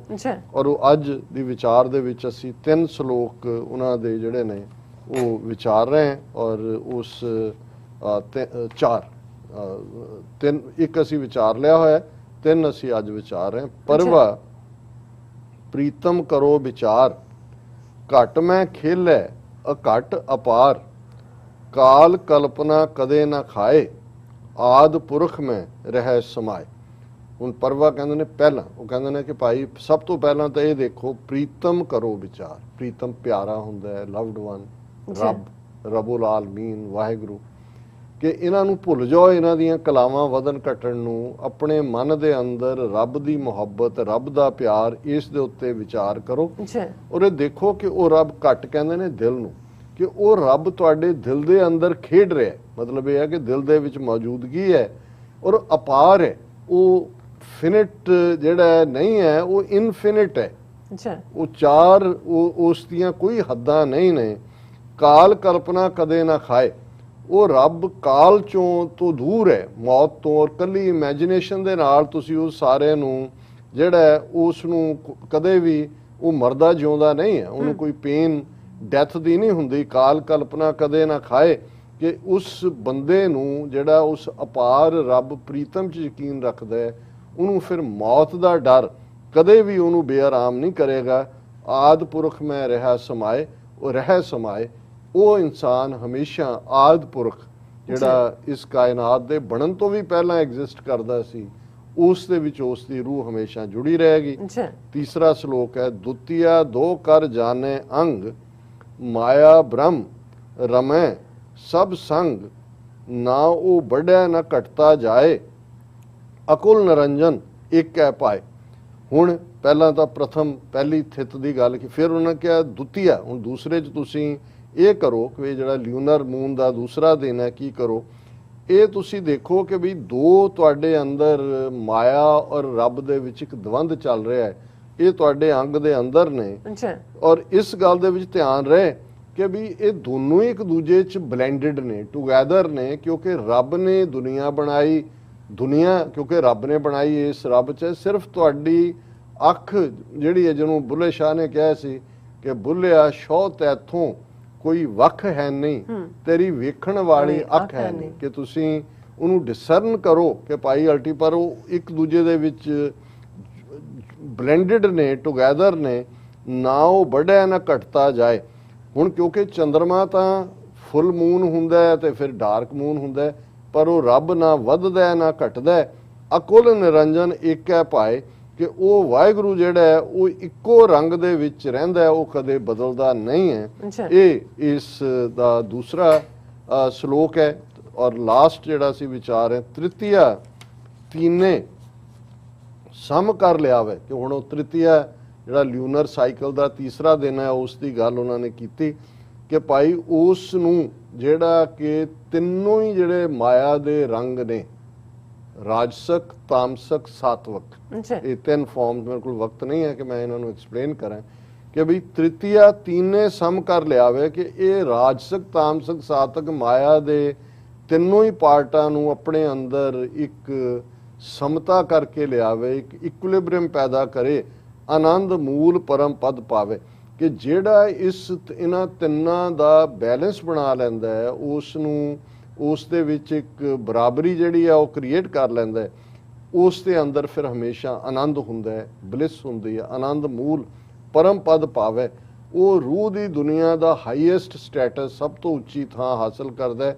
ਸਾਧ ਸੰਗਤ ਉਪਜੈ ਵਿਸ਼ਵਾਸ, ਫਿਰ ਉਹ ਰੱਬ ਨਾਲ ਜੁੜਿਆ ਹੋਇਆ, ਜਦੋਂ ਰੱਬ ਦੇ ਪਿਆਰਿਆਂ ਦੀ ਸੰਗਤ ਦੇ ਵਿੱਚ ਬੈਠਦਾ ਹੈ ਤੇ ਉਸ ਦਾ ਵਿਸ਼ਵਾਸ, ਉਸ ਦਾ ਫੇਥ ਹੋਰ ਵੀ ਪੁਖਤਾ ਹੁੰਦਾ ਹੈ। ਬਾਹਰ ਭੀਤਰ ਸਦਾ ਪ੍ਰਗਾਸ, ਉਸ ਨੂੰ ਇਹ ਨਜ਼ਰ ਆਉਂਦਾ ਹੈ ਕਿ ਬਾਹਰ ਜਿਹਨੂੰ ਕੋਈ ਮਾਇਆ ਸਮਝ ਰਿਹਾ, ਉਹ ਮਾਇਆ ਨਹੀਂ ਹੈ। ਇਹ ਜੱਗ ਸੱਚੇ ਕੀ ਹੈ ਕੋਠੜੀ, ਸੱਚੇ ਕਾ ਵਿਸ਼ਵਾਸ, ਕਿ ਬਾਹਰ ਵੀ ਉਹੀ ਹੈ, ਅੰਦਰ ਵੀ ਉਹੀ ਹੈ। ਬਾਹਰ ਭੀਤਰ ਏਕੋ ਜਾਨੋ, ਇਹ ਗੁਰ ਗਿਆਨ ਬਤਾਈ, ਕਹਿ ਨਾਨਕ ਬਿਨ ਆਪਾ ਚੀਨੇ, ਮਿਟੇ ਨਾ ਭਰਮ ਕੀ ਕਾਈ। ਕਾਈ ਹੁੰਦੀ ਹੈ ਐਲਗੀ, ਹੈ ਜਿਹੜੇ ਹੁੰਦਾ ਹੈ ਫਜ਼ੂਲ ਦੀਆਂ ਉੱਗੀਆਂ ਚੀਜ਼ਾਂ, ਕਿ ਅੰਦਰ ਸਾਡੇ ਭਰਮ, ਡਾਊਟ, ਫੇਥ ਨਾਲੋਂ ਟੁੱਟਣ ਦੀ ਗੱਲ, ਭਰਮ ਦੀ ਕਾਈ ਉੱਗੀ ਹੋਈ ਹੈ।